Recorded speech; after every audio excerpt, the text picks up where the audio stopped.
Nang makasakay ng elevator si Sian, agad sa niya sa nandamyan ang dalawa pang lalaki na escort nila. Make sure that Jake Suarez will get the hottest girl tonight. Give him everything he wants. I don't want him to revisit all sweet tonight. Bantayin mo siya na maigi. Yes, sir. Mabilis na pangiti ito at napatayin kay Knight. Sa wakas, nasa atin ang hexagon system. Isa na lang ang kulang. Kailangan rin mahanap ang anak ng totoong founder ng SIBS. Ang anak ni Mr. Hanrel Armada. Ang nawawalan tagapagmana ng organisasyong ito. At kapag nahanap na natin ang taong ito, makukuha ko na rin ang itinatagong yaman ng SIBS. Pababagsakin ko si Rafael and Dad will be so proud of me. Knight lifted his hand and offered him a toast. Then what are we waiting for? Bakit di pa natin i-verify yung hexagon system sa main server na makita natin kung gaano kalaking pera mapapa sa kamay mo? They both smiled wickedly. Girl's not here. Sabay ni Sian sa mga babaeng kasama. Hindi pa man niya nai-swipe ang keycard ng hotel suite, hinubaran na siya ng mga ito. Relax lang kayo at titikman ko kayong lahat. Pagkabukas ng pinto, nagmadaling pumasok ang mga ito sa loob ng kwarto. Mabilis na nilock ni Sian ang pinto ng suite, tsaka inangat ang itim niyang takip sa mukha na hanggang sa ilong. Isang puting usok ang mabilis bumalot sa loob ng kwarto. Wala pang isang segundo, isa-isa na nagbagsakan ang mga babaeng kasama niya sa kwarto. Sorry girls, naka-reserve na abs ko eh. Swabing wika ni Sian. Habang mabilis inaayos ang harness niya, agad siyang nagtungo sa malapad na glass door panel at binuksan ito. Shadow Fox, I will only give you 3 minutes. Make it quick. Wika ni Kite sa listening device. Ako pa ba? Nakangising wika ni Sian sabay talon sa matarik na building. Gaano pa ba katagal bago pwedeng pumasok ng function room? Tanong ni Mia sa receptionist ng 99th floor. Ma'am, sorry po talaga. May inaayos lang po sandali sa loob. Kung gusto po ninyo, pwede po muna kayong tumuloy sa lounge area. Magtatanong pa sana si Mia dito nang biglang may lumabas na ilang SIBS member mula function hall. May dalang isang malaking body bag. Isang tingin pa lang niya rito, sigurado siyang may laman na yon. Hindi pa man ako nakakapasok, may patay na kaagad. Bulong ni Mia sa sarili habang pinagmamasa ng body bag na inilalabas ng building. Alright. Mabilis dumiretso si Mia sa madilim na lounge area. Halos maningkit ang mata niya sa kulay lilang ilaw na kanina pang tumatama sa kanyang mata. Habang pilit tumatawid sa bulto ng estudyanteng naroon at kasalukuyang umiinom sa may bar area. Dumaan siya sa gilid at pumasok sa loob ng ladies room. Grabe si Sir Rafael. Mabait pero sobrang nakakatakot talaga. Wili ka ng isang estudyante habang nagre-retouch. Oo, major sponsor daw yung pinatay kanina eh. Bahagyang bumagal sa paglalakad si Mia. Kung ganon, bangkay nga yung nilalabas nila kanina. Mabilis yumuko si Mia at lalong ibinaba ang baseball cap na suot. Habang nakikitaan sa grupo ng mga babae na nagkukwentuhan sa tapat ng salamin. Mabilis siya nagtungo sa pinakadulong cubicle na malapit sa bintana. Pero tama lang yun dun sa hayop na sponsor na yun. Ay, ano ba yan? Sigaw ng babae na biglang humangin ng malakas at magulo ang mga buhok nila. Sino ba nagbukas ng bintana? Nakakainis? Maraing humawak si Mia sa itim na cord habang bilis na hinila nito paakit sa ika-100 at 5 palapag. She quickly stepped on the window panel with her DC shoes and a thin line of laser light circled underneath her shoe sole, cutting through the thick glass window. She hurriedly slipped her hands inside and unlocked it. Mabilis pumasok si Mia sa madilim na kwarto. Marahang isinara ang bintana bago ibinaba ang blinds nito. Maingat siya naglakad sa loob ng suite at dali-daling lumuhod sa tapat na isang narang pinto. Kumuha siya ng manipis na pin mula sa kanyang buhok. Mabilisang dinistrong ka ito. Nandito na ako sa loob. Bulong ni Mia sa listening device habang maingat na sinasara ang pinto. Still cabinet, 1 o'clock. Wika ni Sian sa listening device. Mabilis iginala ni Mia ang tingin sa loob ng madilim na opisina hanggang sumahagip ng kanyang tingin ng still cabinet na sinasabi ni Sian. Kagad siyang lumapit dito tinitigan ng passcode button. Anong passcode nito? 143ZH forever. Nangitim bigla si Mia na marinig ang passcode. Buti pa tong passcode may forever. She immediately punched in the code and the steel code quickly opened the door. She took a peek inside, but there was nothing in there except for a black velvet cloth bag. Verify the item, Mia. Anong item ba to? Di mo naman to binanggit sa briefing kagabi ah. Mabilis ni Mia ang kinuhang itim na pouch. Tinignan mabuti ang laman. Isa itong maliit na kwadradong dahon na may puting ribbon na kapalibot dito. Agad niyang kinalas ang pagkakabuhon nito at binuksan ang kahon. Pero mabilis siya napatigil na makita ang laman nito. Her heart fluttered wildly as she slowly gazed at this beautifully crafted diamond ring.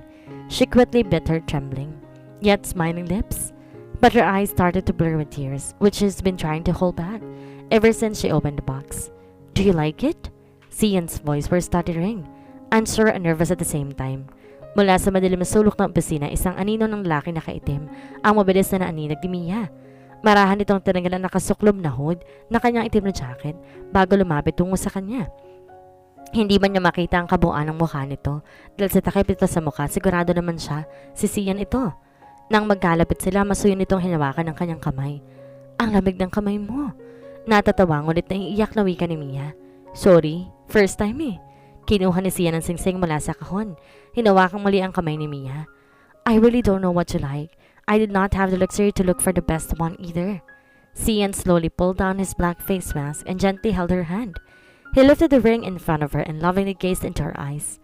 I am not really prepared with the ring, but I came here prepared to take you for a lifetime as my wife. Sian took a deep breath. Mia Natividad, will you marry me? Sa pagkakataon to, hindi na talaga napigilan ni Mia ang kanyang pag-iyak. Paulit-ulit siyang tumango-tango habang isinusuot ni Sian ang singsing sa kanyang daliri. Sian cupped her face and wiped her tears. He looked deep into her eyes, slowly falling to her lips. He moved in closer, bent down and kissed her lips. Mia cannot help but close her eyes when she felt his soft, warm lips brushing against hers. He held her tight in his strong, firm arms and gave her a heart-melting embrace. He softly kissed her forehead and gave Mia a wild smile. Gusto ko sanang lumuhod kaso nadidistract ako sa pempem shorts mo eh. Mia happily rolled her eyes and gave her naughty fiancé a slight slap on his cheek. Shadow Fox, 60 seconds. Seryosong wika ni Kaito mula sa listening device. Sian gave Mia a quick kiss and smiled. See you later, Mrs. Kiefer. Mabilis tong tumakbo at tumalon sa bintana. So, how does this work? Tanong ni Damian sa computer expert habang nakaharap sa hele-helerang LED monitor sa loob ng control room. So we just have to connect the Hexagon system to the main server to generate the whole system. After that, we can withdraw funds from various bank accounts on stealth mode. Sweet. Ano pang hinihintay natin? Ikabit na natin yan sa main server. Excited na wika ni Damian. Napatingin siya kay Knight na kanina pa hindi mapakali. What are you so worried about? We are about to get rich. But Knight Isier's demeanor never changed a bit. Kaagad umakit ang IT supervisor sa main server hall, kasama ang dalawa pang Black Hawk member. Matapos iswipe ang ID, automatic bumukas sa electronic glass door panel. Pumasok sila sa isang malawak na palapag kung saan punong-puno ng mga computer server na maayos na nakahilera, patungo sa isang mailaw na silid. Dumiretso sila rito kung saan nakalagak ang pinakamalaking server sa lahat. Authorization required. Wika ng computer-generated voice prompt. A thin blue streak of neon light scanned the guy's face and went back on to scan his retina. Person verified. Welcome, Mr. John C., Executive IT Supervisor. Kaagad kinabit ng lalaking Hexagon system, saka dali-daling lumabas mula sa lid. Ngunit bago patuloy ang sumara ang glass door panel, isang mabilis sa titanium card ang kumalang sa pagitan nito. All CCTV units, 110th level, disabled and looped. Wika ni Sian sa listening device. Habang mabilis sumatakbo sa rooftop ng Sibs Tower at abalang tinitipa ang smartphone na nakastrap sa kanyang braso. You only got 2 minutes. Work it out. Mariing utos ni Kaito habang tinititigan ng advanced tracking device mula sa kanyang laptop. Got it! Maliksing kumilos ang isa pang lalaking nakaitim na ma-army suit. Balot na balot ng itim na scarf ang mukha tungo sa silid ng main server. Kaagad tinanggal ang nakakalang na titanium card sa pinto at mabilis tinulak para makapasok ang silid. Matikas itong tumayo sa harap ng server, saka mabilis binuksan ang kanyang itim na jacket. Tinanggal ito ang tela na nakatakip sa kanyang mukha, bago mariing hinatak bababa ang itim na v-neck na pang itaas, hanggang sa tuluyang tumambad ang matipulo niyang dibdib. He quickly pulled out his knife and put it in front of his chest. He gritted his teeth as he slowly cut his own flesh. His jaw tightened in extreme pain, while he dug his fingers inside and pulled out a small microchip implanted from his chest. He wiped the blood off and immediately slipped the microchip to the main server. Then all of a sudden, 3 layers of thick and heavy protective titanium walls quickly concealed the whole main server room. But the guy stood still, confident and unshaken. Biglang naalarma ang IT supervisor at kagadong napansin ni Damian. What's the problem? Sir? Natatarantang wika nito. What? Nanggigil na sigaw ni Damian. Sir, we cannot gain access to the main server. The thin blue streak of light went on again and scanned the guy's face.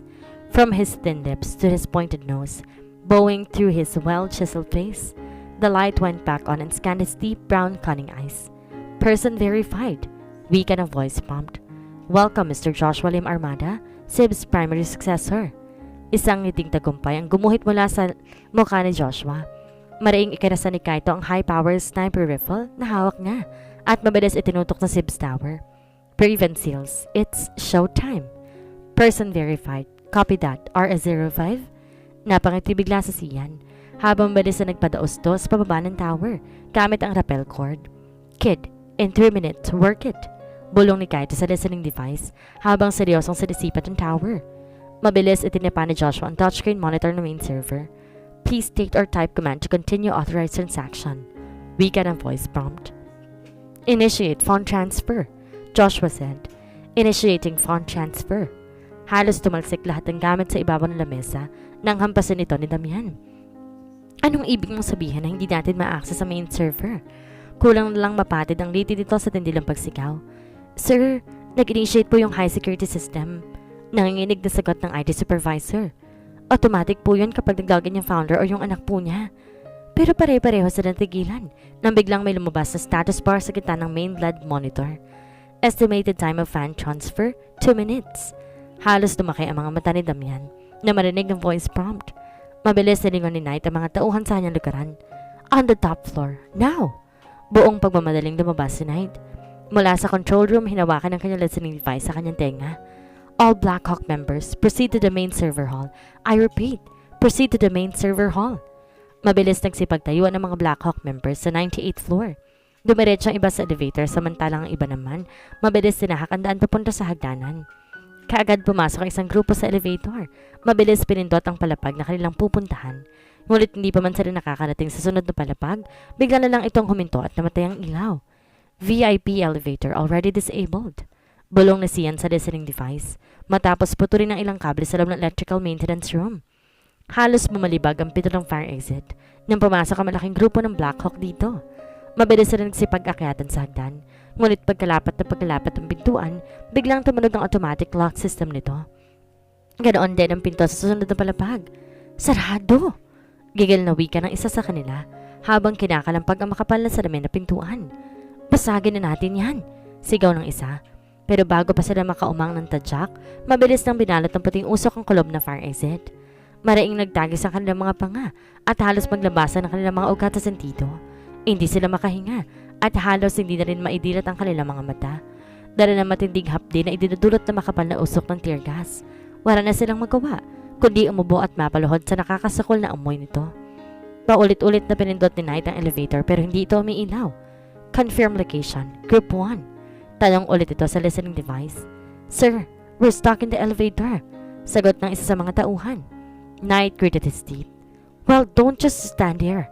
Get out of it. Sigaw nito habang mabilis na naglalakad sa hallway tungo sa fire exit. Pero malayo pa lang siya, tanaw niya na rin kaagad ang puting usok na bumabalot sa glass door panel ng fire exit. Go through the windows in the VIP hallway. Maraing utos ni Knight. Sims VIP main party hall. Sa gitna ng kasiyahan, mabilis gumilid ang mga mata ni Rafael sa dulo ng function room. Tumingin siya kay Anna at bahagyang tumango. Kaagad sinenyo ng dalaga ang ilang mga Sibs members at mabilis kumilos sa mga ito. Sinara nila ang buong party hall at mahigpit na binantayan ang bawat labas ng function room. Lalong lumakas ang bagyo sa tugtog sa loob. At halos maghiyawan sa tuwa ang mga estudyante nagsasayaw sa VIP party hall. Isang grupo ng bodyguards na nakasuot ng asul na suit ay abalang ini-escort ang isang matandang lalaki. Sa tindig at forma pa lang nito'y halatang isang malaking tao ito sa industriyang ginagalawan nito. Naglalakad sila sa kabaan ng VIP hall nang biglang matabig sila ng isang grupo ng Black Hawk na humahango sa pagtakbo. Muntik masubsob ang matandang lalaki. Mabutit mabilis siyang nahawakan na isa sa kanyang mga bodyguards. Are you alright, sir? Nag-aalalang tanong nito sa matanda. Yes, mahinang wika nito. Habang kulot noong tinititigan ng grupo ng Black Hawk na nagmamadali patungo sa gitna ng hallway. Sir, sarado pang buong function room. May pagtataka silang napatingin sa kabaan ng saradong function room. Mabilis nagtipon ng mga Black Hawk members na nasa VIP area. Nagmamadaling kinabit ng kanilang mga harness. Maagap nilang binuksan ng malawak na window panel sa palapag at hindi ito nakalampas sa mga mata ni Kaito. A wry smile crossed his face in an instant. He quickly gripped his vicious-looking Shaytak 408 caliber sniper rifle and looked sharply at its night optic lens as he hastily looked aim. Everybody was caught by surprise when a round of suppressed gunshots echoed viciously throughout the hall. Bodies quickly fell one by one on the floor as Kaito rapidly shot everyone without a single miss. he wouldn't be called a deadly eye for nothing. He shot every single he sees, and it is quite unfortunate for them, because Kaito's shots are damn accurate. One member tried to call his way out. He shakingly held his listening device. Sniper on the... But his head violently banged against the wall and blood splattered everywhere.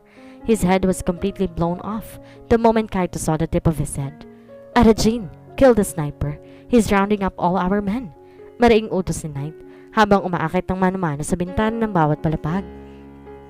Sa kabilang bahagi ng tower, Arajin quickly placed her long sniper rifle on top of a nearby rooftop across the tower. Her eyes squinted as she carefully scanned the whole area around it. Shit! Mahinang bulong nito. May walang nagtataasang building na nakapalibot sa tower, pero kahit anong suyod niya sa lugar, hindi niya makita kung saan nakapwesto ang sniper. Mariing sumandal ang mata ng lalaki sa likod ng konkretong pader sa pagitan ng malawak na bintana. Kasalukuyan itong nahiwalay sa kanyang mga bodyguard na ngayon hindi makaporma habang nagpapaulan ng bala si Kaito sa kahabaan ng hallway. Sa kagustuhan nitong tumuwid, bigla itong tumayo, pero isang kamay ang marahas na mablot sa kanyang kwelyo, pabalik sa kanyang pwesto. Naramdaman pa na matanda ang bahagyang pagdapis ng bala sa kanyang noo. Kung hindi siya binaltak ng taong ito'y paniguradong sabog ang ulo niya. Masinsin niyang pinagmasan ang lalaking nakaitim na army suit na ngayon may hawak sa kanya. RS-05, civilian in blue suit, let them pass. Sigaw na siyan sa listening device habang hawak ang matanda sa batok. Alright, I will clear your way, Shadow Fox. Mabilis niyang kinaladkad ang matanda, patawid, habang iniiwasan sila ni Kaito sa pagpapaputok. Agad namang tinulak ni siya na matanda sa grupo ng mga bodyguards ito. Agad siyang nilingon na matandang lalaki. You've got a lousy group of bodyguards. Irritabling wika ni Sian, sabay mabilis tumakbo paalis. Update status, kid. Mabilis na patingin si Joshua sa server. Nasa 60% na lang RS-05. I'm gonna slow them down. Make it fast. Joshua quickly pulled out 6 small titanium tubes from his black backpack and strategically placed it on the floor, forming a huge circle on the ground, right in front of the server.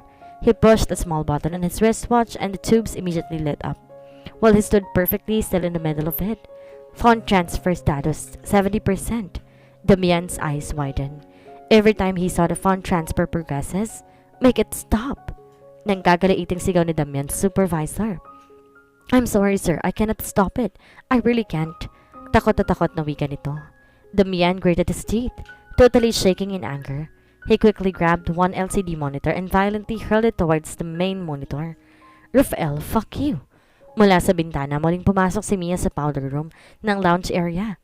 Katulad nga na napag-usapan nila Sian, isang pinto lang sa lounge area, bukas patungo sa loob ng function room. Maingat siyang humalo sa gitna ng mga tao sa loob ng party hall. Patungo sana silang elevator paakit ang 100th floor. Nang mapatigil ang lahat, nang biglang huminto ang tutugin at sinundan pa ng malakas na tunog na feedback ng mikropono. Good evening, SIBS aspirants. The MC happily greeted everyone. Napalingon lahat ng estudyante at maayos na nagsipagbalikan sa kanilang mga upuan. Bago buong atensyong nakikinig sa MC. Maski ang mga estudyante na nasa ibabang palapag nakatutok din sa malaking LCD screen na pinapakita ang kaganapan sa VIP section.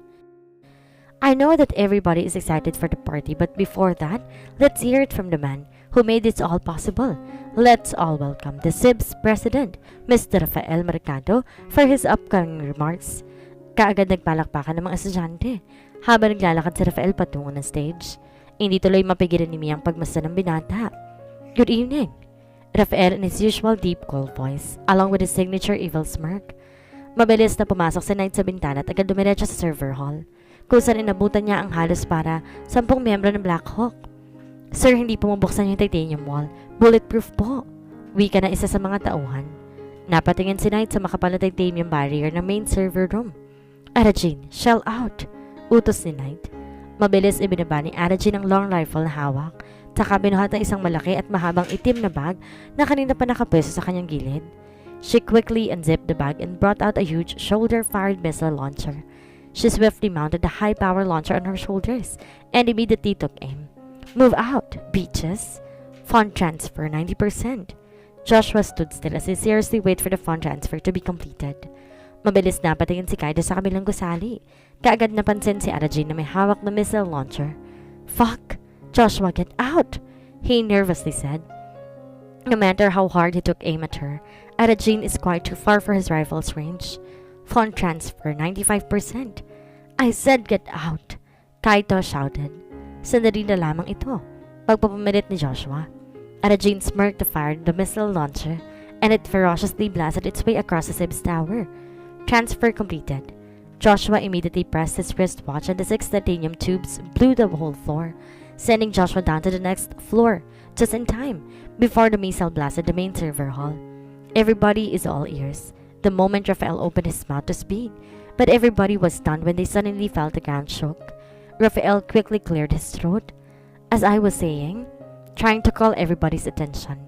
Good thing that the function room is totally soundproof, that they weren't able to hear the loud blast coming from the top floors. You know, I always wanted to start things with a bang. So everybody, I wanted to take a look at a small paper placed in your designated seats. Raphael smilingly said. Mabilis nakita ng mga estudyante ang maliliit na papel sa kanilang lamesa. I want you to read it very carefully, but promise me one thing. I want you to keep it a secret. Lahat tahimik sa kanilang mga upuan, habang seryosong binabasa nakasulat sa papel. Buong pagtataka na kinuha ng isang estudyante ang kanyang cellphone, tsaka tinype ang kode na nakasulat sa papel, at taking gulat niya na may marinig na nagsalita sa kabilang linya. Miss Dizon, your current bank account balance is 500,000 pesos. Oh my God! Halos mabitawan ng bata ang kanyang cellphone. Hindi ito makapaniwala. Hindi rin siya makapag-isip ng diretso at tila natulala pa ng ilang segundo. Nanginginig siyang napangiti at maring pinalakpakan ng presidente sa entablado. Thank you po! Nangangatal nitong wika habang nagpapasalamat. Isa-isa nagsipagtayuan ng mga sponsored students. Lahat umiiyak at walang humpay na pinapalakpakan ang presidente ng SIBS. Hindi na tuloy mapigilan ni Ana ang pagturo ng kanyang luha habang pinagmamasan kung gaano kasaya ang mga bata. Nabigla tuloy siya na makakita ng isang puting panyo sa kanyang harapan. Kaya mabilis niyang nilingon ang taong nag-abot ito at isang matamis na ngiti ang gumuhit sa kanyang mukha na makita niya si Mia sa kanyang tabi. Everybody, please come down and take your seat. Malumanay ang utos si Rafael. Maybe some of you are wondering why am I doing all of this? I'm a businessman.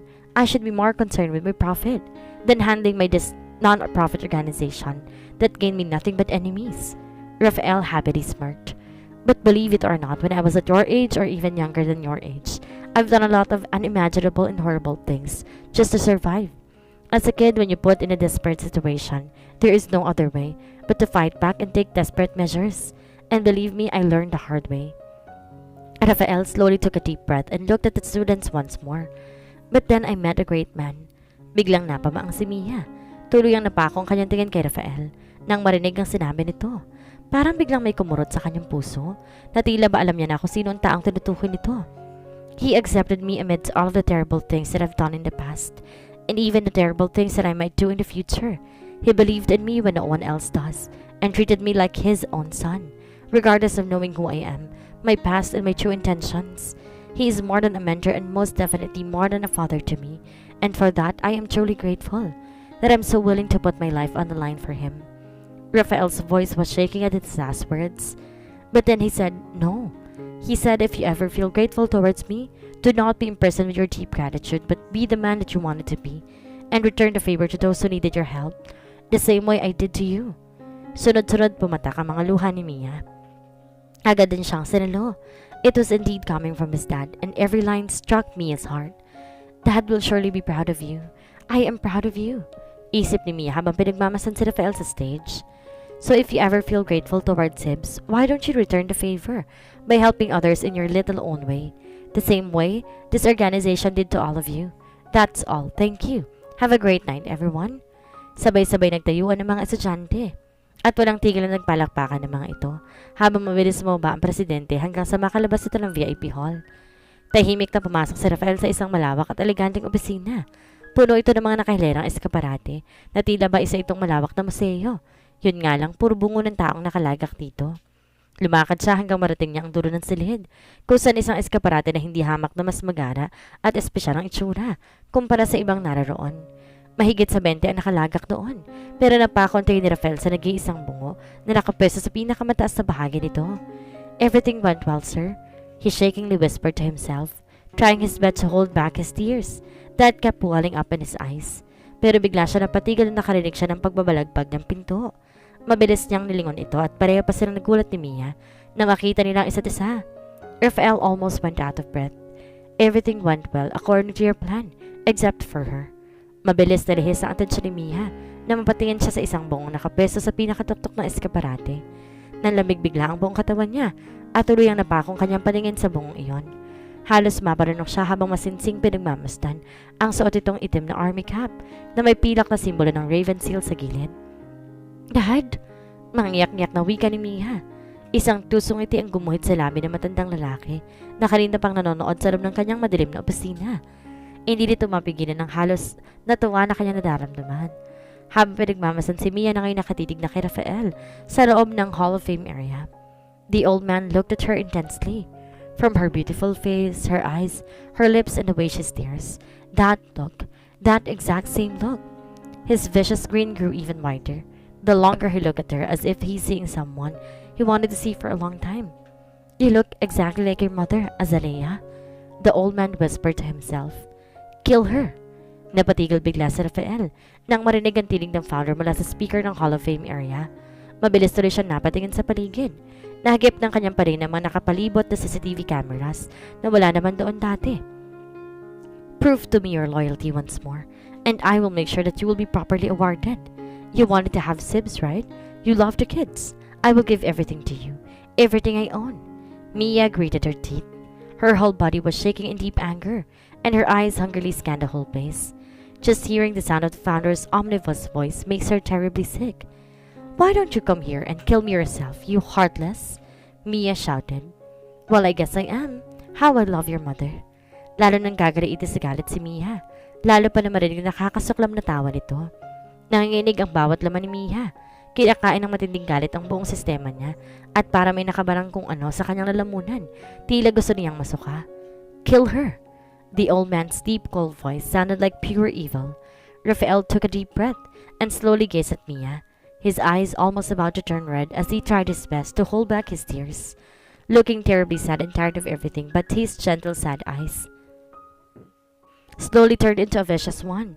When you are put in a desperate situation, there is no other way but to fight back and take desperate measures. And believe me, I learned the hard way. Bigla naalala niya ang sinabi ni Rafael kanina sa speech, and a big part of her heart died while looking at him as a gentle demeanor fades. You must be really tired. I am so sorry, Rafael. I will give you 10 seconds to run.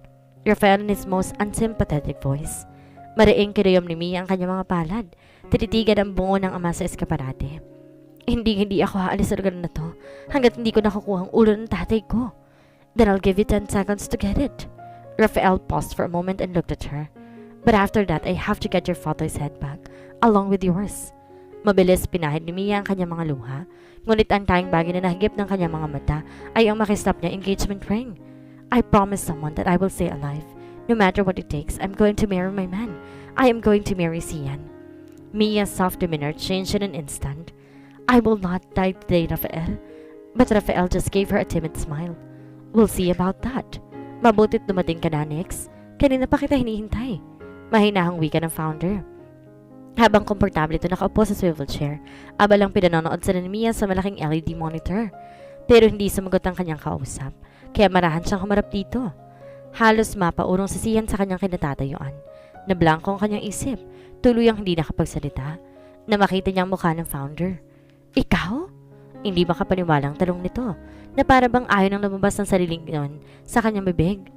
Nagulat ka ba? Tanong ng lalaki kay Sian. Ako rin eh. Ikaw pala si Shadow Fox? Mabilis sinawakan ni Sian ang kanyang listening device. Target successfully identified. Nagmamadaling wika nito. Sib's founder is... Ngunit bigla siya napatigil at mabilis kumunot ang kanyang noo nang wala siya marinig na kahit ano sa kabilang linya. RS-05?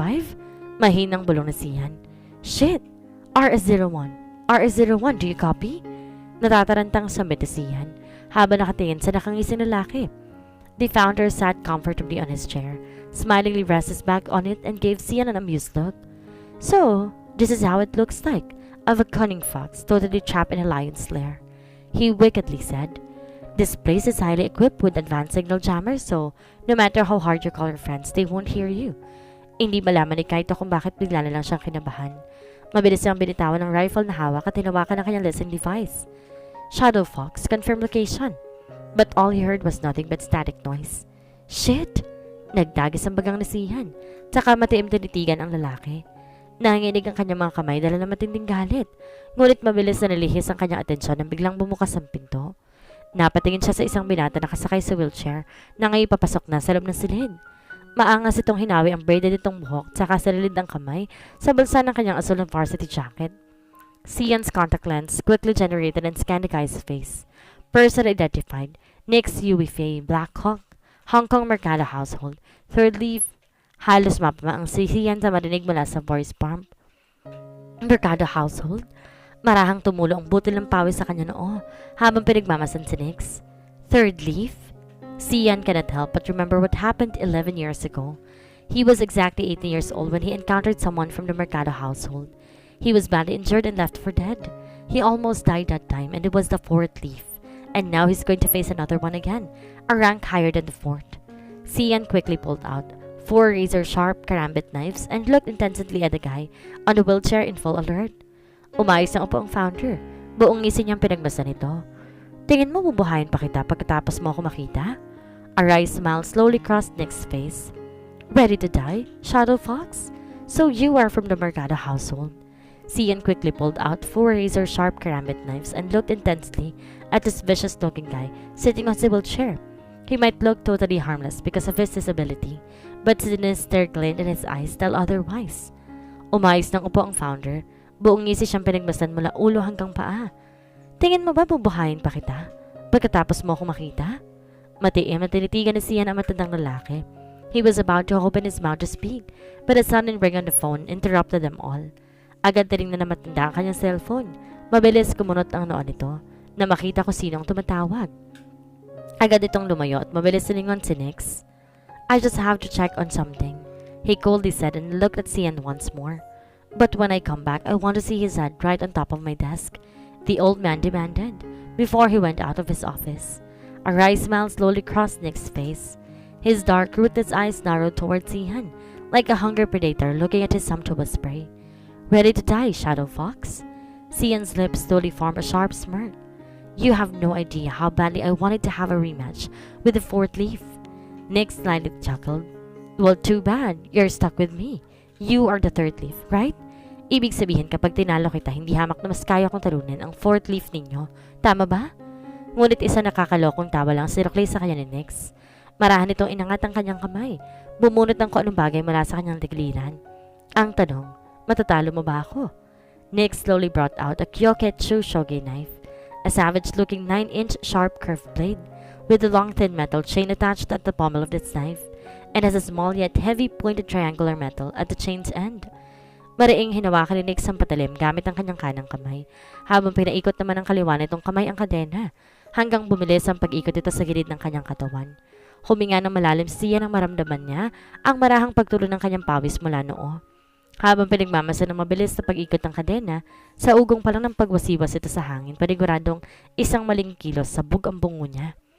Hinarap ni Mia si Rafael, matiim niyang tinitigan ang katarikod na binata. I guess we both have no choice but to kill each other. Mahinang wika ni Mia, dahilan para marahan siyang harapin ni Rafael.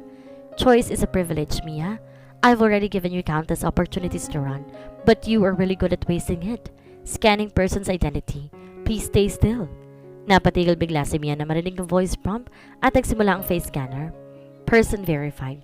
Rafael Mercado, SIBS President, former Black Hawk leader, Philippines Raven Seal, RS01, Mercado Household, 4th Leaf. Napabaang si Mia sa narinig. Mercado Household, 4th Leaf? Ano yun? Ano? Titignan mo lang ba ako buong araw? Naglakad to patungo ng office table. Naupo na swivel chair at tinaas ang kanyang dalawang paa sa ibabaw ng mesa. Komportable itong sinandal ang kanyang likod sa upuan. Tsaka tinitingnan ng dalaga. I am giving you 10 seconds to run, Mia. Timer starts now. Rafael sharply looked at her. 10. Dari-daring tumakbo si Mia tungo sa mahoganing eskaparate. Bumelo patalikod, sinipa ang salamin ng 3 palapag nito. Maingat na iniwasan ang mga basag na salamin. 9. Marahas na sinuntok ni Mia ang salamin ng 2 pang palapag na eskaparate. Iniwasan ang talsikan ng bubog na basag na salamin nito. Di alintana ang dumudugong kamao. Walang ibang nasa isip kundi mabawi ang bungo ng kanyang ama. 8. Mabilis umakyat si Mia hanggang marating niya ang pinakadulo nito. Pinihit niyang kanyang katawan patalikod at kumapit na mahigpit sa kahoy na parte ng eskaparate gamit ang kanang kamay. Kumuha siya ng buwelo, tsaka buong lakas sa siniko ang salamin na harang kung saan nakalagak ang ulo ng kanyang ama. 7. Halos gumaralgal ang paghinga ni Mia. Mabilis gumilid ang kanyang luha sa kanyang mata nang abutin ng kanyang kamay ang bungo ng kanyang ama. Kinuha niya ito agad na mariing sinandig palapit sa kanyang dibdib. Halos mapapikit siya ng tuluyan niya mayakap ito. Dad! 6. You are wasting your time, girl. Mia grated her teeth when she heard Rafael's voice once more. She held the skull tight and quickly jumped 12 feet to the ground. Marahang ibinaba ni Rafael ang kanyang mga paa, saan magiging pinagmasta ng mga gamit na nasa ibaba ng lamesa. 5. Mahinang bulong ni Rafael. She quickly took off her backpack, opened it and carefully placed her father's skull inside. 4. Hiniglat ni Rafael ang mahabang cable cord ng computer, tsaka inikot sa kanyang palad, bago nito sinilid sa bulsa. With no time to waste, Mia quickly zipped it and swiftly put her bag on her shoulders. 3. Mahinang sabit ni Rafael. Pinagmamasa ng pagtakbo nito tungo sa pintuan. 2. Hinablot ni Rafael ng isang mahabang gunting. Marahas na pinaghiwalay ito sa dalawa. Shit! Natatalantang bulong ni Mia sa sarili. Na makita niya sa gilid ng kanyang mata ang gunting na hawak ni Rafael. Lalo niyang binilisan ng pagtakbo. Walang lingon-lingon, diretsyo ang tingin sa narang pinto na bahagyang bukas. Maagap iniangat ni Mia ang kanyang kamay at pilit inaabot ang pintuan. Pero isang buong bulusok na matalas na bagay ang mabilis dumaan sa gilid ng kanyang mukha at marahas na humiwa sa kanyang tenga, umabot pati sa gilid ng kanyang pisngi. Damn it! Mia shouted and grated her teeth as her left ear splitted in half. Mabilis niyang sinapo ang dugo ang tenga at halos mapaatras palayo na malakas na bumalibag ang pinto sa pagkakasara nito. Baong na baon ang patalim sa likod ng pintuan sa lakas ng pagkakahagis ni Rafael dito. Her whole body was shaking. Panting heavily, she slowly looked at Rafael while she held her ear, totally dripping with blood. Rafael slightly smirked. You don't need an ear. You were never good at listening. Isang ngiti ang gumuhit sa labi ng matandang lalaki habang pinagmamasan si Rafael sa malapad na monitor. I was never wrong about you, Rafael. He grinned happily while looking at him with great sense of pride. You were exactly like me 30 years ago. But a sudden knock interrupted his deep thoughts. Excuse me, sir. Napatigil ang matanda at mabilis na palingon sa tauhan. Can't you see I'm busy? Bulyaw nito sa nakayakong tauhan. Sir, you have a call from the IT supervisor. He said it was very urgent. Walang nagawa ang matanda kundi bumuntong hininga na lamang. If it's urgent, then I'll go straight to the control room. Now!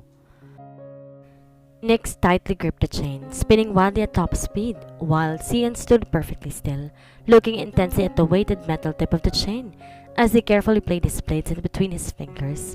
Pero mabilis na alerto si Cian nang biglang pumihit ang wheelchair ni Nix.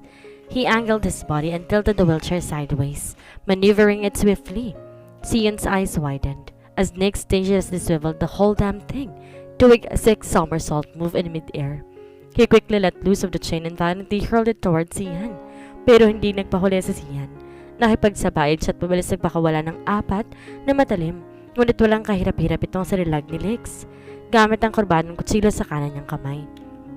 Nagtalsikan lamang sa lapag ang mga patalim niya. Maagap na nilagan ni Cian ang triangulong metal na nakakabit sa dulo ng kadena at marahas itong tumama sa konkretong pader.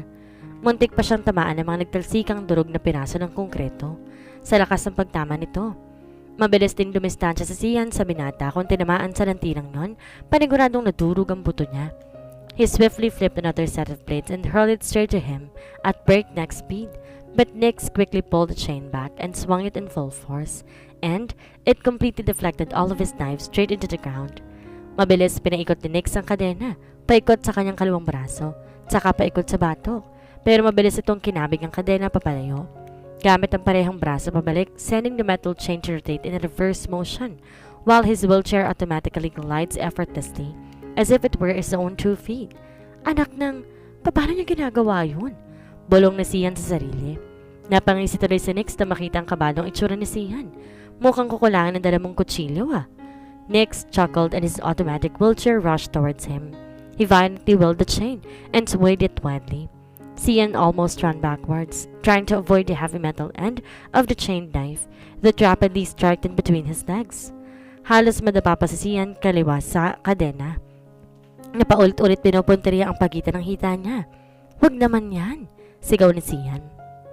He pulled out 5 more knives as fast as he can and threw it in full force, while Nix kept swinging his vicious chain, continuously attacking him.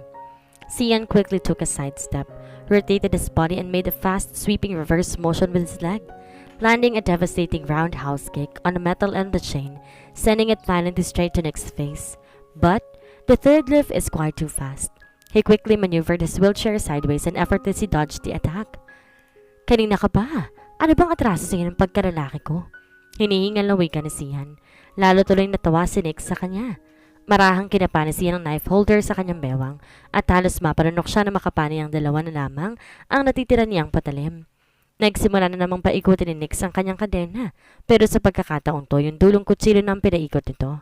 Sian's jaw tightened as he pulled out his last 2 knives, looking intensely at Nick, swiftly gliding his wheelchair while he swayed his chain dangerously hand in hand. Nick quickly halted his wheelchair and ferociously flung his razor-sharp, shaved knife. But to his surprise, Sian swiftly slid his arms around the chain and tightly gripped his changed knife. Nick did not let go of his chain. He immediately swiveled his swivel chair. But a vicious knife went straight to its left wheel in full force. He could not glide his wheelchair anymore, so he tilted in its opposite position. Pero laking gulat ni Nick nang kumalang ang kabilang gulong niya sa nakabaon na patalim sa sahig. Mabilis niligid ng kanyang mga mata ang kabuuan ng sahig at doon niya lang napansin na nagkalat ng mga patalim na mariing nakabaon sa bawat iikutan niya. Nick gazed up on him. I see. You are not really aiming at me, did you? You were exactly aiming at the floor, strategically. You genius son of a bitch. A wide grin crossed Sian's face. Busy ka kasi magyabang. Isang kutsilyo ka lang naman ang katapat mo, Shadow Fox. Do you copy? Mariing tanong ni Kaito sa listening device. Pero wala siyang makuhang kahit anong sagot mula rito, kundi puro static noise. Pare, nasaan ka na? Mahinang bulong nito habang masinsing sinisipat ang kabuuan ng tower. Kanina pa siya hindi mapakali simula na mawalan siya ng contact kay Sian. Mabilis niyang pinindot ang kanyang listening device. RS-01, no response from the Fox. Make it slow. Copy. Mahinang sagot ni Rafael. Kaito immediately swung his sniper rifle when he saw someone walking across the hallway. Mabilis niyang sinipat ang matandang lalaki naglalakad, pero hindi niya gaanong matanaw ang mukha nito sapagkat natatakpan doon isa pa niyang kasama. Who are you? You wouldn't be walking across the top floor of this tower if you weren't in a high position. Bahagyang napatigil si Kaito at tinignan muli ang matanda. Hindi kaya ikaw ang founder? Kaagad niyang binuksan ang laptop na nasa kanyang tabi. Gamit ang isang kamay, mabilis niya itong tinipa habang patuloy na sinisipat ang matanda sa lente ng kanyang rifle. Initiating audio hacking device. Wika ng voice prompt. Samantala, hinawakan na mahigpit ni Sian ang kadena at buong lakas itong iniikot sa kanyang braso. Pilit tinahatak ang binata palapit sa kanya. Pero hindi bumitaw si Nick na pilit din siyang hinahatak. For someone who sits on a wheelchair all day, this guy is so strong. Sian gritted his teeth as he gripped the chain tightly even more and pulled Nick in brute force. Tumayo ka! Sigaw nito. Tsaka marahas na hinatak si Nick palayo sa wheelchair. Halos bumaliktad ang inuupo ni Nick. Kulang na lang masubsob ng binata sa sahig. Ngunit gano'n lamang ang pagkakulat ni Sian nang mabilis itong naitukod ang paa at sumabing minaniobra ang sarili para tumayo. Tuluyang dumausdo sa nakatakip na tela sa mga hita ng binata at napatingin si Sian sa advanced hollowed wire prosthetic leg sa kaliwang binti nito. Napangisi tuloy si Nick. Tatayo ka lang ba? Madali naman akong kausap. Marahan itong lumakad habang nakatingin kay Sian. Humigpit muli ang hawak ito sa kadena at matiim at tinitigan ito. I wouldn't be the third lift for nothing. What? The old man shouted and it echoed throughout the entire control room. How did that happen? Hindi ba kailangan ng hexagon system to initiate that kind of transaction? Besides, patay na si General Armada. Opo sir, pero si Sir Damian po yung nagdala ng hexagon system. Nanginginig na paliwanag ito. His eyes slowly narrowed and his jaw quickly tightened the moment he heard Damian's name. Another thing, sir, the one broke into the server hall turns out to be the long-lost son of Mr. General Armada. The founder took a deep breath. He closed his eyes and gritted his teeth. At nasa nang walang kwentang anak ko? Nanginginig sa galit at tanong nito. Paulit-ulit pinihit ni Kaito ang audio hacking device. Ngunit puro broken signals lang nasasagap niya. Hindi niya marinig ang usapan ng mga ito sa loob ng control room. He wanted to make sure first before he took one perfect shot on this man's head. Napapailing sa inis si Kaito. Muli niyang kinalas ang buong device at pinagpalit ng mga wires nito. Kung kailan mo kailangan, doon di gumagana. Kaagad binuksan ni Damian ang pinto na makarinig ng katok. Pero isang malakas na suntok ang iniabot niyang bumungad sa kanyang ama. You son of a bitch! Halos mapapikit sa sakit si Damian. Mariin siyang hinawakan na matanda at bunggigil siya nitong kinuwelyuhan. You already have the hexagon system and you did not tell me? Halos pumutok na ang mga ugat nito sa galit. Ang mas masahol pa doon, tinangka mo pang pagnakawan ng sarili mong ama. Kaya lang naisahan ka pa ng anak ni Armanda. Mariing kinuyom ni Damian ang kanyang mga kamay. Yumuko ito, pilit itinago ang namumuong luha sa kanyang mga mata. Halos manigas ang panga niya, habang pilit nilunok ang galit at bawat mura na lumalabas mula sa bibig ng matanda. Ano ba ang gusto mo, Damian? I filled your closet with expensive clothes. I bought you dozens of luxurious cars. I've even sent you to the best universities abroad. I gave you everything. What else do you want? He furiously asked. All I ever wanted is you, Damian whispered shakingly. The old man breathed deep. He angrily let go of his collar and slowly distanced himself to Damian. Well, I guess you're asking too much. Napamaang bigla ang binata. Hindi kita anak, Damian. Walang kagatol-gatol na wika nito. Damian felt like he was struck by lightning. He just stood there, feeling totally lifeless in front of the man whom he was begging for love. For all these years, his unkind words cut deep through his heart and sliced every bit of hope he had been holding on for along his life. Paulit-ulit siyang umiling-iling. Muli niyang tinignan ng kinikilalang ama. I'm so sorry, Dad. Galit ka lang sa akin, hindi ba? Hindi naman totoo mga sinabi mo, hindi ba? Gumagaral-gal ang boses ni Damian, pero pilit pa rin itong umingiti kahit nanginginig na ang kanyang mga labi. Pero tinabig lamang na matanda ang kamay niya at isang malamig na pagtitig lamang ang sinukli nito sa kanya. I left the woman I sincerely love, the only woman I build my dreams with. I left her because of that manipulative, scheming little bitch mother of yours. That made me believe that she was carrying my child, just to find out that you weren't mine at all. He shouted in extreme anger. He darted his eyes at Damian. Your mother stole half of my life and every bit of happiness I ever had. Kaya siguro naman naiintindihan mo na kahit ano pang gawin mo, hindi kita kayang mahalin. Mabilis na napatingin si Kaito sa dalawang lalaking nag-uusap sa isang suite. Nakatalikod sa isang binanang lalaki. Samantalang natatakpan ito ang kausap na matanda. Is that Damian? Kung ganoon, tatay niyang kausap niya. Halos ihagis ni Kaito ang headset sa kamera sa nilabot ng sniper rifle. Mabilis niyang itinutok to sa Seb's tower. Masinsing isisinta ang ulo ng matanda. Your life ends here. But if you're the only father I've ever had... Damian's eyes welled up in tears. He looked up to see his face once more. But to his horror, his eyes widened when he saw a red sniper dot right on his father's forehead. Tabi! Sigaw ni Damian. Sabay tulak sa matanda palabas ng pintuan. The glass window quickly shattered and the bullet went straight to Damian's head. Ay! Asar na sigaw ni Kaito. Saka mabilis pinaulan ng bala ang buong kwarto. Damian's body quickly fell on the floor, and the last image he saw was his uncaring father, who did not even bother to look back at him, and quickly ran off with his bodyguards.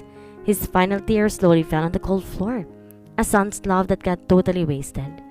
Halos mapasandal si Mia sa pintuan na makitang tinalon ni Rafael ang ibabaw ng lamesa. Mabilis ito naglakad patungo sa kanya, habang pinapaikot ang gunting sa kanyang mga kamay. She hurriedly pulled the knife out from the door, but before she could even wield it, Rafael was already in front of her, savagely slashing her arms like a madman. In just a split of a second, Sir, kailangan na po nating umalis. Wika ng bodyguard sa matanda, pero hindi siya pinansin ito. Nakahinto lang ito sa tapat ng monitor at buong ngiting pinapanood si Rafael habang kinukuyog si Mia sa pintuan. Rafael, you are still as heartless like before, and I like it. Rafael saw his watch, blinked, and got a little distracted. Mia took advantage of the moment and quickly moved aside. She put her left knee in, swiftly lifted her right, and rotated her body hard, doing a sharp reverse kick, straight onto Rafael's head. Pero mabilis pa rin tong nasalag ng binata.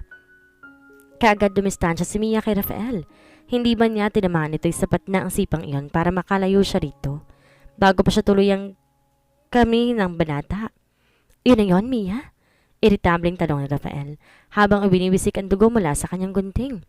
Halos manginig ang mga braso ni Mia sa tindi ng hiwang na tamo. Mahaba at matalim ang mga sugat na yon. Halos magkaluray-luray ang manggas ng jacket niya.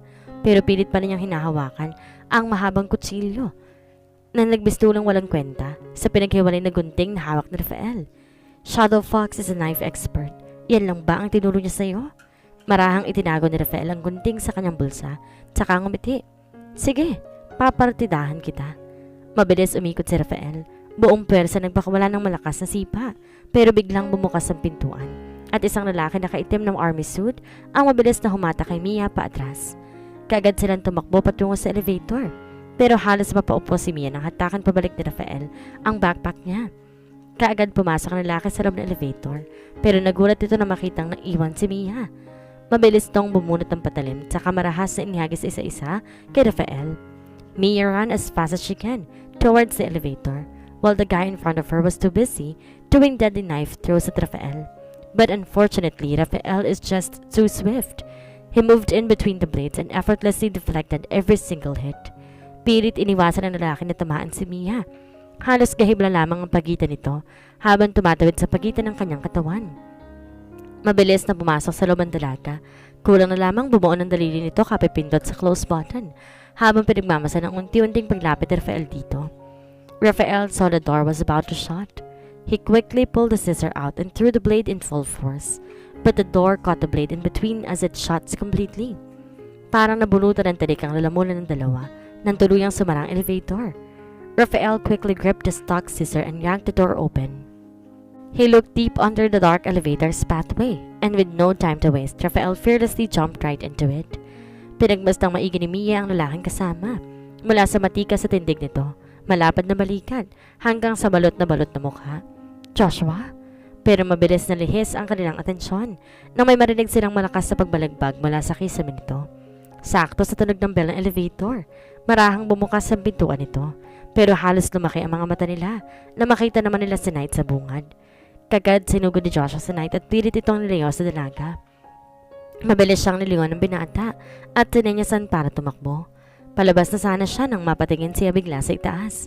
Nang tuluyang tungkabi ni Rafael ang kisame ng elevator. Shit! Mariin niyang hinawakan na strap ng kanyang backpack, tsaka matuling tumakbo papalayo. Na makita ni Joshua na nakatakbo na si Mia, kagad niyang binitawan si Knight at tumakbo sa kabilang direksyon. Mabilis siyang hinabol ni Knight, pero bago pa niya maabutin ito ay kaagad itong tumalon sa bintana. 3 palapag ang pagitan papunta sa pool area ng penthouse. Kaagad bumunot ng baril si Knight at pinaulanan ito ng bala, pero sadyang maliksing kumilos ang binata. Asar na napasuntok sa hangin si Knight, nang tuloy nitong mawala sa paningin niya. Mabilis na ibinaba ni Joshua ang takip sa kanyang mukha. RS-01 na ilayo ko na si Knight, wika nito, habang tumatakbo palayo. Tumalon si Rafael pababa sa loob ng elevator, saka tumakbo patungo sa direksyon kung saan tumakbo si Mia kanina. Knight greeted his teeth as he ran through the hallway, but he immediately stopped when he saw Rafael running towards the function room. Sigurado akong hinahabol niyang babaeng yon. Kaagad siyang napangiti, tsaka mabilis sunundan ang binata. Kailangan ko na talagang puntahan si Mia. Napapiksi si Sian habang pinagmamastan ang binatang kaharap. Napangiti tuloy bigla si Nix nang mapansin na nag-aalalang itsura nito. Mukhang oras na para iligtas mong alaga mo, but I won't let you. Nix quickly pulled the chain, and it swiftly went through Sian's hands. Sian quickly let go of it when a curved knife end of the chain almost slashed both of his palm, swinging the chain violently across the room. He lifted his right knee and does a reverse backflip somersault to avoid his own chain knife, and it went fast and hard towards Sian. Mabilis iniwasan ni Sian ang dulo ng patalim nito, ngunit maagap na minaniobra ni Nix ang pagkakahawak sa kadena, sabay baltak dito pataas. Nahiwa ang itim na jacket niya, mula sikmura pataas sa leeg. Mabuti na lang mabilis na napatingala si Sian, kung hindi, nahati pati baba niya. Intayin mo lang ako, Mia, darating ako. Kaagad hinablot ni Sian sa ere ang kadena, sabay hata kay Nix papalapit.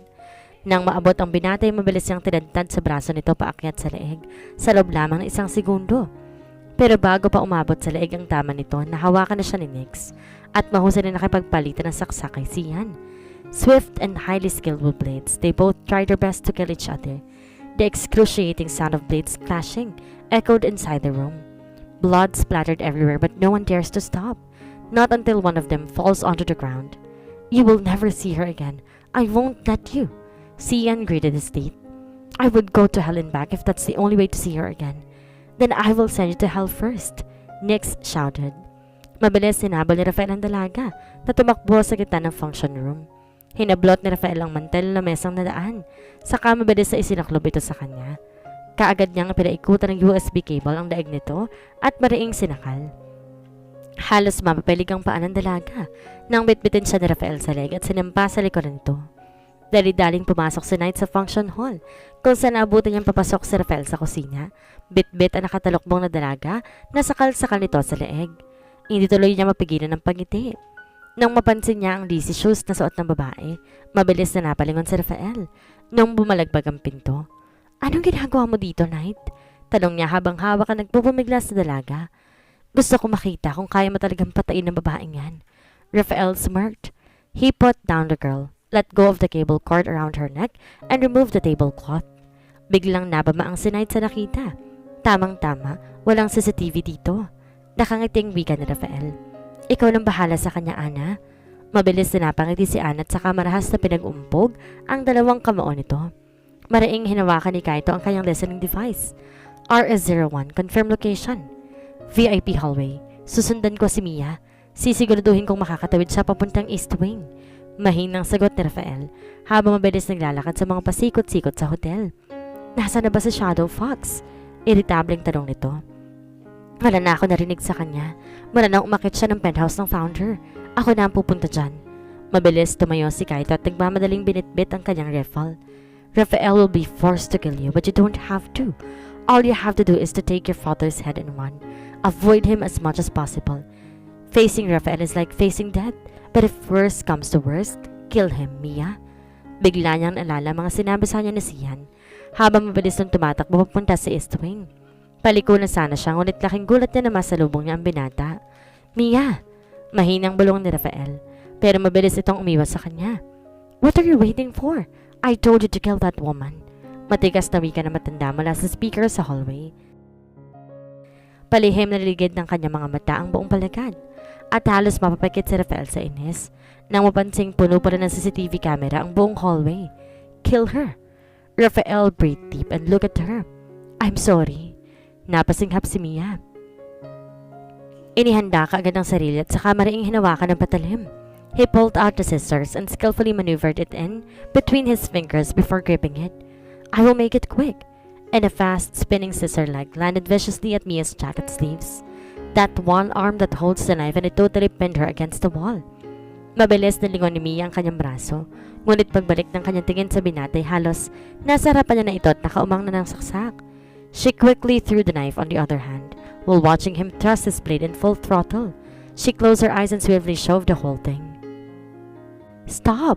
Mabilis na napatigil si Rafael at Mia nang marinig nilang boses na matanda. Marahang umakit ang kanilang mga tingin sa isa't isa habang pilit hinahabol ang kanilang hininga. "You don't have to kill her. I am now convinced that your loyalty is with me, and as promised." Mabilis pinirmahan na matanda ang mga papeles sa loob ng kanyang opisina. "I will hand over the whole SIBS organization to you." Sambit ito at saka mabilis umalis kasama ang kanyang mga bodyguards. But it was too late. Rafael slowly looked down with immense terror upon his face, while Mia just stood there against the wall, shaking terribly. She totally went out of breath as she gazed at the knife that was filled with blood. "I'm sorry." Mia's tears fell uncontrollably as she looked at him. "I'm so sorry, Rafael." Nangangatal na iyak nito. "Hindi ko sinasadya." Huminga na malalim si Rafael sa kamaring napapikit nang maramdaman niya ang pagpagos ng kanyang dugo.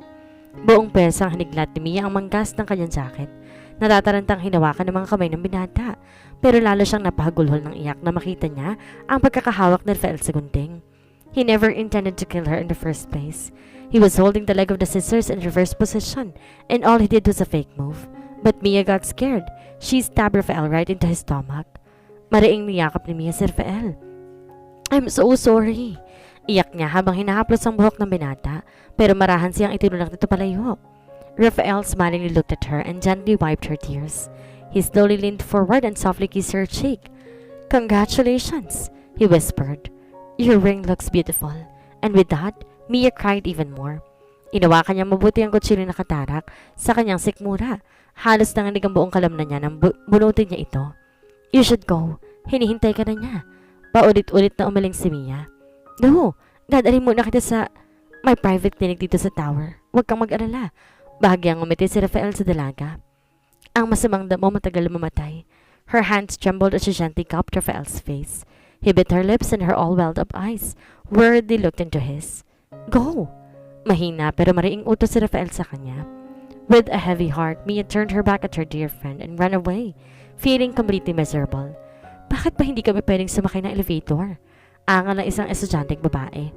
Oo nga, madaling araw na gusto na naming umuwi. Sigaw ng mga estudyanteng hindi makababa sa lobby. Ano bang meron? Bakit ayaw niya kaming pababain? Reklamo pa ng ilang estudyante na nagtipon sa harap ng elevator. Please calm down. Awat ng isang SIBS member na nagbabantay sa elevator. Inaayos lang po sandali yung ilang units ng elevator. Hindi rin kayo makakadaan ng stairs dahil may naayos din po doon. Magstay po muna kayo sa lounge area. Pero natigilan ang lahat na biglang tumunog ang bell ng elevator. Lahat sa rin napatingin habang unti-unting bumubukas ang pintuan at halos mapatanga silang lahat na makita nila ang presidente ng SIBS na nakasandal sa pader nito at tuguan. Sir! Iyak ng mga estudyante. Mabilis siyang pinagkumpara ng mga ito at pinagtulungan buhatin hanggang sa mailabas siya mula sa elevator. Ang alam ko may hidden facility sa West Wing. May malaking private clinic doon. Mabilis na wika ng isa sa mga red SIBS. But we need the doctor. Natatarantang wika ng isa sa mga estudyante. I'm a medical student. Isang tinig ng babae ang kanilang narinig mula sa kumpulan ng mga estudyante.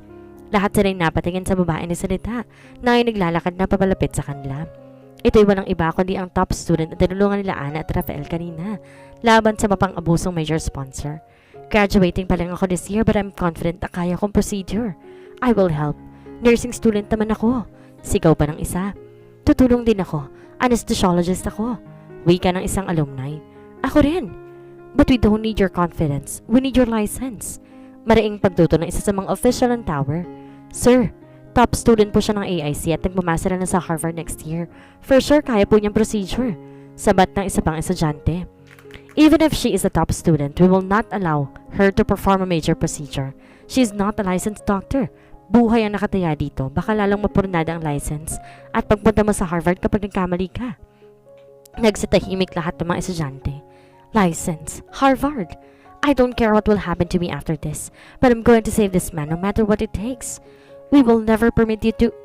Pero isang malakas sa suntok ang tuloy nagpatahimik sa madaldal na opisyal. Mabilis ibinaba ng dalaga ang wrong rifle na dala at buong pag-aalala, nilapitan si Rafael na kasalukuyang bitbit ng isa sa mga estudyante. Dalhin niyo siya sa West Wing, ngayon na. Maraing utos ni Arajin sa mga bata, saka hinarap ang dalagang sinasabing top student. What is your name? Carla Cruix. Do your best or I'll put a bullet in your head. Turn left. Escape window is 3 meters away from the fire exit. Wika ng voice prompt. Umiiyak na tumakbo si Mia patungo sa hallway. Mabilis siyang lumiko sa East Wing hanggang sa makita niyang itim na rappel cord na nakasabit malapit sa escape window. Kaagad niya itong kinabit sa harness belt at mabilis na sumampa sa veranda. RS-01, nasa na si Mia? Nagmamadaling tanong ni Kaito habang tumatakbo. Bahagyang napadilat si Rafael nang marinig ang tinig ni Kaito sa device. Dumiretso na siya sa escape windows sa East Wing. Hinang-hinang sambit ni Rafael. Habang pasan-pasan ng isang estudyante at mabilis itinatakbo patungo ng West Wing. Kapit lang sir, kaming bahala sa iyo. Bulong ng estudyante. Parang binuhusan ng malamig tubig si Kaito sa narinig. Hindi pa nakakapeso si Shadow Fox doon. Binitiwan ni Kaito lahat ng mga dalang gamit. Buong pagmamadaling tumakbo patungo sa upper floor. Utang na loob Mia, wag ka munang tatalon. Kinakabahang bulong niya sa sarili. Kulang na lang hindi na siya huminga, pero mabilis siyang napatigil at gumuhit na matinding takot sa kanyang mukha.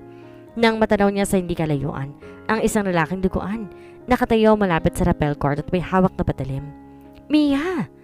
Mabilis napatingala si Mia habang nasa ere, na makarinig siya ng isang malakas na sigaw. Kaito? Pero halos namilog ang kanyang mga mata, nang bigla siyang bumulusok pababa, kasabay ng pigtas ng dulo ng rappel cord. Oh shit! A sharp grin quickly crossed Knight's face, but his celebration was quickly interrupted when he saw a fast-moving soldier in black army uniform run down through the glass window and dived in full speed. Mia! Mabilis na napatingala si Mia habang nakabitin si Ere na makarinig siya ng isang malakas na sigaw na isang lalaki. Kaito? Pero halos namilog ang kanyang mga mata. Halos manlamig ang buong katawan niya habang pinagmamasa ng pigtas sa dulo ng rappel cord na kasabay niyang bumubulusok pababa. Oh shit, I'm gonna die. 5 minutes ago. Mabilis inilabas ng mga bodyguards ng founder mula sa silid si Damian habang pinauulan ng bala ni Kaito ang buong hotel suite. Connect me to Arajin, utos ng matanda. Napaigtad ang dalaga na marinig ang tinig ito.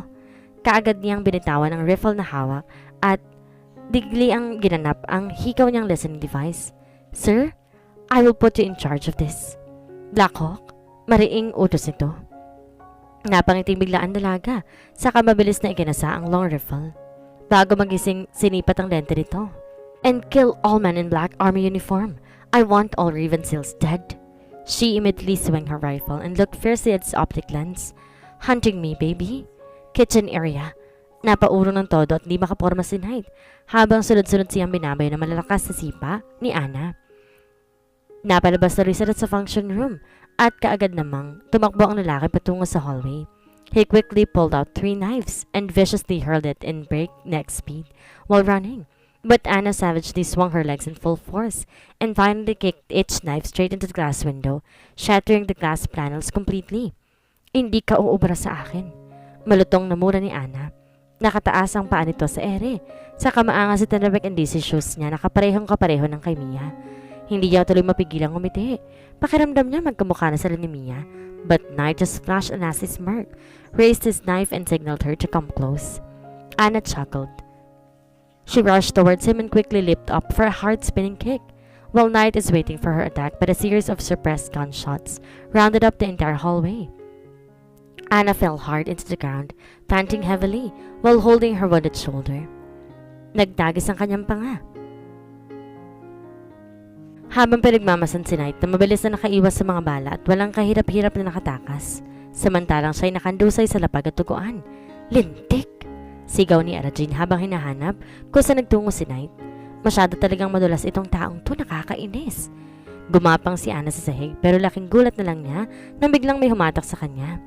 Napatingin siya sa itim na army suit nito habang hinahawakan ng binata bago siya isinandal sa pader. Okay ka lang ba? Hindi tuloy mapigilang mapangiti ni Anna na makita niya si Joshua. Mukha ba akong okay? Mabilis nagsipagbabaan ang ilang grupo ng Black Hawk. Pagkalapag ng helicopter sa helipad tower. Kill Knight and all men in black army uniform. I repeat, all men in black army uniform. Kaagad binitawan ni Arajin ang two-way radio, muling hinawakan ng rifle. Kailangan ko nang pumunta mismo sa tower. Mahirapan akong hanapin ang gagawin yun. Bulong niya sa kanyang sarili, habang ginagalang kanyang paningin para hanapin si Knight. Ngunit bigla siyang napatigil na makita niya si Rafael. Hawak ang dugo ang sikmura matapos saksakin ni Mia. Blood rushed through her head. Her hands trembled as Arajin tightly gripped her rifle and aimed at Mia's head. I will kill you, bitch. I am so sorry, Rafael. Nangangatal na iyak ni Mia. Hindi ko sinasadya. Huminga na malalim si Rafael at maring napapikit. Nang maramdaman niya ang pag-agos ng kanyang dugo, mahigpit siyang niyakap ng dalaga. I am so sorry. Pagtangis ito habang malamyos na hinahaplos ang mukha ng binata. Halos mapapikit si Rafael nang maramdaman na mainit na yakap ng dalaga. Yayakapan niya sana ito pero mabilis siyang naalarma nang nahagip ng kanyang paringin si Arajin mula sa bintana. Bahagyang itinulak ni Rafael si Mia papalayo. Mabilis iniharang ang sarili sa dalaga. Buong gigil na napasuntok sa hangin si Arajin nang matakloban ni Rafael si Mia. At kahit anong pesto niya, hindi niya masipat ang ulo ng dalaga. Sinaksa ka na nga, pinoprotektahan mo pa? Rafael looked at her and gently wiped her tears. He leaned forward and softly kissed her cheek. Congratulations, he whispered. Your ring looks beautiful, and with that, Mia cried even more. You should go. Inihintay ka na niya. Oh no, you are not going anywhere. Arajin took aim at her while she ran through the hallway. Let her pass. Arajin froze as soon as she heard that familiar cold voice through her listening device. Mabilis siya napatingin sa gawin ni Rafael. Nakita niya nakatayin to direkta sa kanya mula sa bintana. Let her pass. Do it for me and be a good sister. Be a good sister? Asar na napabuntong hininga ang dalaga. Brother and sister in papers. But I always considered you as my little sister. Arajin felt a sharp pain in her heart upon hearing those words. Words that she loves to hate for the longest time. But I never considered you as my brother. I considered you more than that. Mabilis iniwasan ni Sia ng patalim ni Nix, pero matuloy nitong inahagis sa kabila ang kutsilong hawak.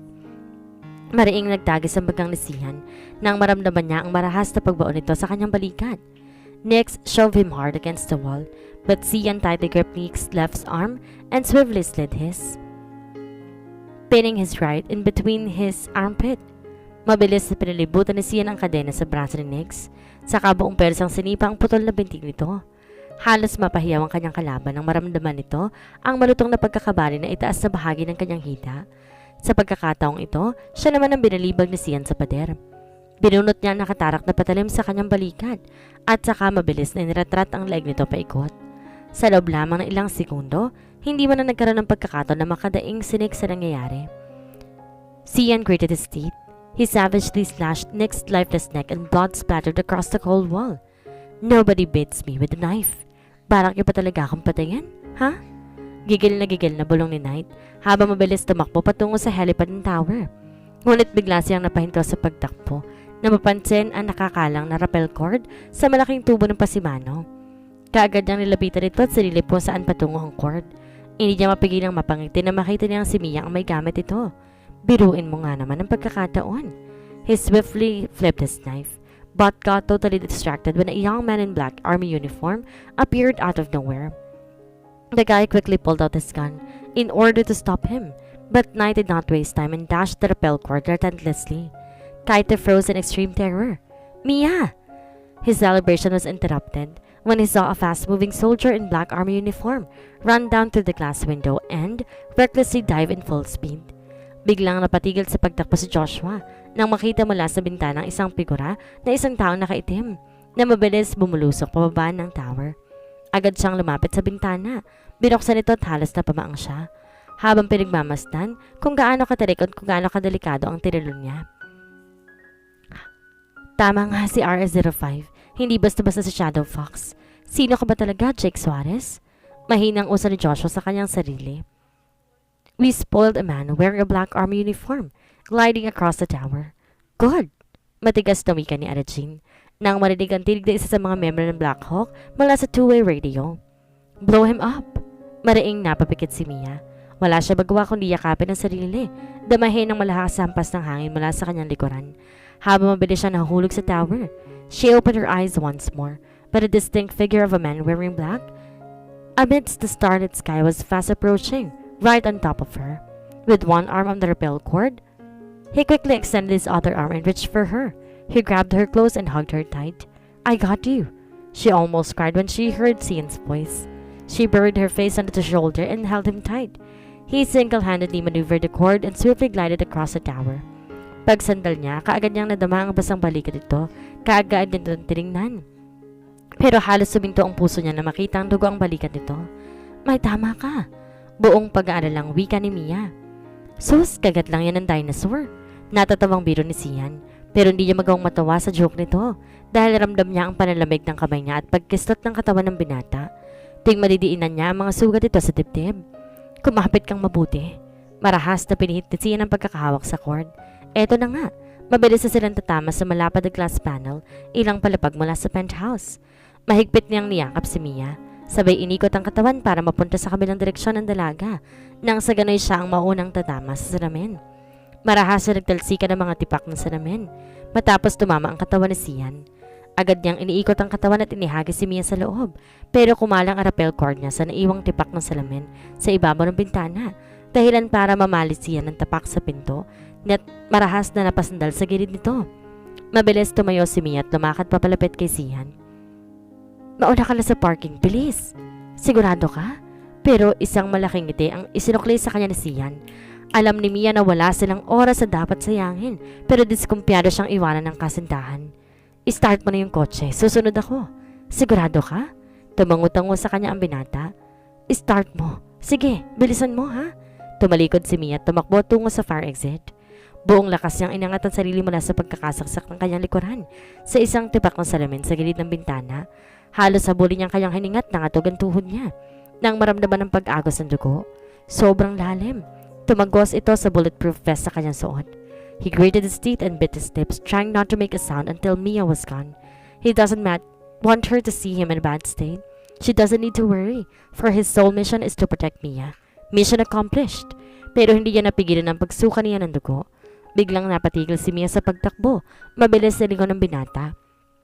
Halos ang lamig ang buong katawan niya na makita niya sa Sian na dumadahak ng dugo. Sian! Inilahad ni Sian ang kanyang dugo ang palad. Pilit sinenyasan si Mia na huwag lalapit. Nangihina ang mga tuhod niya at hindi niya maiwasang mapaurong. Pero alanganin siya na paapak sa dulo ng bintana at nahulog mula rito. Mia quickly dived on the floor and hurriedly grabbed his hand. She gripped it tightly and tried her best to pull him up, but Sian's weight is just beyond her strength and the blood in his hands made it even more difficult. Sian, huwag kang bibitaw. Bakas ang matinding takot at makaawa sa boses ni Mia. Pero kahit gaano kahigpit ang hawak niya sa kamay ng binata, unti-unti pa rin dumudulas ang madugong palad nito. Fear was never in Sian's dictionary, but the thought of losing Mia always scares him to death. I really wanted to marry you so bad. His voice was terribly shaking, yet trying to be strong. But his blooded hands just won't cooperate. No, no, no. Please, no. Mia cryingly pleaded. She bit her lips so hard, it almost bled. Her warm tears streamed down uncontrollably as she gripped Sian's hand tighter and tighter, but it just kept on steeping. Sian sincerely gazed up on her. He wanted to see her face once more, for one last time. And with that, Sian gave Mia a heartbreaking smile. I love you, Mia. Mia felt the tip of his hand slipped. Her world stopped. Even the beating of her heart halted. She almost went after breath and totally froze at the moment. The most terrifying moment of her life. When she slowly watched the man she loved fell hard. Sian! She screamed, her heart on her throat in deep pain. Totally lost in space, Mia burst into tears as she looked at Sian, lying flat, unconscious, near the pool area, 3 floors away from her. But a strong hand quickly pulled her away from the area. He forcefully lifted and carried her on his shoulders and ran as fast as he can. Hindi na malaman pa ni Mia kung ano nangyayari. Lutang na lutang ang utak niya para nguyain ang mga pangyayari. Magang-magana rin ang kanyang mga mata para pagmasa ng lalaking bumuhat sa kanya. Bago patuloy ang sumabog ang buong area, nagdilim ang paningin niya. Napasinghap sa hangin si Mia. Hingal na hingal siya napatingin sa puting kisame at mga ilang ulit na pumikit. Tama, masamang panaginip lamang ito. Sobrang samang panaginip. Mabilis niyang niligid ang kanyang mga mata sa silid.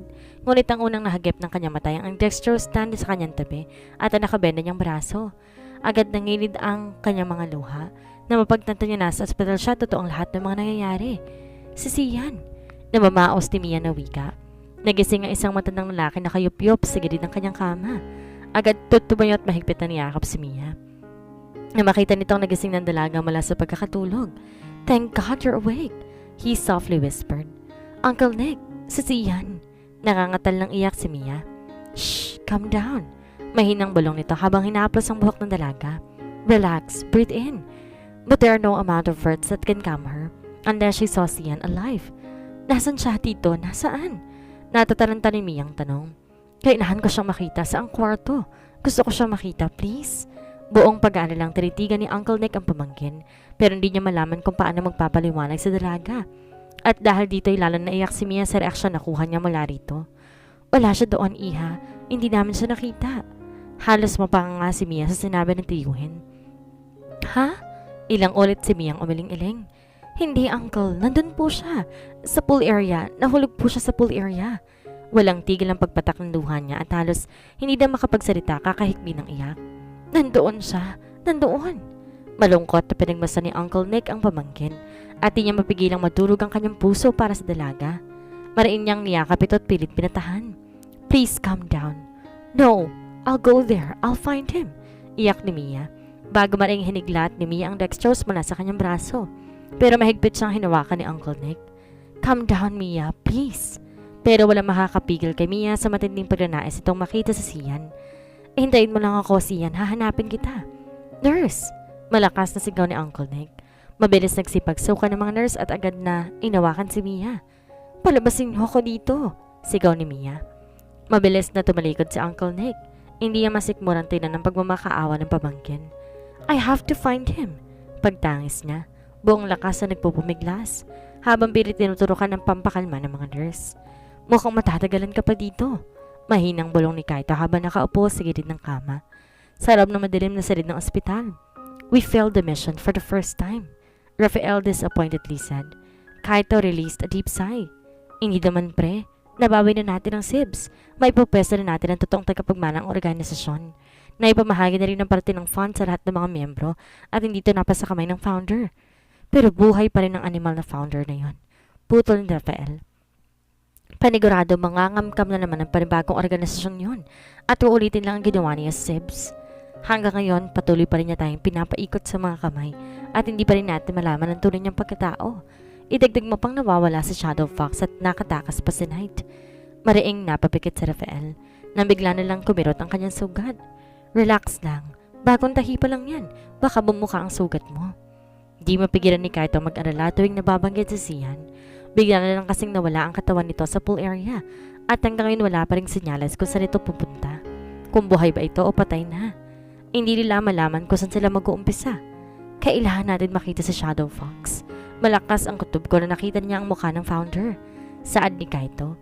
Hanggang kailan daw ba ako dito sa ospital? 2 months. 2 months? Hindi pwede. Huminga ng malalim si Kaito. Tinitigang mabuti ang kaibigan. Mag-lie low ka muna. Kami na munang bahala ni Joshua sa lahat. Samantala, marahang duminat si Mia pero muli siyang napapikit nang masilaw sa sinag ng araw na nagmumula sa bintana. Tanghali na magising siya pero pakiramdam niya mabigat pa rin ang kanyang katawan at kailangan pa rin magpahinga. Iniangat niya ang kanyang mukha mula sa unang basa ng luha. Saka ay ginala ang kanyang mga mata hanggang sa mamataan niya ang kanyang tiyuhin sa lamesa habang nagtitimplan siya. Mabilis na palingon sa kanya si Uncle Nick. "Good, you are already awake." Nilapitan siya kaagad nito at maingat na inabot ang tasa. "Feeling better now?" Uncle Nick smilingly asked her, after she took a sip of her hard tea. Mia just nodded and stared at him blankly. "I gathered all of my men and we're already searching for him, so you don't have to worry too much." Ginagapit ito ang kamay ng pamangkin, ngunit bigla siya napatingin sa kamay nito nang may masalat siyang bagay sa daliri nito.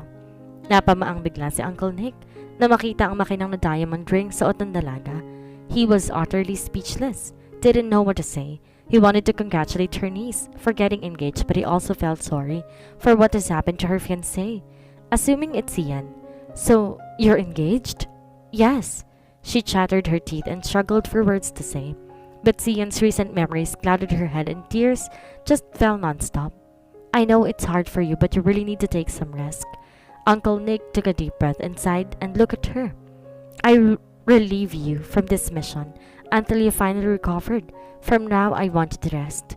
Mia obediently nodded her head. "I really wanted to stay and take good care of you, but I have to leave the country by tomorrow. May mga kailangan kasi akong asikasuhin sa agency." Kumuha ito ng sandwich sa lamesa at prinipara para sa dalaga. Alang-ala ako. Mabuti na lang may maasahan ka kaibigan na nag-aalaga sa iyo dito nung wala pa ako. Mabilis na napalingon si Mia sa kanyang tiyuhin. "Kaibigan? Sinong kaibigan?" Sandaling kumunot ang noon nito habang pilit inaalala ang pangalan ng taong tinutukoy. "Ano nga bang pangalan nun?" Bumalik sa kanyang tabi si Uncle Nick at marahang iniabot ang sandwich sa dalaga. "Naku, medyo naging ulyanin na yata ako ah." Nakangiti nitong wika. "Siya yung dinatan ko rito nang dumating ako. Halos 3 araw ka niyang binabantay dito sa ospital. Pero isang katok ang gumambala sa nilang pagkuusap at mabilis bumukas ang pinto ng kanyang silid. "Ah, eksakto dating mo. Pasok, iho." Napamaang bigla si Mia na makitang lalaking pumasok ng kanyang silid. Napangiti kagad ng binata na makita siya at kaagad nilapag ang basket na puno ng prutas na kanyang daladala. "Ano nga bang pangalan mo, iho?" "Joshua po." Magalang na sagot nito. Kaagad tumayo sa Uncle Nick at kinuha ang susi sa kanyang kotse sa corner table. "Maiwan ko muna kayo. Bibili lang ako ng lunch." "Joshua, ikaw na munang bahala sa kanya." Muli, nilingon ni Uncle Nick si Mia at saka ngumiti. "Bantayin mong maigi yan, ha? Mahilig tumakas yung pamangkin ko." Natatawang wika nito. Bahagyang natawa si Joshua. "Sige po, tito. Ako pang bahala dito." Kaad ni Joshua ang nilingon ang dalaga at saka kinindatan. "Tito?" Gusto na sanang sundutin ni Mia ang mga mata nito, kaso wala talaga siya sa hulog para patulan ng batang ito. Isang matamis na ngiti ang pinabaan ni Mia sa kanyang tiyuhin bago tutuloy ang lumabas sa kanyang silid. Kaagad naman niyang nilingon si Joshua at seryoso itong hinarap. "Paano ka napunta dito sa ospital? Sino ang nagdala sa akin?" Pero hindi siya sinagot nito at ngumiti lamang sa kanya. "Sagutin mo ko." Mariing wika ni Mia. "Kiss muna." Napapikit sa inis si Mia. At kaagad naman itong kinatuwa ni Joshua. "Hindi ka na mabiro. Pumunta ako dito sa Sibs Hospital para bisitahin ng mama ko. Pero nakita kita sinusugod sa emergency room. Wala makausap yung registrar tungkol sa info mo kaya ako niyang kumausap. Alangan namang iwanan kita dito mag-isa." Huminga ng malalim si Mia. Tsaka tinapik ang balikat ng binata. Salamat ha. Malungkot na wika ni Mia. Pasensya ka na, hindi ko talaga alam kung paano kita pasasalamatan. Masyado pa kasing magulong isip ko ngayon eh. Pero pangako babawi ako sa'yo. Napayo ko si Mia. Halos madurog ang kanyang puso habang pinagmamasa ng singsing sa kanyang daliri. Pero biglang nalihis ang kanyang atensyon nang mapansin ang dalawang naglalakihang luggage bag sa gilid ng kanyang kama. Panlalaki ang kulay nito at puno ng iba't ibang sticker na tila pang binata ang disenyo. Di niya tuloy maiwasang mapatingin kay Joshua na ngayon nakatingin na rin sa kanya. Hindi ba sinabi mo na hindi mo alam kung paano ako masasalamatan? Buong atensyon nakinig si Mia sa sasabihin ng binata. Pwede ba ako makituloy sa inyo pansamantala? Wala na kasi ako ibang mapupuntahan eh. Hindi ka agad nakasagot si Mia. Hindi niya kasi magawang tanggihan ng binata. Pero marami rin siyang planong gustong gawin para mahanap si Sian. Baka nakakalimutan mo. Ikaw rin naman na may kasalanan kung bakit sumabog ng unit ko. Kaya pala nagutan mo ko. Napabuntong hininga si Mia bago seryosong tinitigan muli ang binata. Gusto kong lumabas. Nasusukol ako sa kwartong to. Hindi ako makapag-isip. Pwede mo ba akong samahan? Isang matamis na ngiti ang sinukli sa kanya ni Joshua. Masarap ang ihip ng hangin at marahang sumasayaw ang nagagandahang mga bulaklak sa kabaan ng hardin ng ospital. Ang mainit na sikat ng araw na dumadampi sa kanyang balat, bahagyang pumapawi sa kalungkutang kanyang nadarama. Oh Cindy, dito ka muna maupo sa bench. Kaagad pinagpag ni Joshua ang upuan, saka inalalayan ito sa pag-upo. Grabe naman makaalalay, sa braso at tenga lang ang tama ko. Ako kasi, ang lakas ng tama ko sa'yo. Natawa si Joshua sa sariling balat na siya lang din naman nakagets. Anong tama? Baka tamaan ka talaga sa akin. Tatawa-tawang naupo si Joshua sa kanyang tabi. Saka inabala ang sarili sa paglalaro ng cellphone. Isinandal niya ang kanyang sarili sa upuan at komportable nagpahinga. Pero bigla siyang napaigtad sa pagkakaupo at marahang kumunot ang noo habang pinagmamasa ng pamilyar na lalaki na naglalakad papasok ng ospital. Kaito? Buong pagtatakang tanong ni Mia sa kanyang sarili. Bakit siya nandito? Hindi kaya na dito sa ospital na ito si Sian? Hoy, okay ka lang? Nag-aalalang talong sa kanya ni Joshua. Ha? Wala sa sariling sagot ni Mia habang hindi nilulubayan ng tingin si Kaito na naglalakad papasok ng lobby. Joshua, pwede mo ba akong ibilin ng tiritigan siyang mabuti ni Joshua habang hinihintay ang kanyang isasagot? Ng napkin? Grabe ka naman sa akin. Irritable ang sagot ng binata at saka napakamot ng todo sa kanyang ulo. Napkin talaga? Kapag ako tinagusan Joshua, ipapahid ko talaga ito sa mukha mo. Padabog itong tumayo. Huwag kang aalis dito ha, babalik ako kaagad. Mabilis tong tumalikod saka lumakad paalis. Maingat na sinundan ni Mia si Kaito sa loob ng ospital. Kung tutuusin, pwede naman sanyang tawagan na lang ang binata, pero sa hindi niya malamang dahilan para bang kinutuban siya sa dahilan ng pagbisita nito dito.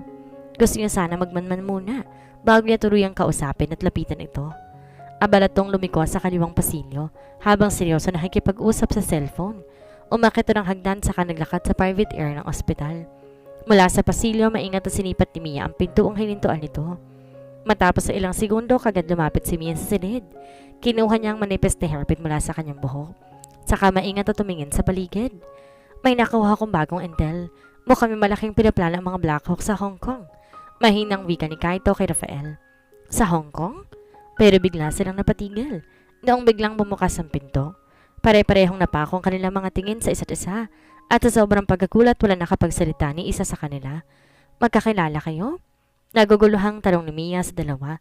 Sa pagkakatanda niya, nagkakilala sa rin ni Kaito at Sian sa Amerika pero hindi niya mawari kung paano nagkakilala ang dalawang ito.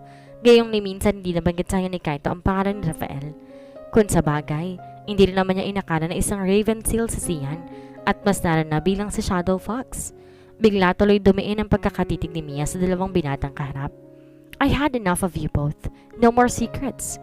Victoria City, Hong Kong. A week had passed. Everybody seemed so busy inside the private hospital.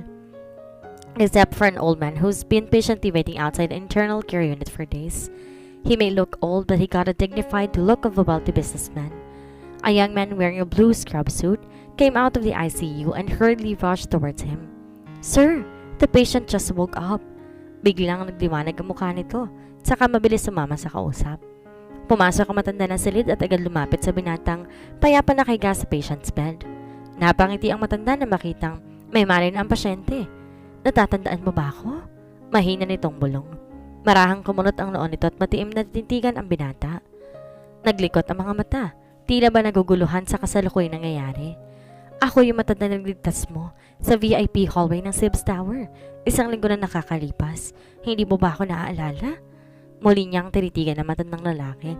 Mariing naparunok habang pilit sinisino ang kausap. Do you have a name, son? But the guy just stared blankly at the ceiling. I cannot remember. So you are telling me that he is suffering from amnesia? Nag-aaral lang tanong ng matandang lalaki sa doktor. Yes, sir. Though it might be temporary, kung tutuusin nga, napakaswerte ng pasyenteng to at ganun lang inabot niya. Muli nilang nilingon si Sian sa glass wall, habang payapa to nakahiga sa kama. Walang kibong nakatanaw sa labas ng bintana. Ang lalim ng mga sugat niya, pero lahat gahibla ang pagitan sa internal organs.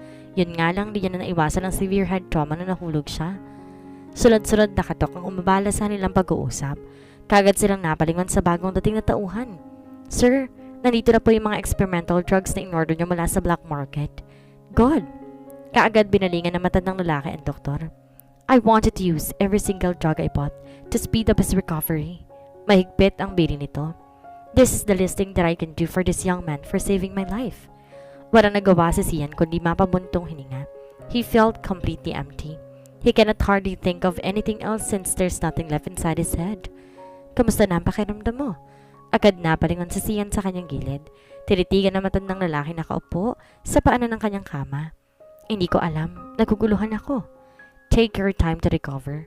Sa linya ng trabaho mo, iho, sigurado ako mas delikado kung mag-isa ka lang, lalo pat wala ka naaalala. Bakit di ka na lang manatili sa poder ko habang nagpapagaling ka, hanggang tuluyang bumalik lahat ng alaala mo? I don't even know who you are, Sian murmured. I'm Mr. Henry Zhang, the owner of the Zhang Empire Group. Are you sure you're already okay? Diskumpiyadong tinig na isang matandang lalaki. Yes, sir, sagot ni Rafael. I already took ample shots of experimental drugs and the doctor said that I can go home and rest for a couple of weeks. That's great news.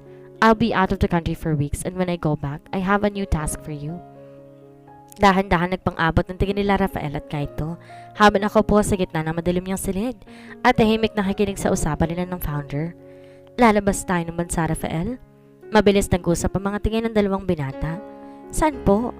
We will go to Hong Kong. We'll take on a new company just like what we did on the SIBs, but this time it will be the Zhang Empire Group. All set? Mabilis na palingon si Mia at agad napangti na makita si Uncle Nick sa bungad ng pintuan.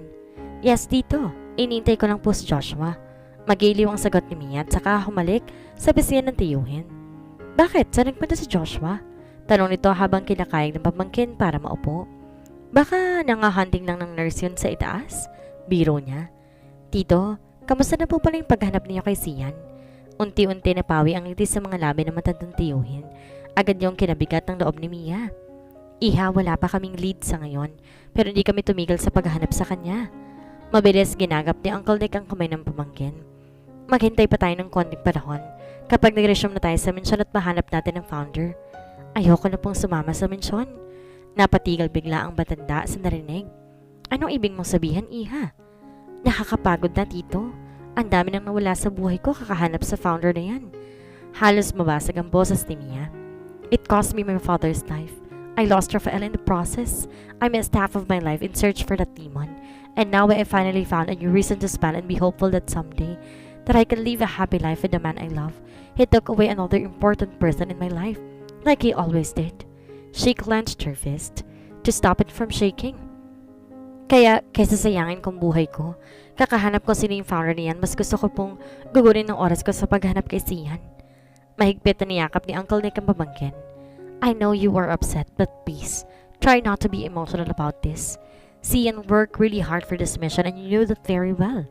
Unti-unti kumalma si Mia sa mga sinabi ng kanyang tiyuhin. I'll give you time to think. Why don't you spend your time in school instead? I will not give you any mission until you are ready. Mia silently nodded her head. I have a plan. Mabilis na patingin sila Joshua at Kaito kay Rafael. I need a decoy. Someone who can pose a shadow fox. Anong pinaplano mo? Tanong ni Kaito. Kailangan lumitaw ni Shadow Fox para malarma ang founder. Kung tamang hinala ko na nakita ni Shadow Fox sa mukha niya, sigurado ako hindi siya matatahimik hanggat hindi niya ito napapapatay. Besides, magandang paraan din to para malihis natin ang atensyon ng founder kung nasan talaga ang totoong Shadow Fox. Ako, ako na lang, sabat ni Joshua. Hindi, mabilis ang tutol ni Rafael. Bakit hindi? Mas makakakilos tayong dalawa kapag si Joshua nagpanggap na Shadow Fox. Saka hindi ba? Di naman talagang inutos mo sa kanya noon pa ang bantayan si Mia. Bulong ni Kaito. Sandaling nag-isip si Rafael. Hindi niya mawari kung bakit pero parang bigla siya nagalang ibigay kay Joshua ang trabaho. Alright, Kaito will train you to move like him. So better be ready. I need the fox in 1 week. I will settle the bill first sa lobby habang wala pa si Joshua. Paalam ni Uncle Nick sa pamangkin. Tsaka marahang tumango. Tito, okay lang po ba kung magpaalam ako sandali sa kaibigan kong nurse sa upper floor? Oo naman, Iha. No problem. Kasalukuy nakaupo si Rafael at komportable nakasandal sa headboard ng patient's bed habang nililinis ng nurse ang tahi sa kanyang sikmura. Nang bigla sila makarinig ng sunod-sunod na mahinang katok. I'm busy, what do you want? Si Cindy po ito, mahina niyang wika. Pagkalabas ito ay siya naman pagpasok ni Mia sa gilid ng binata. A timid smile crossed his lips but quickly faded. As soon as his gaze reached her stitched left ear and heavily wounded, bandaged arms, he immediately felt terrible about it. Halos napabaang si Mia na makitang wala itong suot na pang-itaas pero tuloy na napako ang kanyang tingin sa sariwang tahi nito sa sikmura. Nilapitan niya si Rafael at naupo sa gilid ng kama. Dinampot ang bulak, saka maingat na dinampi sa sugat ng binata. I'm sorry, she sadly whispered. Mas malalim ang pinagsamahan natin kaysa sa sugat na yan. Mia smiled bitterly. I am not talking about the wound. I should have listened to you when you told me not to get involved with Tibbs. Kung sinunod kong sinabi mo, edi sana. If you listen to me, you will never know how he truly felt for you in the first place. Rafael interrupted. Hindi mo malalaman kung sino siya, kung gaano kanya talaga minahal, pinadetektahan at hinintay. Hindi mo sana suot ang singsing na yan kung nakinig ka sa akin. So stop saying I'm sorry for what had happened and be the strong woman Jake wanted you to be. Mapait na napangiti si Rafael at si Mia. Huwag mo akong alalahanin. Oras gumaling ako, tutulungan kita maghanap. Matapos magpaalam kay Rafael, dumiretso rin si Mia sa condo unit na bigay sa kanya ni Sihan. Aba, maganda pala itong nakuha mong unit, Iha. Saan ko ilalagay itong mga gamit mo, Cindy? Tanong ni Joshua. Kahit ilapag mo na lang dyan. Wala sa sariling sagot ni Mia. Nagtagis ang kanyang panga. Dumiin ang pagkakahawak niya sa mga gamit. Parang nilapirot ang dahan-dahan ng puso niya habang minamamasdan ang 2 litrato na masaya. Kung tutuusin, isa lang tong selfie picture ni Mia kung saan nag-photobomb si Sihan. The picture was not sweet at all but the smile on their faces is more than one enough to tell Joshua that they were both happy. Joshua? Agad siyang napalingon na marinig ang baritonong boses ni Uncle Nick. Nabanggit na sa akin ng pamangkin ko, yun tungkol sa problema mo, iho? Wala ka raw ibang matuluyan simula na tinanggal ka sa Sebs? Mariing naparinok si Joshua, tsaka matipid na tumango. Huwag kang mag-alala. Naintindihan ko ang sitwasyon mo, iho. Pero bilang tiyuhin ni Cindy, pinag-iingatan ko siya na parang turi kong anak. Isa-isang tinuro ni Uncle Nick ang mga CCTV camera na naka-install sa buong unit ni Mia. Hindi ko naman siguro gagawa na hindi maganda, di ba? Naku, hindi po, tito. Takot ko lang po sa pamangkin ninyo. Good. I'll be the one to set the house rules. Una, dito ka lang sa sana matutulog. Pangalawa, bala kung pumasok ng kwarto ng pamangkin ko. Pangatlo, hindi ka pwedeng pumasok sa unit hanggat wala siya. At pang-apat, you will do the household chores for her. Naiintindihan mo ba? Opo. Don't worry, iho. I will give you a monthly allowance. Nakangiting wika nito. Isa lang ang ipagbibilin ko sa'yo. I want you to look after her while I'm gone. She's totally depressed right now. Don't let her drink too much alcohol. May pagkalasinggera yung pamangkin ko. Bulong ni Uncle Nick. Kaibigan ko po si Cindy. Huwag po kayo mag-alala. Aalalayan ko po siya. Nakahinga ng maluwag ang matanda sa narinig. Masaya nitong tinapik ang balikan ni Joshua. Tsaka inakbay ng binata. Kaagad nalingon ni Joshua si Mia pero unti-unti naglaho ang ngiti sa kanyang mga labi na makita niyang malungkot ang nakadungo sa bintana. Sabi ko na nga ba't nandito ka lang eh? Nilapitan ng matandang lalaki sa siyan. Kasalukuyan ito nakaupo sa labas ng lobby ng ospital. Wala itong imikat sa diyang napakalalim na iniisip. Pakiramdam ko may naghihintay sa akin. Nabigla si Mr. Zhang nang biglang magsalita ito. Paano kung tatay pala ako na may hihintay sa akin anak? O kaya nanay na nag-aalala kung nasaan na ako? Kundi naman baka may asawa ako naghihintay sa pag-uwi ko. Hindi ako dapat nandito. Inis na sinabunutan ni Sian ang sarili. Pero wala tayong magagawa hanggat hindi bumabalik ang naalam mo. Pagkalma sa kanya na matanda, pangako tutulungan kita. At ano naman ang kapalit? I already told you, I am doing this because you saved my life. But then, the old man's gentle demeanor changed into a serious one. I have an important transaction coming this month. The only thing that I will be asking for you is to be my bodyguard. Pero imbes sagot ang makuha nito ay isa nakakalokong sipol ang lumabas sa bibig ng binata. Habang tinignan ng sexy nurse na kadaraan lang. Well, I hope you don't have a wife, otherwise you'll be dead. Buong araw hindi lumabas ng kwarto si Mia. Simula na makauwi sila mula ospital, humarap ito kaagad sa kanyang computer. Sinubukang i-trace ang tracking device sa Sian. Cindy, kain na, sigaw ni Joshua. Mauna ka lang kumain, mamaya na ako. Muli niyang hinarap ang monitor. Masakit ng kamay niya kapipindot ng mga codes at carry review ng mga CCTV footages, pero wala pa rin. Damang-dama niya ang pagod pero hindi niya magawang sumuko. Please, Sian, magpakita ka sa akin. Biglang nagising si Sian mula sa mahimbing niyang pagkakatulog. Di niya mawari bakit ganoon lang ang naramdaman niyang lungkot na magising siya. Gayong wala naman siya naalalang na panaginipan niya. Huminga siya na malalim at tumingin sa kawalan. Bakit pa pakiramdam ko may naghihintay sa akin? Saan ka pupunta? Walang lingon-lingon na saway sa kanya ni Joshua habang naghuhugas na ng pinggan. Napangibigla si Mia. Diyan lang po, sir. Hintayin mo ko, sasamahan kita. Mahinang wika ni Joshua habang tinatapos ang paghuhugas. Wag na, bibili lang naman ako dyan sa baba. At anong bibilin mo? Mia can't help but roll her eyes at him. Lason sa daga. Malaking daga. Lalasunin kita mamaya. Sige, payag ako. Basta tetestingin mo muna sa sarili mo bago mo ibigay sa daga. Joshua naman eh. Pinagbawalan ako ni Uncle Nick na magsilitod sa kondo kapag wala ka. Ibig sabihin kapag lumabas ka, kailangan lalabas din ako. Diyan ka lang, kukunin ko yung jacket ko. Pumasok si Joshua para kunin ang jacket, pero paglabas niya, wala na doon ang dalaga. Miss, bawal ang minor dito sa bar. Hindi ako minor. Binuksan ni Mia ang bag, kinuhang ID mula sa pitaka. Minor yan, sigaw ng isang lalaki. Agad tinago ni Mia ang ID nang marinig ang boses ni Joshua. Pero bago pa siya makalingon, hinawakan na ni Joshua ang hood ng jacket niya, tsaka kinaladkad pa rin sa bar. Joshua, bitawan mo ko, nakakahiya. Inis na utos ni Mia. Pero hindi siya pinakawalan nito. Tahimik siyang kinaladkad nito pabalik ng kondo. Kasalukuyang tinatahang kabaan ng walang katao-taong parking lot. Joshua, ano ba? Tinabig niya na malakas ang braso nito. Gusto ko lang makalimot. Gusto kong uminom, bakit ba? Makakalimot ka ba? Hindi nakapagsalita si Mia. Kapag ba umiyak ka ngayon, hindi ka na iiyak bukas. Kapag uminom ka ba, lilitaw sa Jake dito? Hindi naman, di ba? Nilapitan siya ni Joshua. Kung gusto mong uminom, sasamahan naman kita.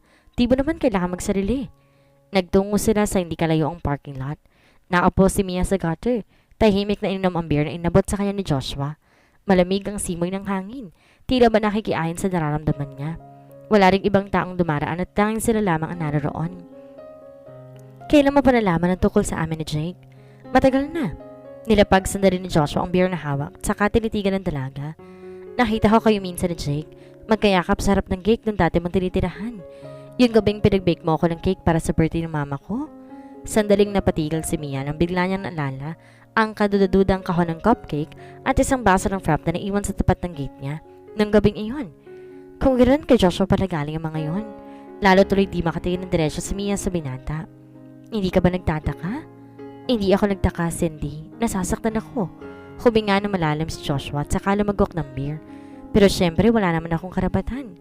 Parang biglang nalulon ni Mia ang sariling dila at di niya makuha magsalita. Alam ko naman may gusto kang iba. Pero sana naman huwag mo akong itulak palayo. Hindi naman ako manggugulo eh. Kaibigan mo ko, Cindy. Pwede mo akong lapitan kung may problema ka. Hindi mo kailangan magsuno. You are too good for me, Joshua. I will never qualify as your friend. Ang kaibigan hindi nagsisinungaling. Marami akong hindi sinasabi sa'yo. Mapait na napangiti si Mia. Eh di wag mong sabihin. Biglang natahimik si Mia. Kung nahihirapan kang sabihin, eh di wag. Pilit kumite si Joshua. Tama na nga, change topic muna tayo na mapahinga naman yung mata mo kaiiyak. Kumuha ulit ng beer si Joshua at binuksan ito. Ikaw ba? Wala ka bang gustong itanong sa akin na chismis? Yung very very light lang ha? Nakangiting tanong nito. Sabay abot ng chicheria. Biglang natawa si Mia. Nagbukas na panibagong beer si Joshua at saka inabot sa dalaga. Joshua, Natatandaan mo pa ba yung unang beses tayo nakita? Yung nakipag-away ka sa akin ng dahil lang sa headband. Sino ba makakalimot nun? Para kanino ba talaga yon? Napatan lang talaga ako nung araw yun sa bazaar. Kaso nung nakita ko yung headband, naalala ko bigla yung first love ko. Si Carla? Tanga. Malutong na sigaw ni Joshua. Lalo tuloy natawa si Mia sa bad trip na itsura nito. Hindi ka nag-headband yun eh. Sino nga? Nung bata ako, meron akong crush na mahilig mag-headband. Natatawang sambit nito. Ibig sabihin nakipag-away ka sa akin ng dahil lang doon? Hindi ba kapaniwala si Mia? Binato niya tuloy ng chichirya ang binata. Pakiramdam ko kasi makikita ko siya ulit. Kaya nagpumilit akong bilhin yun. Nabanggit ko kasi sa kanya na kapag nagkita kami, bibilhan ko siya ng mas maganda doon sa suot niya. Nagkita na naman ba kayo ulit? Hindi. Humagalpak ng tawa ang dalawa. Saan mo nakilala? Sa grade school? Tanong ni Mia. Hindi, sa Baguio. Napatigil bigla sa pagnguya si Mia. Actually, ex-girlfriend ni Sir Rafael yung tinutukoy ko. Huwag ka maingay ha. Parang binuhusan na malamig na tubig si Mia sa narinig. Napako ang tingin niya kay Joshua. Di magawang lunakin ang kinakain na kanina pala kabitin sa ngalangalan niya. Bigla siya may naalala. Malakas ang hihip ng hangin ng mga oras na iyon. Kaya marahan niyang hinawi ang mahaba niyang buhok. Kasabay ang dilaw na lasa ng kanyang headband. Di niya tuloy mapigilang mapangiti habang pinagmamasa ng sarili sa salamin ng bintana. Sigurado matutuwa si Rafael kapag nakita niya na suot ko itong bigay niya. Muli niyang nalingon ang salaming bintana sa kanyang likod saka tinignan muli ang sarili.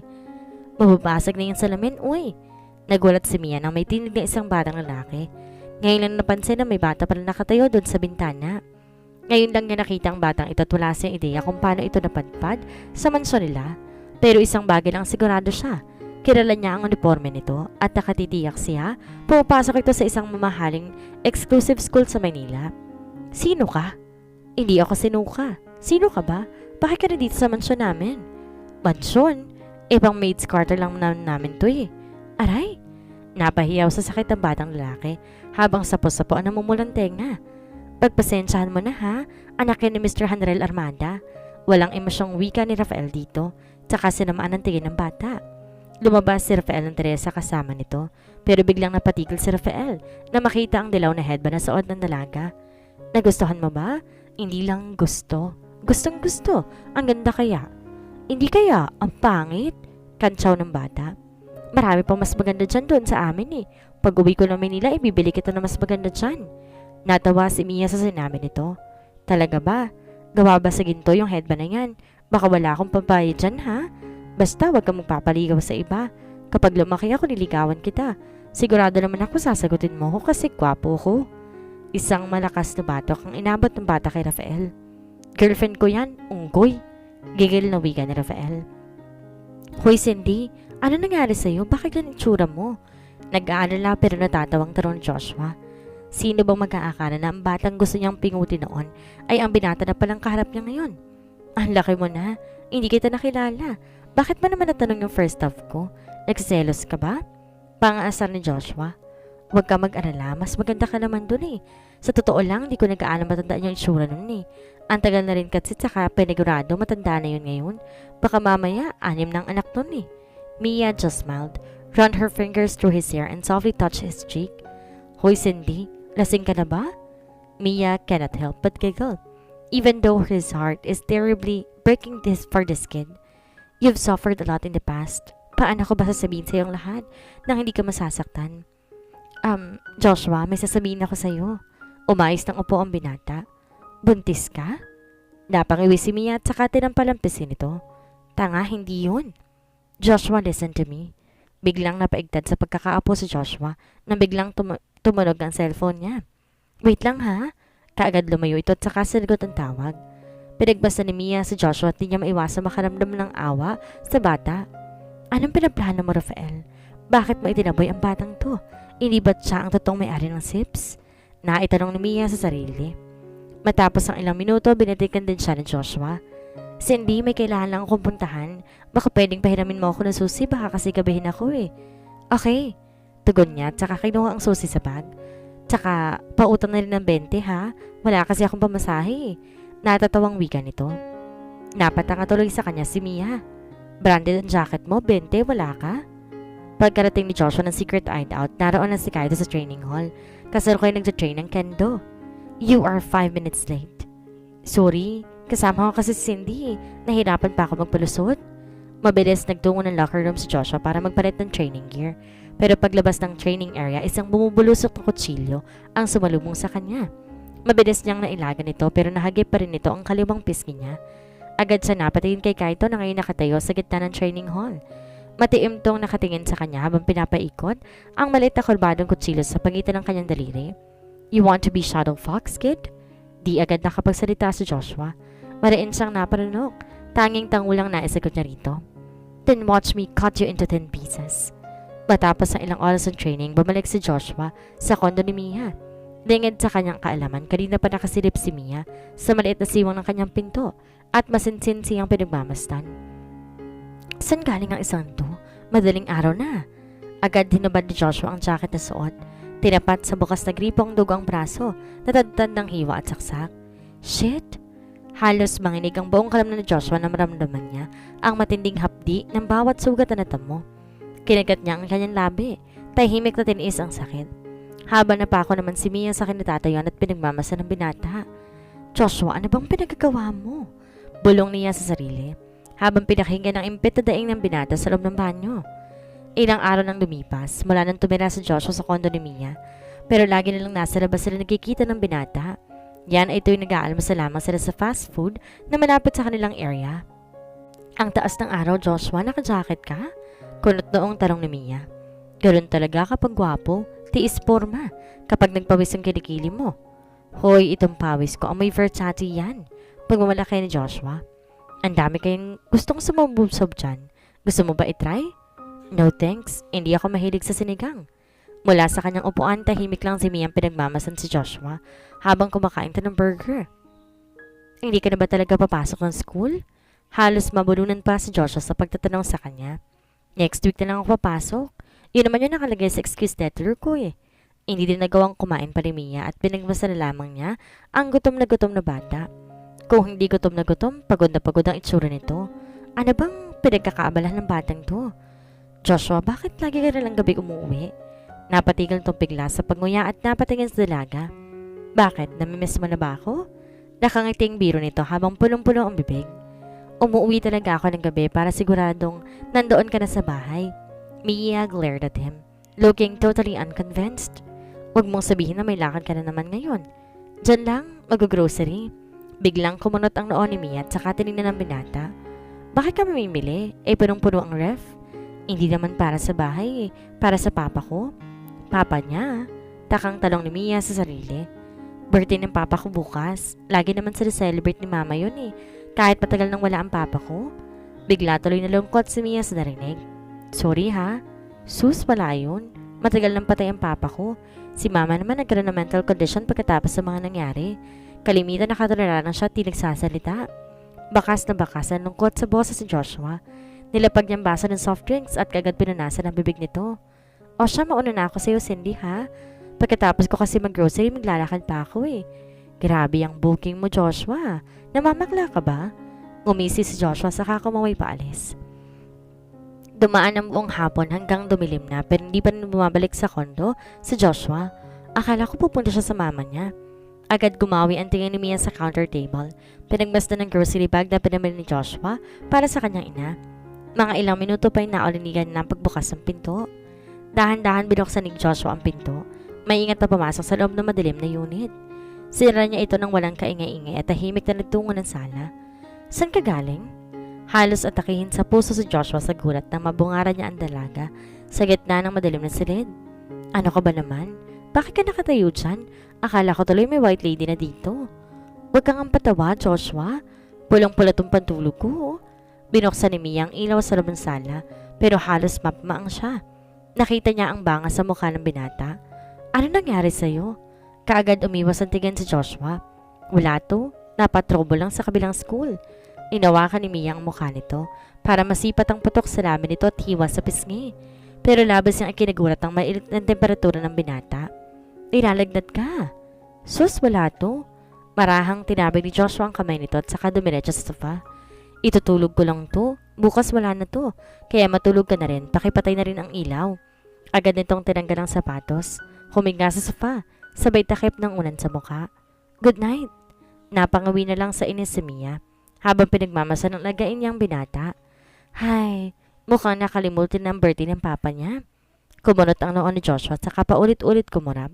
Napatingin sa nakakasilo na sinag ng araw mula bintana. At doon niya lang napagtanto tanghali na pala. Gano'n na ba katagal ang tulong niya? Mahina niyang bulong. Agad na hagip ng kanyang mga mata ang nakatakip na babay sa ibabaw ng lamesa. Binuksan niya ito at di maiwasang mapangiti. Habang pinagmamasan inihanda ang sandwich ng dalaga para sa kanya. Pati na rin ang baso ng tubig at gamot sa gilid nito. Kinuha niyang post-it na nakadikit sa pananglob ng pagkain at binasa ito. Kumain kang mabuti, tapos uminom ka ng gamot. Ako na nagluto ng mga pinamili mo at gumawa rin ako ng cake. Surprise sana kaso tulog at ninarinit ka pa. Dumiretso na ako sa mama mo. Sumunod ka na lang sa ospital kapag bumuti ng pakiramdam mo. Cindy. Halos mapatalon si Joshua mula sa sofa. Buong pagmamadaling sinuot ni Joshua ang kanyang sapatos. Tsaka nagmamadaling umalis. Mabilis siya nagtungo ng ospital at dalidalang lumakad patungo sa silid ng kanyang ina. Dahan-dahan niyang binuksan ang pinto nito. Ngunit halos mahigit niya ang kanyang paghinga bago pa niya tuluyang mabuksan ang pintuan. His eyes widened and his lips parted.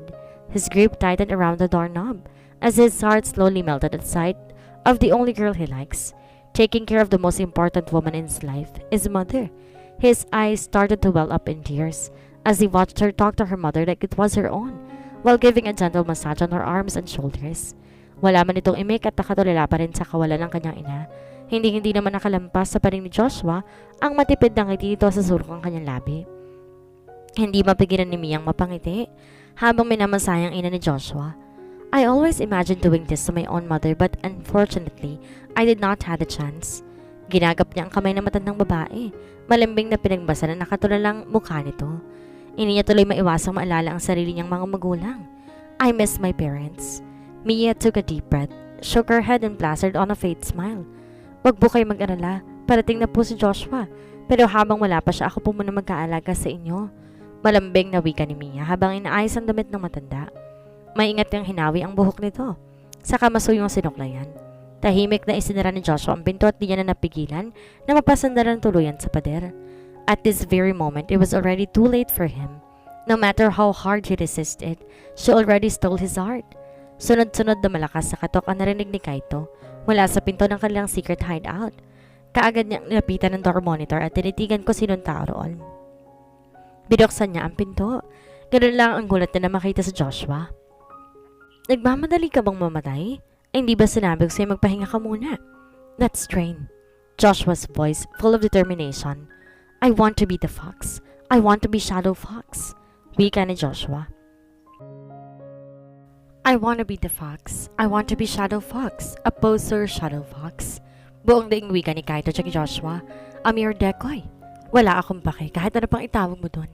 Basta't ang alam ko gusto kong protektahan si Sandy. Kaito mockingly smiled. Gusto ko siyang matawa sa inis. Ipapaalala ko lang sa'yo Joshua ang mission mo. Lituhin ang founder, hindi si Cindy. Hindi ako manggugulo. Aba dapat nang. Matigas na pagtatama sa kanya ni Kaito. Kahit anong mangyari, iisa lang sa Shadow Fox. Maging totoo ka sa sarili mo Joshua. Kinabukasan, maagang pumasok sa eskwelahan. Si Joshua at Mia. Sa totoo lang, di na kailangan pumasok ni Mia sa AIC. Simula na makuha niya ang bungo ng kanyang ama at mailagak na ito sa libingan nito. At matapos ipinabay ng founder kay Rafael ang Sibs, wala na siyang rason para pumasok pa noon. Naisip niya, tama pa bang maghiganti siya? Nasayang ng kalahati ng buhay niya, puno ng galit, at anong napala niya? Nawalan siya ng mahal sa buhay. Sa ngayon ang tayong gusto niya lamang makita ulit sa siyan at mamuhay na ng tahimik. At ang pinakamabilis sa paraan doon, bumalik bilang Sibs at makapapasok muli sa Sibs Tower kung saan nangyari ang lahat. Uy! Halos mabilaokang sigaw ni Bembem na makita niyang naglalakad sila Joshua at Mia pasakay ng jeep. Kaagad tumigil ang dalawa at sanalubong sila ni Gino. Buti naman pumasok ka na Cindy. Kala namin magdo-drop out ka na eh. Tuwang-tuwang saan ni Bembem. Kahit pa punong-puno na pa ng manicure ang bibig nito. Nangiti tuloy si Mia habang pinagmamastan ang dalawa. Matagal-tagal din niyang di nakita magkakaibigan. Kamusta na yung mga injury mo? Pangumusta ni Gino. Okay na ako, kaya lang medyo alanganin yata ang pasok ko eh. Ilang araw na lang, Christmas break na. Oo nga, ang tagal mong nawala. Akala tuloy namin malamig ng Pasko ni Joshua. Ay, kantsaw ni Bembem. Sabay ngiti na nakakaloko sa kaibigan. Sinampal tuloy siya ni Joshua at halos mahulog pa nga ang banana cue mula sa bibig nito. Ahron naman ang nakita mo, di punggal ka. Pixie ni Joshua.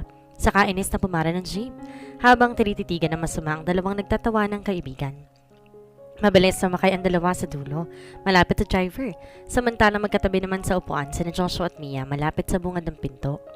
Bayad po, ani Joshua sa pamasahe nila. Ilan? 2 daw po, sabat ni Bembem. Isang maganda pero manhid, tsaka isang gwapo pero torpe. Halos lahat na pabunghalit ng tawa maliban kay Joshua. Inya tuloy mapigilang mapangiwi. Habang tinititigan na masama ang dalawang kaibigan. Bakit nga pala sabay kayong pumasok? Inosenteng tanong ni Gino. Bakit? Bawal ba kami magsabay? Iritableng sagot ni Joshua. Nakita tuloy si Bembem sa reaksyon ni Joshua. Teka nga, lumapit ito sa dalawa at nagpumilit tumabi sa binata. Kayo na ba? Hindi. Sabay pang sagot nila Mia at Joshua. Yes naman, pati pagsagot sabay. Tumigil ka na nga. May boyfriend na sa Cindy. Saway ni Joshua. Natigilan bigla si Bembem at Gino at saka napatingin kay Joshua. Si Jake Suarez, boyfriend niyan. Mahinang sambit ni Joshua. Talaga? Nasa na nga ba yun? Ang tagal ko nang hindi nakikita sa school yun Walang muwang na tanong ni Bembem. Natahimik tuloy silang pareho. Lalong-lalo na si Mia na maalala niyang muli sa siyan. Good morning, class. Bati ng guro sa mga estudyante nang biglang magip ng kanyang mata si Mia. Oh, Miss Ginto, welcome back. Ngumiti si Mia sa guro, ngunit ang nahagip ng kanyang panaginip ay ang nakaupong si Carla. Nakatitig to sa kanya at di mawari ko nang ibig sabihin ng tingin na iyon. By the way, class, medyo alanganin ang school year pero may bago kayong classmate. Agad kumunot ang noo ni Joshua nang marinig ang sinabi ng guro. Mabilis umugong ang bulong-bulungan sa ng silid at lahat halos nagtaka kung sino ang bagong estudyante. I hope you'll make good friends with him and help him catch up with most of your subjects. Lumapit ang guro sa pinto at binuksan. Siya namang pagpasok na isang binata sa silid. Halos lumaki ang mga mata ni Mia, Joshua, Gino at Bembem. Isama na rin natin si Carla, pati na rin ang buong klase. Kindly introduce yourself to the class. A huge grin crossed the guy's face while looking directly at Mia. It's Giro Blancruby, by the way. He walked straight towards her and darted his gaze at the girl sitting right beside Mia. Sa sobrang takot, lumipat ito sa kabilang upuan at labis naman tong kinatawa ni Giro at saka buong ngiting na upo sa tabi ni Mia. Hi baby, did you miss me? Giro said in his usual husky voice. Para tuloy sinilaban ng sili ang puwet ni Joshua sa narinig. Laking gulat na lang ni Mia nang biglang umurong ang kanyang silya. Mabilis siyang napalingon kay Joshua habang hinahatak nito ang kanyang upuan, papalapit sa kanya. Nagtitigan ng masama ang dalawang binata at maski ang guro nila hindi makapagsalita para umawad. Kapag hindi pa kayo tumigil pag uumpugin ko kayong dalawa, gigil na bulong ni Mia. Samantalang tahimik lang nakaupo si Carla at pinagmamasdan lamang sila. So your name is Giro? Bulong ni Carla sa kanyang isipan habang pinagmamasdan ng lalaking minsan nagligtas sa kanya. Pero hindi rin nakalagpas sa kanyang paningin ang mga titig ng binata kay Mia. Magkakilala sa rin ni Cindy? Okay, since malapit ang Christmas vacation at medyo alanganin ang pagpasok mo sa klase, Mr. Blankery, I'll give you a special project instead. Whatever. Giro haughtily smiled, not breaking his glance at Mia. At dahil mukhang magkakilala naman kayo ni Miss Quinto, I will assign both of you as partners on the said project, special project, since kailangan din makakatch up ni Miss Quinto dahil matagal din siyang nawala. Ha? Bakit? Halos malamukot ang mukha ni Joshua. May problema ba, Mr. Tan? Meron, ma'am. Sigaw ni Bembem. Kailangan po niya ng heart transplant. Wasak na eh. Natatawang wika nito sabay ilag matapos siyang batuhin ni Joshua ng notebook. Giro's smirk grew into a mild white smile. That's what I'm talking about, baby. I am loving this school. Mabilis niyang binalingan ng tingin si Mia at saka kinindutan. We are so meant to be, babe. Mabilis na pangawi si Mia at saka inikutan lang ito ng tingin. You are getting married? Nakangiting tanong Rafael sa kanyang sekretary na si Dana. Opo, sir. Nakangiti man, bakas naman ang lungkot sa mga mata nito habang pinagmamasa ng kanyang boss na tahimik na binabasa ang kanyang resignation letter. Pambihira ka, Dana. Inunahan mo pa ako magpakasal eh. Biro ulit ni Rafael. Si sir talaga. Paano po kayo kakasal? Wala naman po kayong girlfriend. Natawang bigla si Rafael, bagay na hindi niya madalas gawin. Bagay na naman sekretary niya na isa itong tawa na may bahay ng lungkot at hindi galak. He put the letter down, slowly took off his glasses and looked at her. I'm happy for you. Rafael smiled. I'll guess I never find another secretary as efficient as you. Mabilis tinanggal ni Dana ang makapal na salamin na suot, tsaka pinanasa ng carp ng kanyang luha. Do not cry. Soon enough you'll be a wife and maybe a mother in the future. There is a better position waiting for you instead of being my secretary, so cheer up. Seryosong wika ni Rafael, habang pinipirmahan ng resignation letter. Don't worry, I will find another one. Yung magigising mag-skirt saka yung mahiling mag-red lipstick. Biro ni Rafael na sadyang kinatawa ni Dana dahil taliwas sa taliwas ito sa manang inspired outfit niya. Si Sir naman eh. Umiti si Rafael sa kanya at saka iniabot ang resignation letter. Good luck and best wishes. Thank you, sir. Dana paused for a moment and looked at his former boss for one last time. Be easy on yourself, sir. You deserve to be happy too. And with that, Rafael cannot help but flash a heartwarming smile. But their conversation is quickly interrupted when the office phone suddenly rang. Go ahead, Dana. Ako nang bahala dito. Kaagad lumabas ng opisina ang dating sekretary at mabilis niyang dinampot ang telepono. Hello? Rafael, it's been a while. Mabilis na nanlabo ang ngiti sa kanyang mga labi at muli, nagsalubong ang kilay nito nang marinig ang tinig ng matanda. Everything is fine, sir. Binuksan ni Rafael ang cabinet saka dumampot ng maliit na microchip listening device at ikinabit sa telepono. Naalertong bigla si Kaito habang umiinom ng kape sa balkonahe ng kanyang tinitirhan nang marinig ang usapan ng dalawa sa kanyang hikaw na listening device. Good. I already set a meeting with the Zhang Empire Group. Unfortunately, I'm still out of the country so I will be asking you to meet him instead. Alright, matipid na sagot nito. The old man paused for a moment and an awkward silence got in the way of their conversation. Rafael, you are getting old. Do you have plans of settling down? Biglang napatigil si Rafael sa tanong ng matanda. Maski si Kaito napahinto sa paghigop ng kape because of that weird awkward question coming from the founder. That's a very funny question, sir. Not funny enough. You are not laughing. Nanayong bigla ang lalamunan ni Rafael. Sigurado siyang may gustong tumbukin ng matanda pero hindi niya ito mahulaan. Should I leave the bride's name blank on the invitation? Rafael sarcastically asked. Would it be nice if I will be the one to put a name on it? The old man meaningfully said. Lalo tuloy lumalim ang paghinga ni Rafael habang tumatagal sa usapan nila ng founder. Nanlamig ang kanyang mga kamay. Hindi niya nagugustuhan ng pinatutunguhan ng usapang ito. Would Mia Natividad be a nice name to fill the spot? Tila nalulon bigla ni Rafael ang sarili niyang dila. The hell with this old guy? Is he testing me again? That's totally absurd. Seryosong sagot ni Rafael. Sino naman ang nasa tamang pag-iisip na magpapakasal sa lalaking nagtangkang pumatay sa kanya? Ilang buwan lang kakalipas. Want to try me, my son? I have my own ways to make her yours. All you have to do is to say yes. He is corrupting your mind, Rafael. Do not fall for it. Mahinang paalala ni Calto kay Rafael sa device. Rafael, I don't want her anymore. I stated. Of course you don't want her, the old man insisted. You love her. His last statement completely silenced Rafael. I want to pass my legacy to someone who knows what he wants and know how to get it. I wanted to be that someone, Rafael. I don't understand why you're not taking what is rightfully yours in the first place. I told you that woman no longer interests me. I don't love her anymore. Rafael almost heard the old man laughed on the other line. It's either you get her or I will get her for you. You decide. Take it as a reward for your undying loyalty to me. I treat you as my own son, Rafael, and as a father, I know what my son wants. Rafael cursed him inside his head. So many times he almost lost count. You are not my father, and I had no desire of being your son. All I ever wanted is to meet you, sir. The only person I looked up to through all these years. Rafael almost to puke at his own words. Don't worry. I will introduce myself to you at Hong Kong. Sagot sa kanya ng matanda, bago nito tuloy ang pinuto ng usapan sa kabilang linya. So you're really grooming Rafael to be like you, huh? Tanong na isa pang mata ng lalaki na kapo sa eleganteng leather na upuan. I am not getting any younger. I needed someone who thinks and acts like me, and I see myself perfectly on Rafael. He was like a younger version of me, but a very dangerous one. The founder smirked as he drank his glass of whiskey up to the last drop.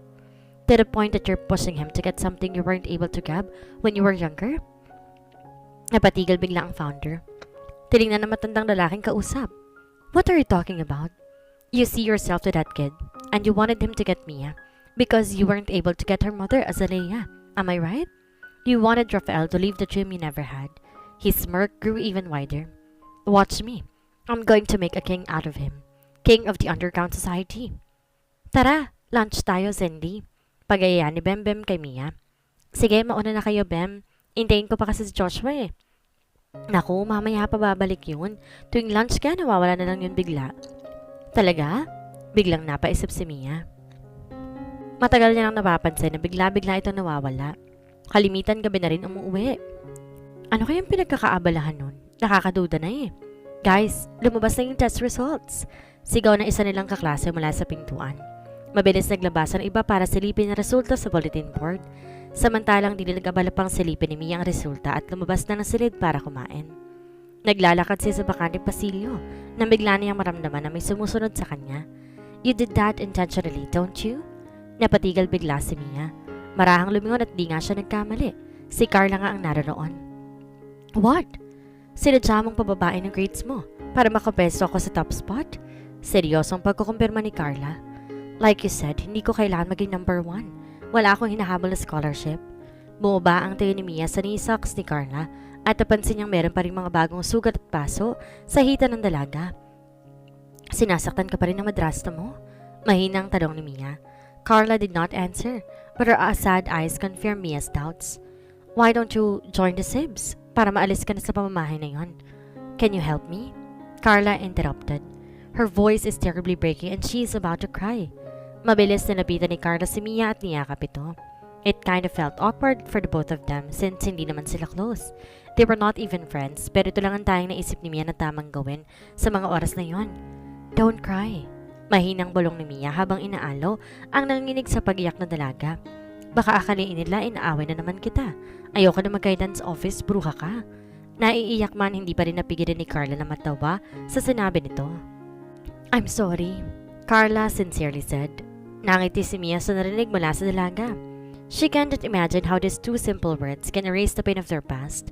They might start off the wrong foot but it was never too late to start again. Anong sorry? Ganon lang yon? Libre mo ako ng lunch. Biro ni Mia. Nabigla tuloy siya nang hawakan ni Carla ang kanyang braso. Bagay na hindi nito ginagawa kahit sa mga kaibigan niya. May baon ako. We can share. Carla smiled at her and dragged her along the hallway. He is playing mind games on you. I know that. Mahinang tugon ni Rafael.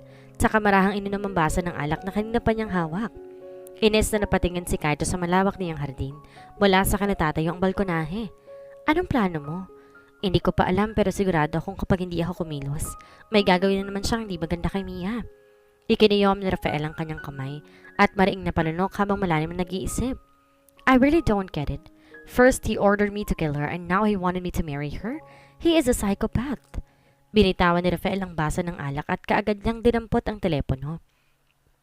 This is Rafael Mercado speaking. Can you excuse Miss Cindy Quinto from her next class? Ilang minuto pa naroon na sa opisina ang dalaga. Marahang binuksan ni Mia ang pinto ng opisina ni Rafael, tsaka maingat na sumilip dito. Pinapatawag mo raw ako? Yes, have a seat. Kaagad namang naupo si Mia. Bakit nandito sa Giro?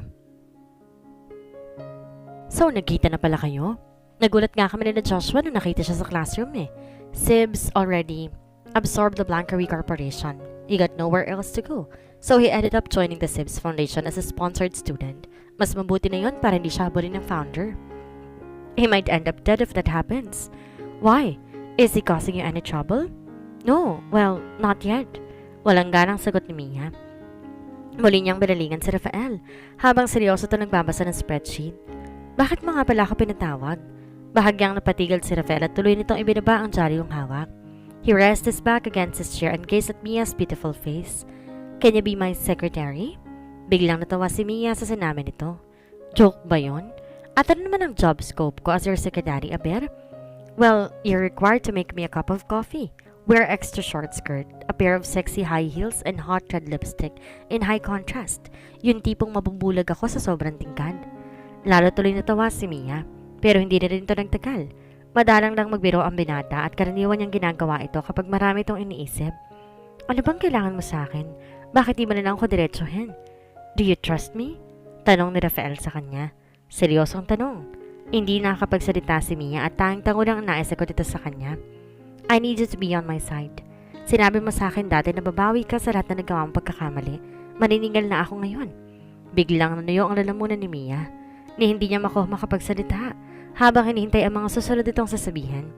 Come with me to Hong Kong. I badly need you there, Mia. Tahimik na umiinom ng kape si Mia habang nakaupo sa mahabang sofa. Katabi ang malaking teddy bear na binigay sa kanya ni Sian.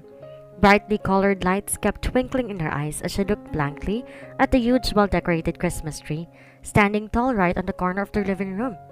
As a kid, she remembered how happy and excited she was waiting for her birthday up until Christmas Day. But everything's changed ever since his father died on her birthday. Ilang araw na lang, Pasko na. Pero hindi niya makuhang maging masaya.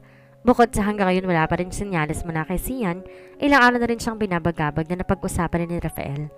As much as she wanted to help him, she is quite hesitant to leave the country, thinking that Sian might come back to her anytime soon. Napatigil siya sa malalim ng pag-iisip. Matapos makarinig ng sunod-sunod na katok mula sa pintuan, kaagad siyang lumapit dito at binuksan ito. I bought everything you asked, Jiro said while holding several market bags. Lumapit si Mia sa kanya para kunin ang mga pinamili nito, ngunit marahang tinabig ni Jiro ang kanyang kamay. Don't bother. Ako na magpapasok ng lahat ng ito. Where's the kitchen? Doon. Sinamahan siya ni Mia sa kusina at isa-isang nilapag ang mga pinamili, pati na rin iba pang gamit na kakailangan nila sa paggawa ng proyekto. Is there a special occasion? Mukhang magluluto ka. Isang matipid na ngiti ang gumuhit sa kanyang labi. Yes, there is. Kaya umpisahan na natin ang paggawa ng project para maaga tayo makatapos. You know, if it's really important, let's just reschedule this. Mia immediately shook her head. No, there is no need for that. Maaga pa naman, Jiro. It's just that you look terribly sad. Napatigil bigla si Mia sa sinabi nito. Marahang umakit ang kanyang tingin sa mata ng binata. You too. Sa pagkakataong ito, si Jiro naman ang hindi nakapagsalita. I heard what happened to your brother. His eyes twitched and his jaw quickly tightened as soon as Mia brought up the issue. Honestly, I'm not the best person to console you right now. Me and Dylan were never in good terms and you knew about that. But I do know the feeling of losing someone really important in your life. Marahang ginagap ni Mia ang kamay ng binata. Saka sincero itong tinitigan. I am really sorry for your loss, Jiro. He bit his lips to prevent it from shaking, but his tears cannot help but well up. His jaw tightened as he gazed at her with misty eyes. I really hate you. Biglang napamaang si Mia sa narinig. Tuwing nakikita kita, naalala kong araw na yon, when all I ever care and think about is you and my pride. Habang naiwan mag-isa si Kuya at walang awang, pinatay nila Night at Damian. He is calling me. He is calling my name until his last breath. Jiro burst in tears. His knees weakened, but Mia quickly put her arms around him and hugged him tight, while Jiro wallowed in deep again. Nailigtas ko sana siya kung sinagot ko lang yung phone. Kung bumalik ako doon. Mia cannot think of any good thing to say.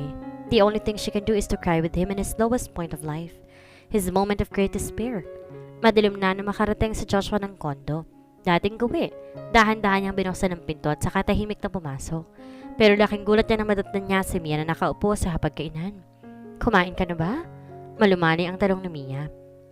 Lumapit si Joshua sa lamesa at halos mapanganga siya habang pinagmamasan ng iba't ibang putaing nakahain. Napatingin siya kay Mia at napansin kaagad ang namumukto nitong mga mata. Inabot ng dalaga ang posporo at sinindihan ng kandila ng gate. Uy, may cake pa. Hindi ko naman birthday ah. Biro ni Joshua. Alam ko. Mia plastered on a faint smile. Birthday ko ngayon, Joshua. Naumid bigla ang dilo ni Joshua. Hindi niya tuloy malaman kung paano babatiin ang dalaga. Gayong ilang oras na lang matatapos na ang kaarawan nito. Di mo lang siya nakapaganda ng kahit ano para dito.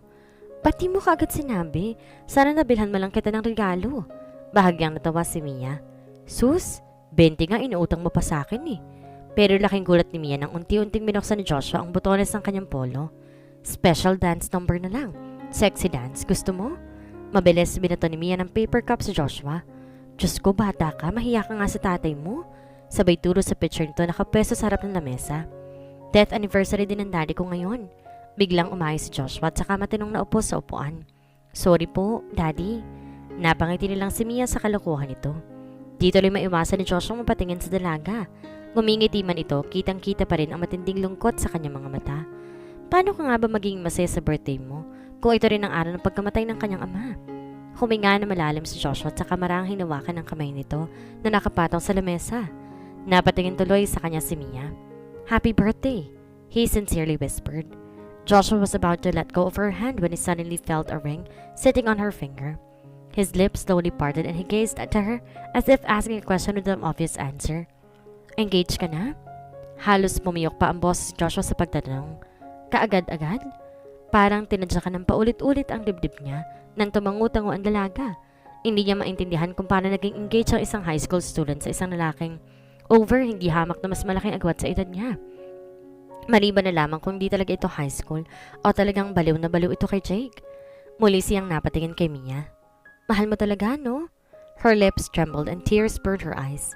Joshua can feel his heart being ripped into million pieces as he watched her broken to tears, totally beaten by grief and deep longing for someone, and accepting the hard fact that it will never be him. I just want to see him on my birthday, Joshua. I want to see him so bad. Pasensya ka na, Cindy. Ice cream lang kaya ng budget ko eh. Bahagyang natawa si Mia kahit pa umiiyak siya. Sige na nga, ice cream na lang. Gusto ko yung pistachio, ha? Pambihira. Yung flavor na pang 199 lang. 300 plus na yung ice cream na yan eh. Tumayo si Joshua. Nilapitan ito at pinunasan ng luha ni Mia. Intayin mo ako sandali. Bibili lang ako ng ice cream, okay? Mabilis tumalikod ang binata at saka hinablot ang itim na bag nito sa sofa bago tuluyang lumabas. Tinitigan ni Mia ang buong condo unit niya pero puro alaala lamang nila na siya ng kanya nakikita. Ang mahabang sofa na madalas itong higaan habang nanonood ng TV. Ang balkonahing paborito nilang tambayan kung saan madalas nilang pag-usapan ng mga plano nila sa buhay. Ang pinto ng banyo kung saan siya palaging hinaharang ni Sian tuwing bagong paligo siya. Lalong-lalo na ang kwarto kung saan madalas silang magkasama. At ang lamesang ito na madalas silang kasalo tuwing pinaghahanda siya nito ng pagkain. Pakiramdam ni Mia wala na siyang maiiyak pa. Kumuha siya ng plato at pumutol ng cake. Sumubo siya ng malit na piraso pero hindi siya natuwa. Sigurado naman siyang tama ang kanyang timpla. Pero ewan ba niya kung bakit parang walang lasa? She was about to take another bite when the light suddenly went off. Great, just great. Nag-brown out pa. What a birthday! Asa na tumingin si Mia sa kawalan ng madilim niyang unit. It was pitch black and the only thing she can see is the small amount of light coming outside the balcony. Maingat na kinapa ni Mia sa lamesa ang cellphone pero napatigil na may mapansin siyang isang aninong nakatayo sa balkonahe. Nanlamig ang buong katawan niya. Pakiramdam niya isang daling tumigil ang puso niya sa pagtibok. Unti-unti nanlaki ang kanyang mga mata habang pinagmamasa ng anino ng isang lalaking pakiwari niya ay naka-jacket. Isang pamilyar na jacket na madalas niyang makita sa loob ng 9 na taon. Marahan siyang tumayo at lumakad papalapit dito. Rinig na rinig niya ang tibok ng kanyang puso habang pilit sinisipat ang nakatakip nitong mukha kahit pa lumalabon ang kanyang paningin nang dahil sa nagbabadya niyang luha. Hindi niya gaanong maaninag ang mga mata nito pero ang tindig at postura nito ang amoy suit na suot nito. Ang itim na cap, hindi siya pwede magkamali. Sian? She shakingly whispered. Sian? Takang tanong ni Joshua sa sarili. But before he could even react, Mia rushed towards him and buried her face into his chest. He clung into him and cried helplessly. Plano niya sana na magpakita dito para hindi na ito malungkot at magkaroon ng konting pag-asa na buhay pa si Jake. Pero na pang magagawa niya. Ngayong mahigpit na itong nakayakap sa kanya at di pa rin siya sigurado kung hanggang kailan pa niya kayang pigilin ang kanyang nararamdaman para sa dalaga. He gently wrapped his arms around her. He knew very well that this was not right, but he is just a man who fell madly in love with a girl who belongs to someone else. Joshua cannot help but hug her with so much longing. He wanted this for the longest time. He almost closed his eyes when he felt her warm body against him. He lovingly stroked her soft long hair and gently kissed her forehead with his mask on. Mia looked up to him and reached for his face, but before she could even touch it, he quickly grabbed her hand and put it on his chest. Joshua took a deep heart breath as he looked deep into her eyes, down to her soft red lips that is begging to be kissed. The sad look in her eyes. He just cannot take it anymore. He swiftly put out his knife and violently flipped it towards the nearby light post. It became pitch black. He grabbed her close, amidst the darkness of the night, slowly pulled down his mask and kissed her. 1 hour earlier, before the kiss, dala ang malaking varsity bag sa balikat nito. Naglakad si Anna na walang katao-tao sa hallway patungo sa opisina ni Rafael. Kumatok muna siya sa pinto bago tuluyang pumasok. At hindi nga siya nagkamali. Dinatan niya ang kaibigan na umiinom mag-isa sa kalagitnaan ng madilim na opisina. Nilapag ni Anna ang kanyang bag saka naupo. Umalis ako last week, umiiyak ka. Pagbalik ko, umiinom ka pa rin? Ginagawa mong tubig yung Black Label Bahagyang umiti si Rafael at saka binaba ang baso. Kamusta ang pag-iimbestiga ko sa iyo? Kumpirmado. Nasa Hong Kong tonight. Siguradong may kinakanon na masamang plano yun doon. Pinaghahanap din siya ng kapatid mong hilaw, kasamang ibang Black Hawk members. Pero alam mo naman, masyadong madulas ang gagong yun. Asar na sumandal si Anna sa swivel chair, kaya napatingin sa kalendara na nakapatong sa lamesa. Teka, birthday niya ngayon, di ba? His brow suddenly twitched. Hanggang ngayon, hindi mo pa rin siya binabati? She's not happy to start with, and it's all because her father died this day and I left her all alone. Tingin mo may mukha akong hiharap kay Mia sa araw na to? Ang tagal na nun. Alam na ni Mia ang totoong nangyari sa tatay niya. Sa tingin ko, hindi naman siya galit sa'yo eh. Ikaw lang to nagpapahirap sa sarili mo. Yung ipinadala ko mensahe kay Mr. Zhang, nakuha ba niya? Pag-iiba ni Rafael sa usapan. He already received it and he agreed on your terms. Joshua took a deep hard breath as he looked deep into her eyes, down to her soft red lips that is begging to be kissed. The sad look in her eyes. He just can't take it anymore. He wanted to erase her pain. He wanted to ease his pain. This pain that kept tugging his heart for the longest time. Every time he saw her cry, every time he heard her voice breaks, his heart wanted to be that man, even for just a second. He would not let this moment pass, even if it hurts him a lifetime. Tonight, he will be Shadow Fox, her fox. Joshua swiftly pulled out his knife and violently flipped it towards the nearby light post. He pulled her close. Amidst the darkness of the night, he slowly pulled down his mask, leaned towards her, and kissed her. Joshua held her close. He never kissed any woman before except her. She was his first kiss, his second, and his third. But this kiss kind of felt different for Mia. Pero wala na siyang pakialam. Mas nanaig ang pananabik niya sa pagbabalik ni Sian. He lovingly kissed her, gently angled his mouth and deepened his kiss. His heart is about to burst when he felt her lips returning every kiss he made. Pero sunod-sunod na katok ang bumulabog sa kanila. Mabilis na pabitaw si Joshua at lumayo sa dalaga. Sandali! Pigil ni Mia pero mabilis tumalon si Joshua sa balkonahe at ekspertong tumawid-tawid sa bawat veranda hanggang tuloy ang makababa at tumakbo pa alis. Napalingon tuloy si Mia sa pinto na kanina pang may kumakatok pero hindi niya ito pinapansin. Humigpit ang pagkakahawak ni Mia sa veranda habang pinagmamasa ng paglayo nito. Bakit ngayon ka lang nagpakita? May pinagtataguan ka ba? Delikado ba ang sitwasyon mo? Ang dami ko pang gustong itanong sa'yo. Bakit bigla kang umalis, Sian? Lalong sumingkit ang singkit ng mata ni Rafael habang nakatayo sa madilim na condo unit ni Mia. Kanina pa siya kumakatok pero walang sumasagot dito. Tatalikod na sana siya paalis nang biglang bumukas ang pintuan ng unit. Parehas pa silang natigilan nang mapamaang bawat ang kanilang mga mata ng dalaga. Rafael? Happy birthday!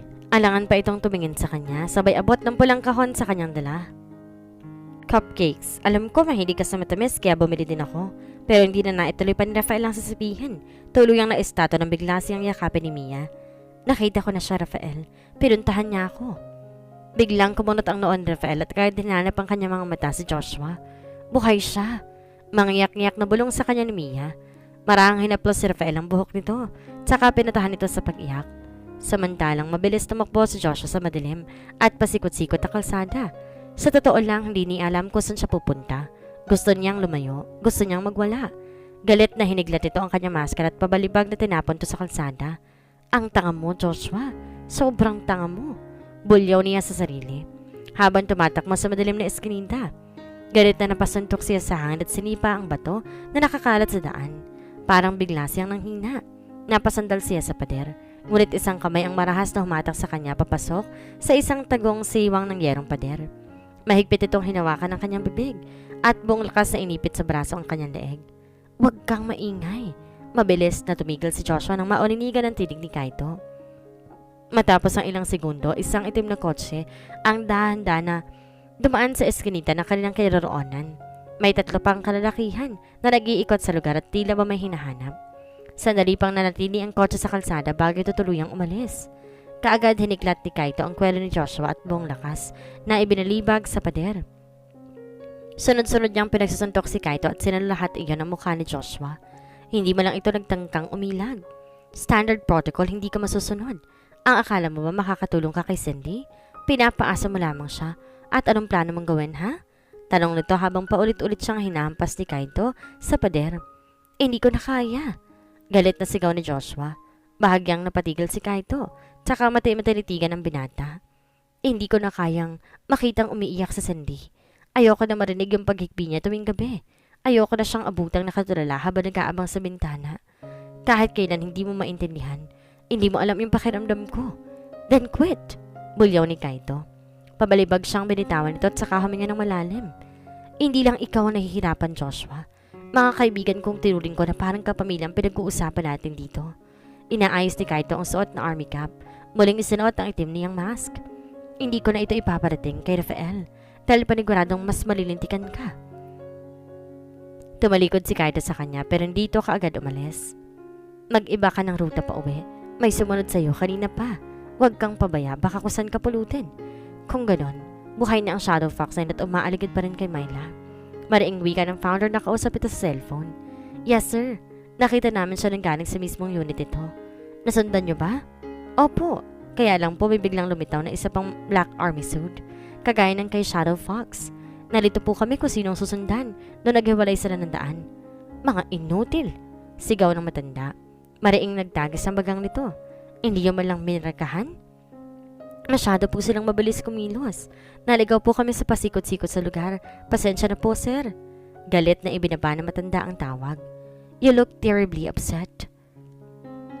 Tanong ng isa pang lalaki katabi sa backseat. That fox is such a pain in the ass, just like its owner. That's General. Patay na nga, nag-iwan pa ng alaga. What do you intend to do? I will get that woman, lure the fox, and kill it until there is no one else to go to but Rafael. The other guy chuckled. Sounds like a happy ending. The founder smirked. A happy ending I never had. Buong ngiting binuksan ni Joshua ang pinto at pumasok habang bitbit ang dalang ice cream. Ang hirap hanapin ng pistachio ice cream mo. Pero mabilis na patigil si Joshua nang madatnan siya ni Rafael. Nakaupo sa hapagkainan. Nakakrus ang braso at matiim na nakatitig sa kanya. Para bang alam na nito ang buong pangyayari. Saan ka ba bumili? Dyan lang sa baba ng condo may convenience store. Reklamo ni Mia. Habang abalang pinaghahainan ng pagkain si Rafael. Lalong tumalas ang tingin sa kanya ni Rafael saka galit na gumilid ang mga mata nito. Tila ba sinisenyasan siya makaupo ka agad? Tahimik na naupo si Joshua sa harapan ni Rafael. Hindi humiwali ang pagkakatitig sa kanya nito. Nang tumalikod si Mia at pumasok sa kusina, mabilis dinampot ni Rafael ang table knife. Marahas na ibinato ito sa leeg ni Joshua. Diretso itong tumarak sa kahoy na sandalan na upuan. Gahib na lang ang pagitan sa gilid ng leeg ni Joshua na hindi man lamang siya nakakilos. What are you doing? Rafael said in between his teeth. Sir, Joshua cannot even... I'm sorry. Look straight into his eyes. You should be, but not to me, to her. Rafael angrily loosened his tie. Pasalamat ka, tandito tayo kanila Cindy. Nang maramdaman nilang papalapit na si Mia, mabilis siyang umayos.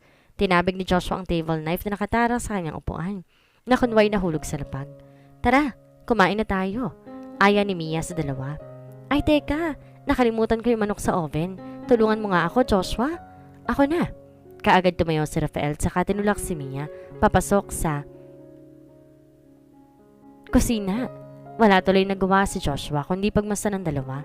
Halos tumama ang tuhod ni Joshua sa lamesa nang biglang tumunog ang telepono sa may sala. Joshua, pakisagot yung phone. Baka si Uncle Nick yan. Utos ni Mia habang abala sila ni Rafael sa kusina. Kaagad tumayo si Joshua. Siligot ang tawag habang hawak ang iniinamang baso. Hello? Good evening.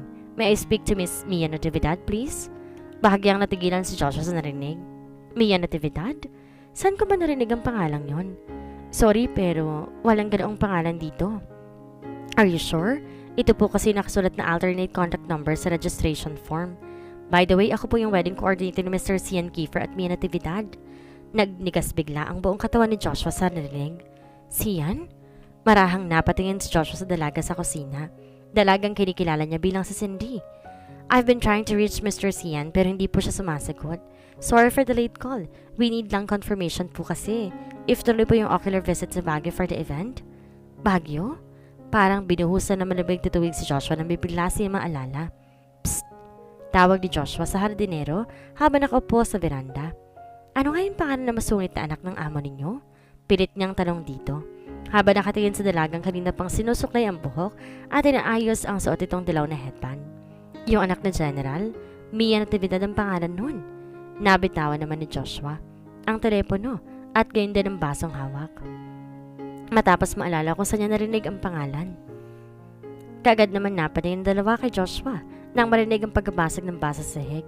Dali-dali siyang nilapitan ni Mia. Saka hinawakan ng magkabilang braso nito. Uy Joshua, okay ka lang ba? Hindi ito sumagot. Wala to ibang nagawa kundi pagmasdan ang mukha ng dalaga. Ikaw yon? Di makapaniwalang bulong nito sa sarili. Joshua, tinatakot mo ko ha, namumutla ka. Sino yung tumawag? Nag-aalalang tanong nito. Ikaw yung babae sa mansyon. Uy, sino yung tumawag? Wala, wrong number. Mabilis siya nagtungo ng sofa at nahiga. Sorry Cindy, biglang sumama ang pakiramdam ko matutulog na ako. Lalo nag-alala si Mia sa tono ng pananalita ng binata. Pero wala siya nagawa nang humiga ito sa sofa at tumalikod sa kanya. Okay, magpahinga ka na. Ako na maglilinis nito. Nagkatingin pa si Rafael at Mia. Matapos magligpit, masaya nagkwentuhan si Rafael at Mia habang kumakain. Pero di mapigilan ni Mia na mag-alala. Tuwing gumagawi ang tingin niya kay Joshua na tutulog sa sala. Napatingin si Rafael sa kanyang relo. Bahagyang nabigla na makita mag-aalas 3 na para na madaling araw. Tatayo na sana si Rafael pero hinawakan siya ni Mia sa braso. Wow, dalagang Pilipina, may curfew ka? Kantsaw nito sabay hatak pabalik sa upuan. Dito ka muna Rafael. Sa loob ng 9 na taon ngayon mo lang ako binati at pinuntan sa birthday ko Uminom tayo kahit konti lang, katulad ng dati. But I already took a couple of shots before I came here. Oh, come on. You're a hard drinker. Tubig lang sa'yo at 2 bote ng beer. Biglang umiti si Mia sa kanya at bigla siyang kinabahan sa itsura nito. Mag-video okay tayo kahit sandali lang. No! Mariing pagtanggay ni Rafael, tinignan na masama ang nakangiting si Mia. There is no way you're gonna make me sing. Pero matapos ang ilang minuto, natagpuan na lang ni Rafael ang sarili, kasama ang dalaga sa veranda, nakaharap sa LCD monitor, hawak ang mikropono habang naghahanap ng kanta sa song list. Marahan niyang tinitigan na masama si Mia na ngayon tawang-tawa sa reaksyon niya. You always make me do things that I really hate. It's my birthday. Tapos ng birthday mo, madaling araw na. Masungit na sagot ni Rafael, tsaka padabog na kinuha ang songbook. He punched in the song code and the song flashed on the screen. By the way, have you thought about my offer? Agad na wala ang ngiti ni Mia. I'm sorry, Rafael, but I just can't. She slowly looked up and caught his gaze. Promise me you'll find someone better, far better than me. I was talking about the secretarial position. Bahagyang natawa si Mia. Yun pa rin ang sagot ko. Pasensya ka na, gusto ko munang hanapin si Sian. He quickly plastered on a faint smile. Alright, don't be afraid to give your heart to somebody else. Hindi ba secretarial position ang pinag-uusapan natin? Muling natawa si Mia. Sinasabi ko lang, marami pang iba na mas deserving na maging secretary, right? Putol sa kanya ni Rafael na kinatawa nilang pareho. I will always be here for you, but I think you should find another one who can fill the spot. Someone with better credentials. Besides, wala naman talaga akong alam sa pagiging secretary. Natatawang wika ni Mia. Baka lasunin ko lang yung kape mo kapag nainis ako sa iyo. Ang tindi ng galit mo sa akin Mahigpit na niyakap ni Mia ang kaibigan at masuyong ginilo ang buhok nito. Stop it! Bugnuting sagot ni Rafael na lalong ikinatawa ni Mia. Lingid sa kanilang kaalaman, isang itim na kotse nakaparado malapit sa madilim sa kalsada sa tapat mismo ng unit ni Mia. Ano sa tingin mo? Tanong ni Hadrian mula sa backseat ng kotse. Marang umiling si Kaito habang sinisipat si Rafael at Mia mula sa balcony gamit ang kanyang binoculars. Mapagkakatiwalaan ba natin si Rafael? Huminga na malalim si Kaito. I trust him. We've been friends for a long time, but I really don't trust his heart. Tumingin si Kaito kay Hadrian mula sa likuran.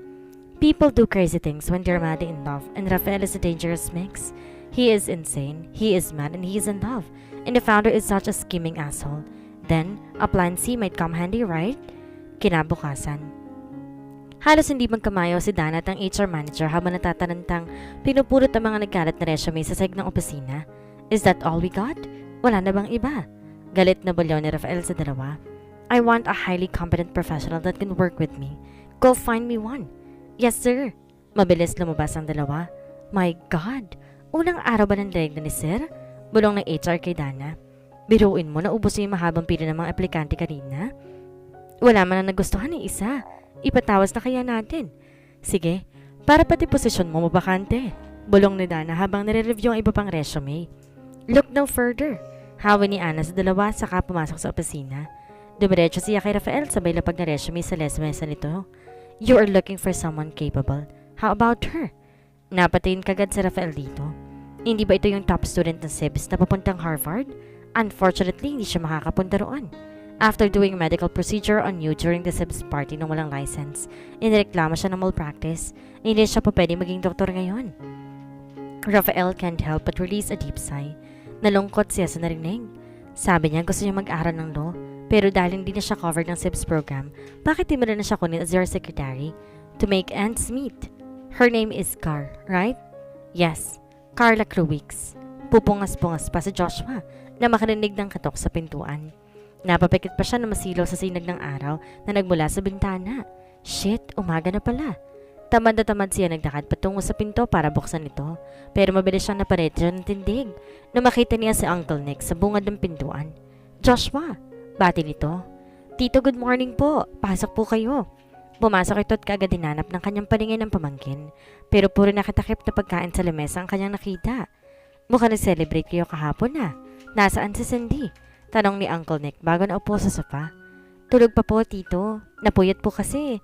Sandali lang po at kikisingin ko Ay, wag na, iho. Hayaan mo siya magpahinga. Minsan na mag-celebrate ng birthday ng pamangkin ko. Sayang at na-delay ang flight ko kahapon. May bisita naman po siya kagabi.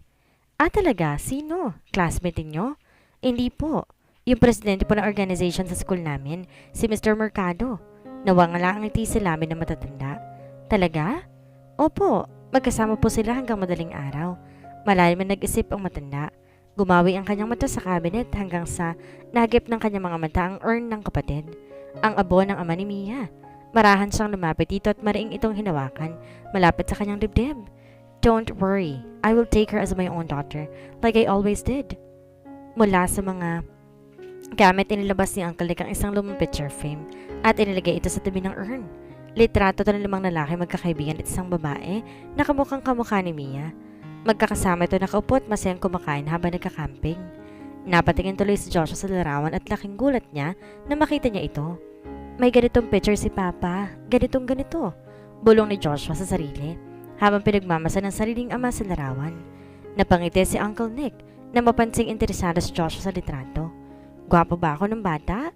Natatawang tanong nito habang itinuturo ang isang lalaki na nakaakbay sa isa pang lalaki naka-army jacket.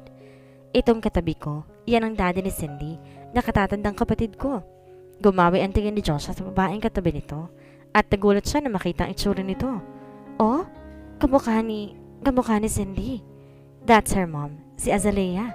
Sunod namang tinuro ni Uncle Nick ang isa pang lalaki na nakaupo sa may hawak na beer. Ito naman iho ang dating may-ari ng SIBS, si General Armada. Pakiramdam ni Joshua na dudurog ang puso niya habang pinagmamasan ang larawan ng ama. Yung katabi niyang may hawak na Swiss knife, 5-star general yan, si Harold Imperial. Pinakamalapit na kaibigan ng daddy ni Cindy. Ninong naman niya yan. Ito pong isa, yung mukhang seryoso? Inosenteng tanong ni Joshua habang ituturo ang lalaking tahimik lang na nakaupo. Bahagyang tumamlay ang mukha nito habang pinagmamasan ng lalaki. That's Henry Zhang. He is a successful businessman just like General Armanda. Sumanda dito sa upuan at huminga ng malalim. Tila nagbabalik tanaw sa mga alaala na nakalipas. Alam mo Joshua, sobrang saya namin noon. Para na kami magkakapatid. Hindi mo kami paghihiwalay. Hanggang sa namatay si Azalea, umalis si Henry. Pinatay si Henry at sumunod naman ang kuya ko. 3 na lang kaming natira. Hindi pa kami magkasundo. Bumakas sa mukha na matanda ang matinding kalungkutan. You know kid, tragedies can change a person's heart, turning a good person into a ruthless one. Good friend suddenly becomes your greatest enemy. And the worst part is, there is no turning back. Sir, nandito na po yung applicant. Let her in. Lumabas si Dan at saka nilapitan ng dalaga sa waiting area. Tatawagin niya sana ito pero tinignan muna ito maigi, mula ulo hanggang paa. Di tuloy mapigilan ng dalaga na magtaka. Bakit po? Can you come with me for a second? Inatak ni Dana ang dalaga sa powder room at matapos ang ilang minuto inatid niya ito sa opisina ni Rafael. Sigurado ka ba dyan, Dana? Diskumpiyadong tanong ng HR sa sekretary ni Rafael habang pinagmamasa ng dalagang kapapasok lamang sa opisina. Sigurado ko. Sinabi ni Sir Rafael sa akin na gusto niya ng babaeng maigsing ang skirt tsaka nakpa ng lipstick. Ewan ko lang ha, pero parang wala naman sa personality ni Sir Rafael yun. Baka binibiro ka lang noon. Sus, kailan ba nag-joke yun? Pangatwiran ni Dana. Alanganing pumasok ang dalaga sa opisina nito. Medyo kinakabahan siya dahil bago pa man siya pumasok may mga narinig siyang kung ano ng kwento mula sa ibang mga empleyado. Ngunit lalong kumabog ang dibdib niya sa kaba nang mataraw niya ang binata na kaupo sa gitna ng opisina. Hindi siya dalili nito at tayong dalili lang nito ang kumausap sa kanya. Nang senyasan siya nito na maupo. Kinuha niya ang kape mula sa kanyang lamesa at saka tumingin sa dalaga. Pero halos mabuga niya ang mainit na kape na makita niya ang pulang-pulang lipstick nito. Sir, okay lang po kayo? Kaagad inabot ng dalaga ang tissue box sa corner table, saka inabot to kay Rafael. Kaagad pinunasa si Rafael ng bibig, saka tinitigan ng masama ang karap. Napagtripan mo ba yung pulang pendel pen niyo sa bahay? Kahit tumawid ka sa kalagitnaan ng gabi, hindi ka masasagasaan sa tingkad ng lipstick mo. Sir, ano po kasi, yung sekretary niyo po ang sabi niyo, shh, I don't wanna hear it. Burahin mo na lang ang sakit mo sa mata. Irritableng wika ni Rafael. Kaagad naman tong binura ng dalaga. I will hire you. That's the least that I can do you for saving my life. Kaagad nagliwanag ang mukha nito. Thank you for the opportunity. I will do my best. Kailan po ako mag-i-start? Buong ngiting tanong nito. Today. Po? Hindi mo kaya? Kaya po. Kaya. Pero eto siya ngayon. Wala pa isang oras matapos mag-umpisa bilang sekretary ni Fael. Gusto niya na mag-aral ng iba't ibang klase ng mura sa iba't ibang lengguwahe. File this. I need this report within 30 minutes. Do not forget to make a presentation of the said report. Call Mr. Enriquez and confirm it if he's attending the meeting. Make a reservation at the hotel for the guest. Check my appointment schedule for today. Give me a copy of the annual report and make a detailed presentation for the... Halos makuliling na ang tenga ng dalaga habang pinakikinggan ang walang katapusang utos ng boss niya. At hindi lang yon, ang bilis pa nitong magsalita. Mabuti na lang naisipan niyang i-on ang voice recorder sa phone niya. Kung hindi, nabuwang na siya ng wala sa oras. Labas pa doon ang mala call center na sunod-sunod na tawag ng iba't ibang tao na gusto magpa-appointment sa boss niya. Take this to my office at the 5th floor. Iniabot ni Rafael sa kanya ang 3 file case na may encyclopedia ang kapal at halos mag-ekis ang hita niya sa sobrang bigat ng mga yon. Hindi kaya? Kaya po, bulong niya. Kahit sa totoo lang, nagbubutil na ang pawis niya sa bigat. Tahimik siyang pinagmasa ni Rafael. You should quit. Po? You should not be here. You are supposed to be in Harvard. Hindi nakapagsalita ang dalaga. Did you regret saving me? Never. Mahinang sagot nito pero buong tapang siyang tinitigan ng dalaga, mata sa mata. From the day I received my scholarship to the day you killed the man who tried to abuse me, I have no regret. Saving you is an honor. I don't need your gratitude. Rafael said coldly. Pursue your dream. You're a doctor. You are too overqualified for a secretarial position. Kinagabihan, sa AIC school grounds. Wow, ang ganda! Manghang-manghang wika ni Mia habang pinagmamasdan ang naglalaki ang mga parol at kumukuti-kutitap ng mga ilaw sa kabaan ng driveway ng paaralan. Punong-puno ng taong buong school grounds at naglipa ng iba't ibang mga booth sa bawat sulok nito. Ramdam na ramdam niya ang Pasko habang naglalakad siya papasok. Lahat masaya at sadyang napakakulay. Napatigil siya sa harap ng isang accessory booth na makita ang iba't ibang klase ng headband. Hindi ito rin mapigilang mapangiti. Naalala niyang bigla kasi si Joshua.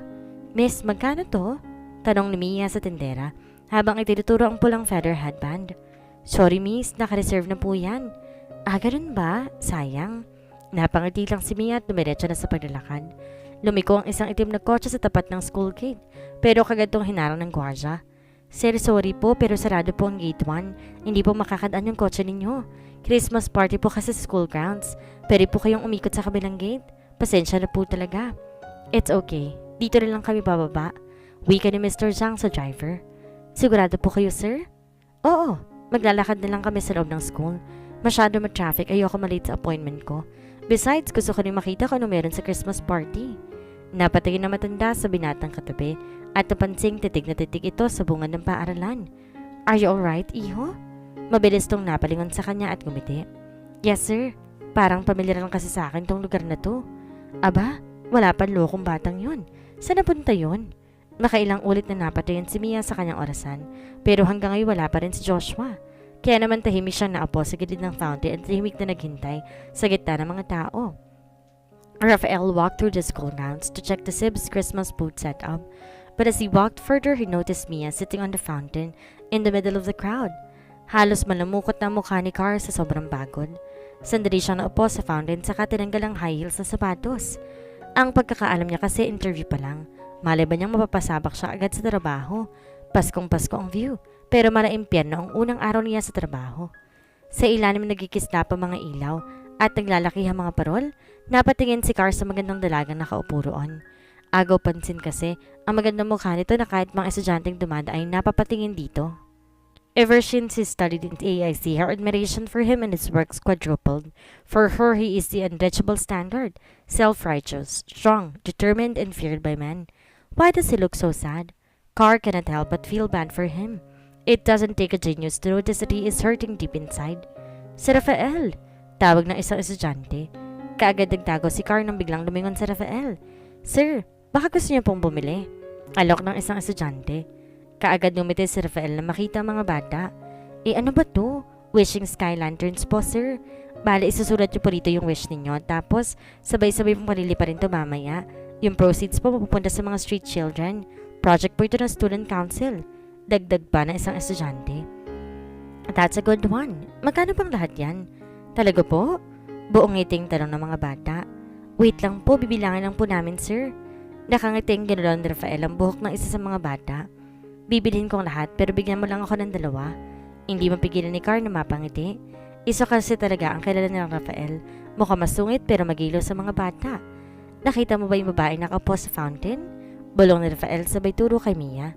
Tumangutango naman ang bata. Ibigay mo tong isa pero huwag mong sasabihin kung kanino galing ha? Kagad sumunod ang bata. Ate, for you po. Ay, ano to? Sky lantern po. Alam kong sky lantern to ang ibig ko sabihin. Bakit mo binibigay sa akin? Libre lang ate. In the spirit of Christmas, pwede mong isulat yung wish mo this coming Christmas. Papali pa rin yan mamaya na sabay-sabay. Ah, talaga? Thank you ha? Mia stared blankly at the yellow lantern while holding her pen. She carefully wrote down her wish but ended up crying while reading it. I want to see you again. I want to hear your naughty voice once more. I promise I won't roll my eyes at you. I will laugh at every jokes you'll make till I cannot breathe. I promise to love you even more seriously. Just come back to me, my not so serious one. Raphael bitterly smiled when he saw Mia wiped her tears. He brought out a permanent marker from his pocket and wrote something on his lantern. Pero isang malakas na feedback ng mic ang umalingaw sa buong lugar. Alright, may we request everybody to hold their lanterns and carefully lit them up? Isa-isang sinindihan ng mga taong kanilang mga lanterns. Kasama na ron si Mia at si Rafael. Hindi mapigilan ni Carr na mapangiti habang pinagmamastan ang unti-unting pagliwanag ng buong lugar ng dahil sa mga ito. Lalo na makita niya ang matamis ng ngiti ng boss niya, hawak ng sariling lantern. In the count of 3, please release all your lanterns. 1, 2, 3. Sabay-sabay nilang binatawan ng sky lanterns. Unti-unti nagliwanag ang madilim na kanangitan. Eyes wide open, Carr cannot help but smile while looking at how beautiful the sky lanterns are. Please make her wish come true. A tear slowly escaped her eye. He never really wished for himself. It was for that girl. The girl sitting on the fountain. She doesn't know why, but the thought of it kept tugging her heart. She suddenly felt envious. All her life, no one ever looked at her like that. The way he looked at that woman. At dahil doon, lalong lumalim ang paghanga niya kay Rafael.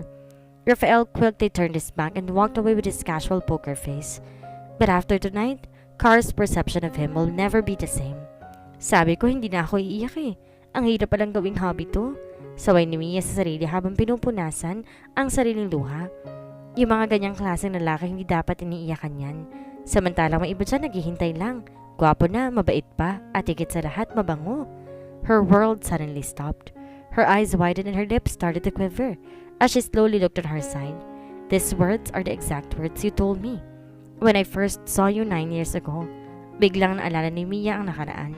Yung mga ganyang klaseng lalaki hindi dapat iniiyakan yan. Samantalang may iba dyan naghihintay lang.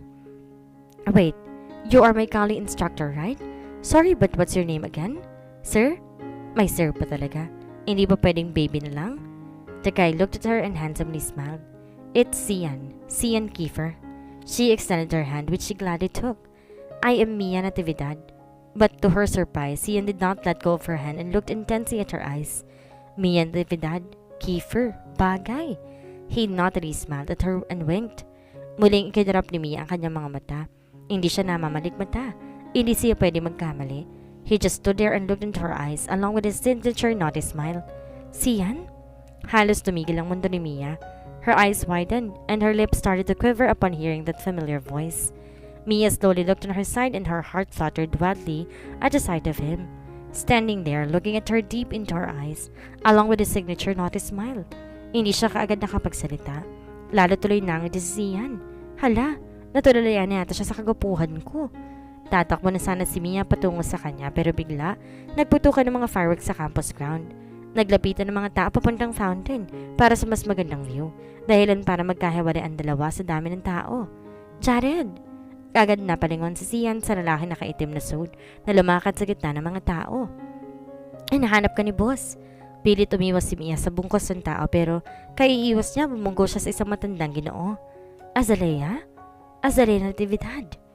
Tila may biglang bumara sa kanya ng lamunan nang banggitin nitong muli ang pangalan ng kanyang ina. Are you somehow related to General Natividad?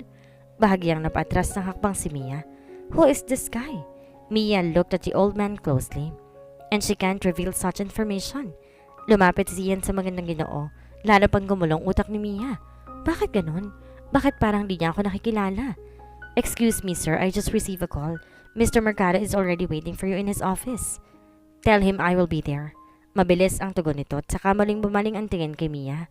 I really want to ask you something but I'm quite in a hurry. The old man pulled out something from his pocket and handed it towards Mia. Here's my calling card in case you need something. Just call me. Napatingin si Mia sa calling card na iniabot nito. Henry Zhang, CEO of Zhang Empire Group, Hong Kong. Sino siya? Paano nakilala ang mga magulang ko? Muli niyang nilingon ang matanda, pero laking gulat niya na makita naglalakad na mga ito palayo. Mabilis sinanap ng kanyang paningin sa Sian pero hindi ito kasama sa grupo. She was about to run after them but a firm hand grabbed a hold of her arm. Mabilis siyang napalingon dito pero napamaang siya na makitang si Sian pala iyon. Kinuha ni Sian ang pentel pen sa kamay ni Mia. Inawakan niyang kamay at saka nilahad ang parad para sulatan. I know I'm a bit rude for doing this but I'll be back to Hong Kong by... Sian gazed at her once tomorrow. More, but found himself dumbfounded. He never felt something like this before. He got so distracted that he almost forgot what he is about to say. I'm sorry, I did not ask for your name. Jared, halika na. Napalingon si Sian sa kasamahan niya sa kotse. Call me. He silently mounted and ran away, leaving Mia standing in the middle of the crowd, clueless and totally speechless. Masaya siyang nakita niyang muli si Sian at tigtas ito, pero lungkot siya na tila hindi siya naaalala nito. Pero kagad siyang napamaang na maisip ang nangyari noong nakaraang gabi. Kung hindi niya ako naaalala, sino yung humalik sa akin noong nakaraang gabi? Dali-dali niyang pinunasan ang kanyang luha at sinagot ang tawag. Where are you, Iha? Nandito ako sa kondo mo kaya lang wala pala kayo ni Joshua. Uncle, nakita ko na po si Sian. Tumakbo papasok ng campus si Joshua. Pilit nagsumiksik sa bulto ng mga tao na palabas ng paaralan. Pupunta niya na sana si Mia pero biglang bumuhos ang malakas na ulan. You should stop right now, kid. Napatigal si Joshua at agad nalingon ng isang lalaking naninigarilyo sa katabing booth. He stood tall against the wall while holding his cigarette. He was a handsome fireman in a sinister kind of way. His dark eyes started towards him and his wry smile caught Joshua's full attention. Yossi? Hindi ako naninigarilyo. Why? Because it's bad for your health? Pinitik nito ang sigarilyong hawak. Joshua, mag-iingat ka. Babala ni Kaito sa listening device. Kaya naman buong alerto niyang tinitigan ang lalaki. Kiniyom ang kanyang kamao. Let me give you a piece of advice. Stop whatever you're doing right now or whatever you're planning to do in the near future. Matiim siyang tinitigan ni Joshua. Pero tila mas nagustuhan ng lalaki iyon. Your future looks dark with me in it. An evil smile crossed his man's beautiful face. His eyes quickly moved on his side and noticed a red sniper laser beaming right onto his forehead. May backup ka pala, tudyo nito. Tell your friend to calm down. Mas mahirap kapag ako napikon sa iyong dalawa. Ngumiti ito kay Joshua at tinapik ang balikat ito. Naglakad ang lalaki palayo nang walang pakialam sa maaaring mangyari. Sino yung tarantadong yon? Asar na tanong ni Joshua. Huwag kang papalag sa lalaki yun, Joshua. Kahit anong mangyari. Babala ni Kaito. Sundan mo siya. Huwag kang magpapahuli. Hindi ako makakasunod sa iyo kahit sabihin mo si Rafael. Inis na napakamot sa ulo si Joshua. Hindi ba pwedeng bukas? Bakit? Panira ka ng love life eh. Asar na natawa si Kaito. Meron ka ba nun? Ang ibig mong sabihin walang naaalala si Sian? Tumanguto nga si Mia. Tinawag pa nga siya ng mga kasama niya na Jared. Huminga na malalim ang matanda at saka sumandal sa kanyang upuan. Kung ganoon, bakit di ka nagpakilala sa kanya? I was about to, but I got distracted with this old man. Biglang kumunot ang noo ni Uncle Nick. Old man? Yes, Uncle. Tinawag niya akong Azalea. Then he asked me if I'm related to General Natividad.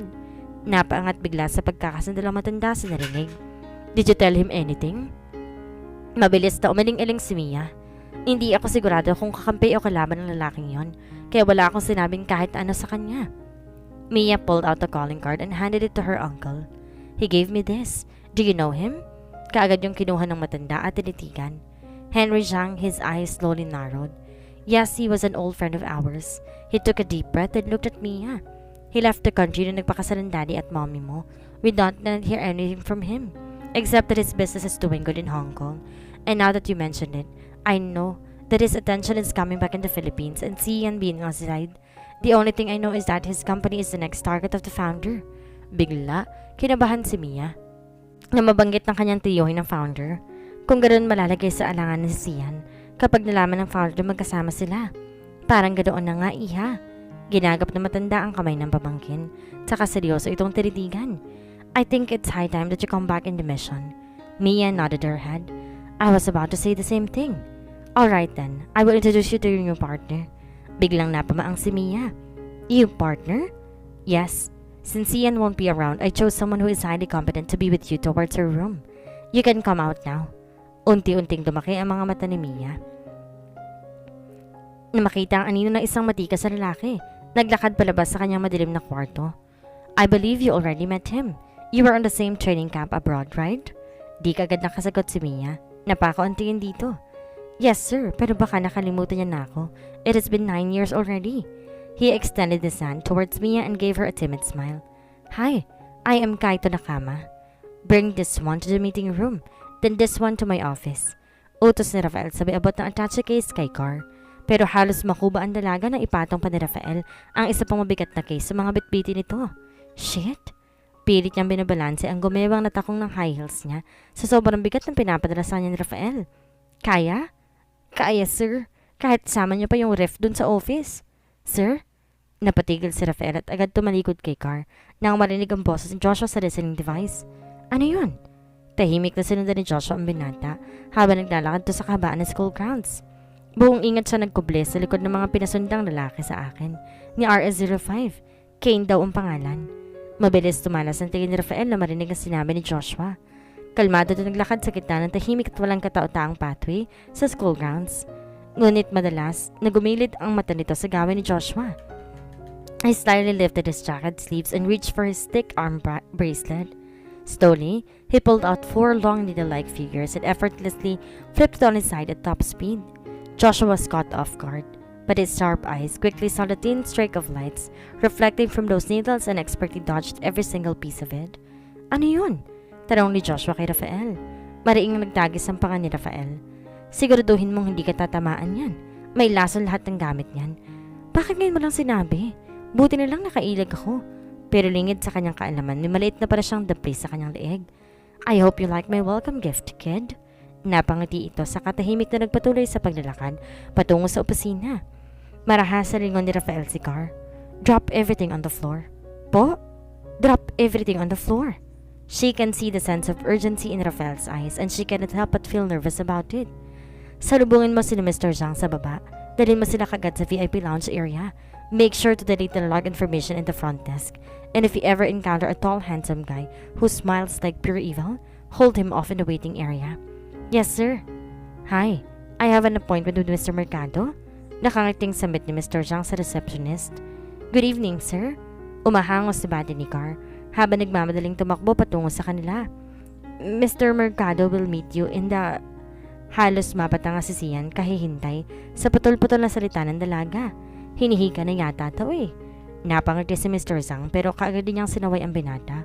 Take your time. Breathe. Huminga na malalim si Car. Sa kapilit inayos ang sarili. Mr. Mercado will meet you in the VIP area. Please follow me. She escorted them towards the lounge area but she froze in an instant when she saw a tall handsome guy through the glass panel walking towards the receiving area. Shit, yung logbook. Have a seat, Mr. Zhang, if you'll excuse me. Mabilis tumakbo si Car sa receiving area. Inagaw ang logbook mula sa receptionist. Binaba niya ito sa ilalim ng mesa at pasimpleng pinilas ang pahina nito, tsaka itinapon sa basurahan. Good evening, sir. A vicious smile slowly crept across his stunning beautiful face at halos mapanunok si Car nang ipataw ng binata ang dalawang braso nito sa counter habang pilit inilapit ang kanyang mukha sa dalaga. Aren't you gonna let me sign?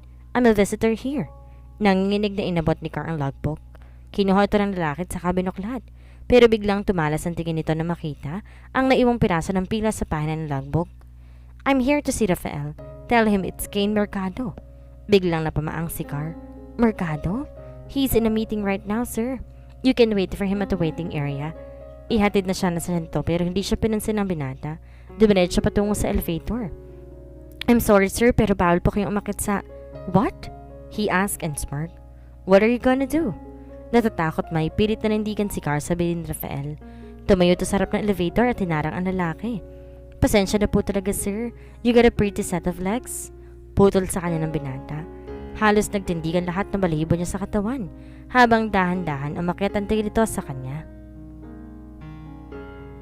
Go to Harvard. Pursue your dream. You don't need to lower yourself working as my secretary. You're fired. Walang emosyong inayos ni Rafael ang kanyang trench coat. Saka tinulak to palabas ng elevator. Get in, Kane. I only got 5 minutes. Pumasok ang bintana sa loob ng elevator. At walang nagawa si Car kundi pagmasa ng pagsara ng pinto. Ni hindi man lamang siya nilingon ni Rafael. I'm fired? Her heart ached remembering every bit of his word. She should be happy. He is doing this for her own good, but Rafael got some twisted ways of showing his gratitude. Mariin niyang niyakap ang sarili, pati na rin ang suot niyang trench coat nito. Pero parang kidarot ang puso niya ng bahagya na maamoy ang matapang na pabango nito. How can he be so cold yet so warm?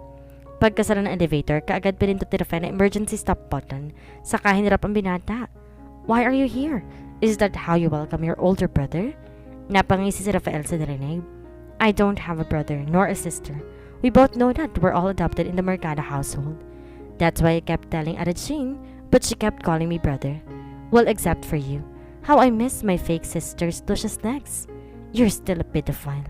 And you're still foul-mouthed as fuck. Are you hired or sold? Rafael asked. Hired. I only got one task and that is to protect the founder. I told you I'm just visiting. Kane burst out, laughing, and Rafael did not like it.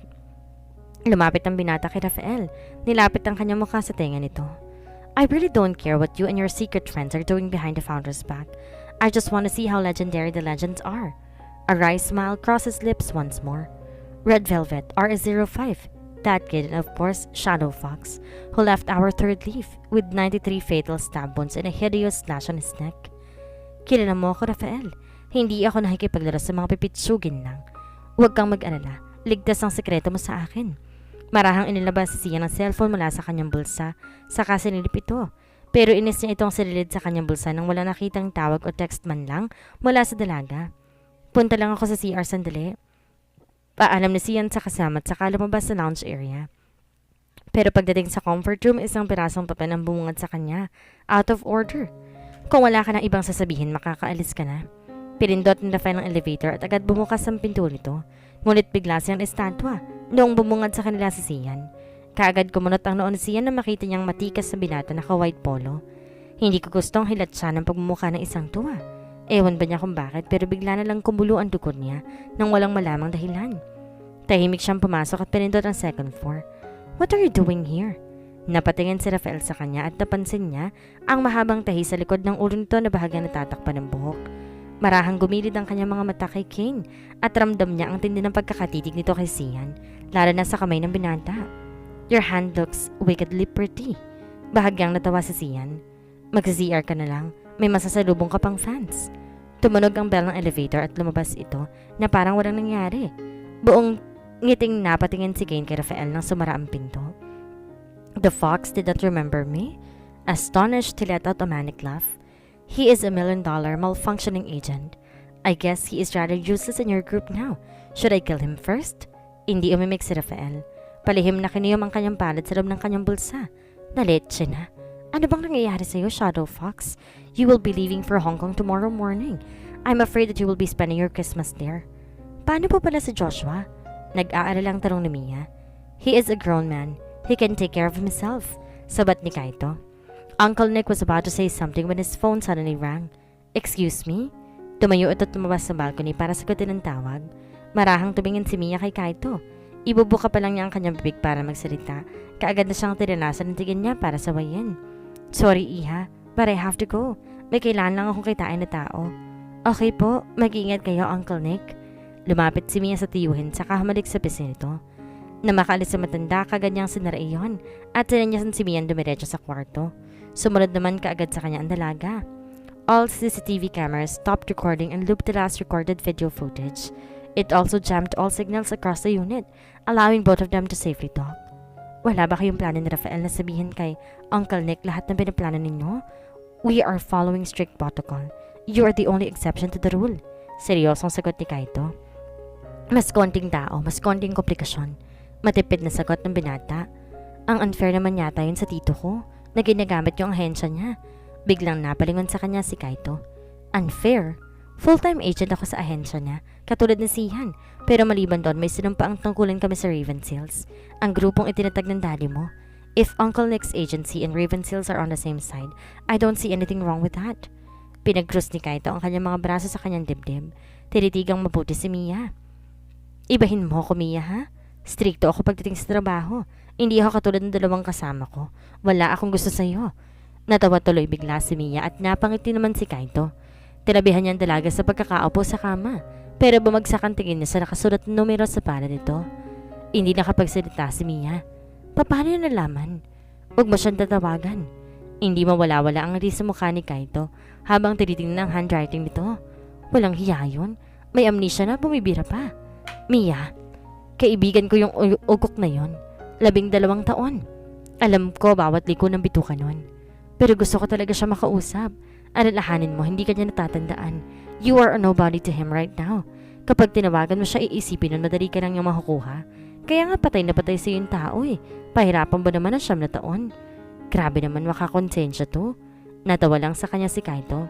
Relax ka lang. Sinisigurado ko sa'yo. Hindi yun makakatulog ngayong gabi.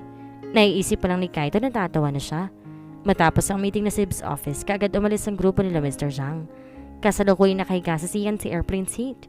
Tahimik na nagpapahinga at payapa nakapikit ang mga mata. Pero wala pang isang segundo bigla din tong tumilat. Hindi ako makatulog. Marahang gumilit ang kanyang mata at tahimik niyang cellphone sa kanapangiwi. Hindi talaga ako tinawagan. Kahit text wala. Inis siyang bumuntong hininga at saka sarili sa bintana. Itong itsura ko nito, ngiti pa lang ulam na. Labas pa yung abs sa usapan ha. Asar na pa ang umisa ni Sian sa gupong-gupo niyang sarili. Umayos siya ng higa at saka maling pumikit. Pero hindi pa man nagtatagal, dumilat na naman siya at asar na papiksi. Baka naman wala lang siyang load. Halos mabaliw na nga si Sian kaya isip kung bakit. As much as he hated the fact that he got rejected, he just can't get her out of his head. Her face kept flashing into his mind from the moment he saw her. How it felt when his hand touched hers. Her soothing sweet scent and that certain look in her eyes that kept melting his heart up until now.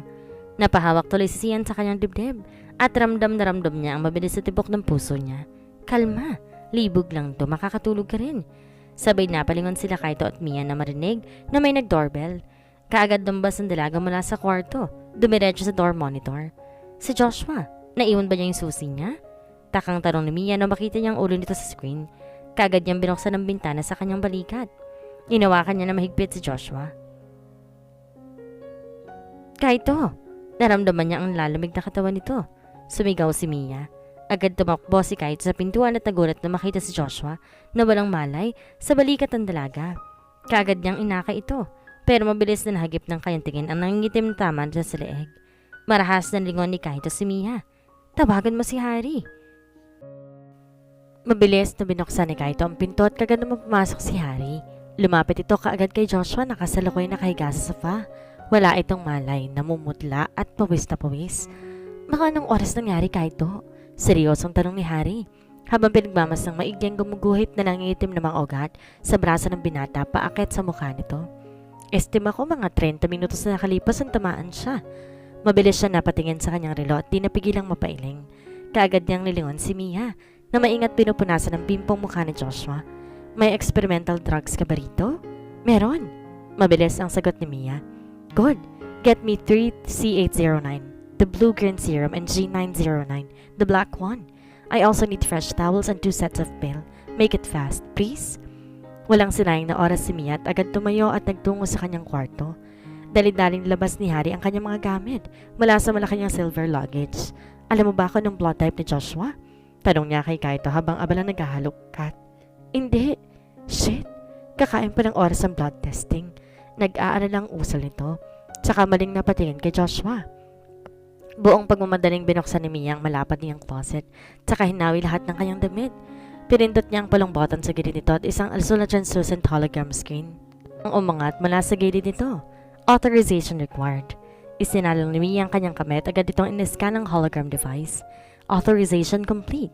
Welcome, Agent Red Velvet. A loud clacking sound echoed inside the room and the wide cabinet walls slowly moved sideways. Fog immediately stepped out of the door, revealing a wide titanium prism room where multiple serums were displayed and stored. Kaagad pumasok si Mia sa malamig na storage facility at kinuhalat ng serums na pinapakuha sa kanya ni Harry. Kapag minabahalas ka nga naman, bulong ni Harry pero hindi yun nakalampas sa pandinig ni Kaito. May problema? He is an O-negative, the rarest of all blood types. Seryoso yung tinitigan si Kaito. We need a supply of O-negative. Yun lang ang pwedeng isalin sa kanya. Wala nang iba. Kinuha niyang kanyang cellphone at nagsimulang tumawag. Hi, do you have an O-negative? Quezon City area. How long will it take? Halos mapapikit si Harry at napahawak sa kanyang sentido. Ano, meron ba? Nag-aalalang tanong ni Kaito. Walang O-negative. Kailangan niya ng masalina ng dugo habang nilalabas kong lason sa sistema niya. Tiningnan muli ni Harry si Joshua at mariing napalunok na makita na itim ang mga daliri nito. In less than 5 minutes, Joshua will be dead. Naistatwa si Kaito sa narinig. I am an O-negative. Sabay na napalingon ang dalawang binata kay Mia habang bitbit itong experimental drugs na pinakuha sa kanya. O-negative ako. Bingi ba kayong dalawa? Wika ni Mia. Jake. Marahang napalingon si Sian sa pinagbura ng tinig at isang lalaki nagkukubli sa madilim na parte ng garden sa labas lamang ng Sibs building ang kanya nakita. Nilapitan niya ito at kung hindi siya nagkakamali, ito ang lalaki na kasabay niya kanina sa elevator. Ano nangyari sa iyo? Bakit ka nandito?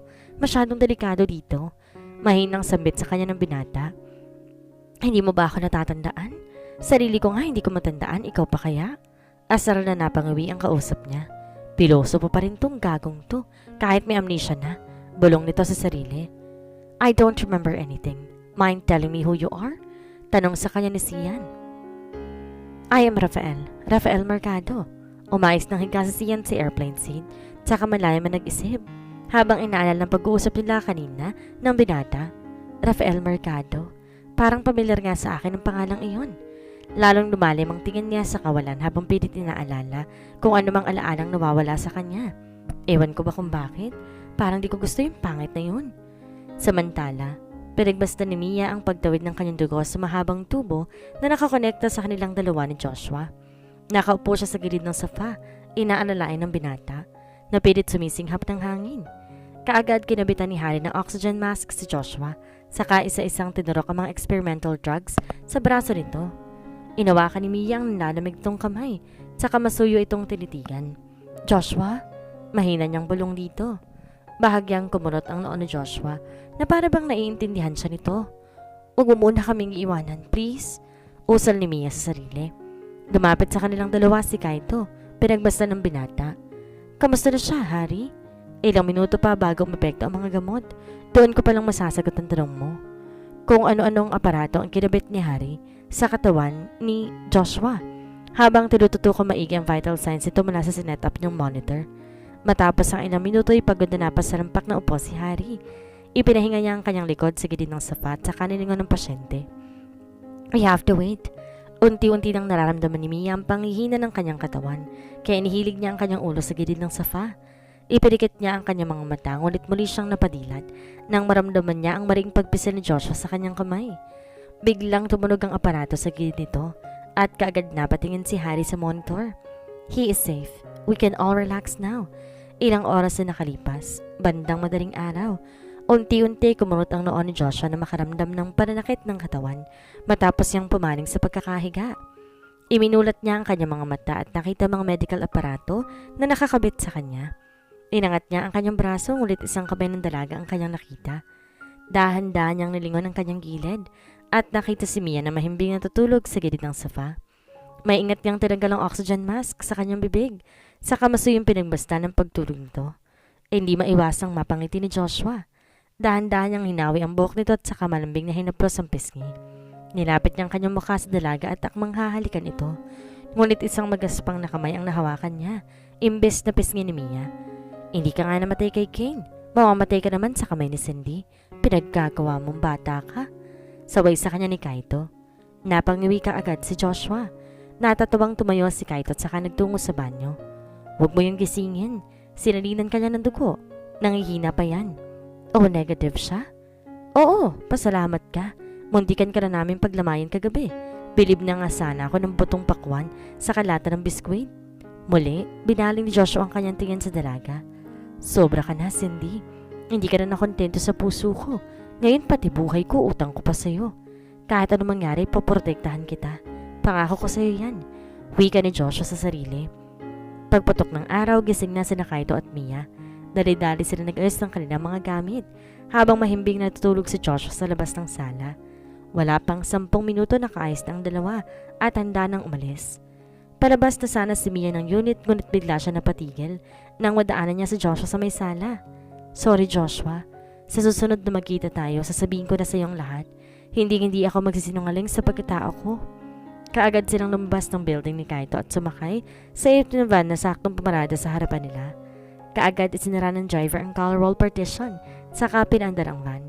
Isinuot nilang itim na earpiece device at binuksan naman ni Kaito ang laptop. Mabilis na nag-load ang video conference at kaagad nilang nakita si Uncle Nick sa screen.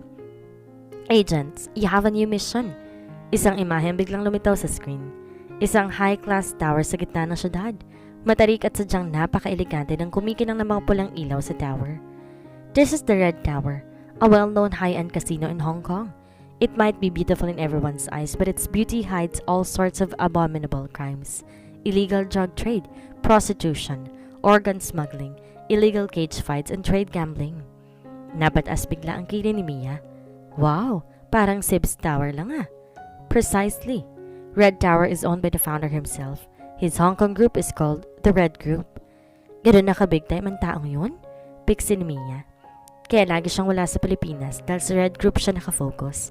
Kaya wag na kayo magtataka kung bakit ganun lang kadaling binigay ng founder kay Rafael ang Sibs. Sumunod na lang lumitaw ang imahe ni Mr. Zhang sa screen.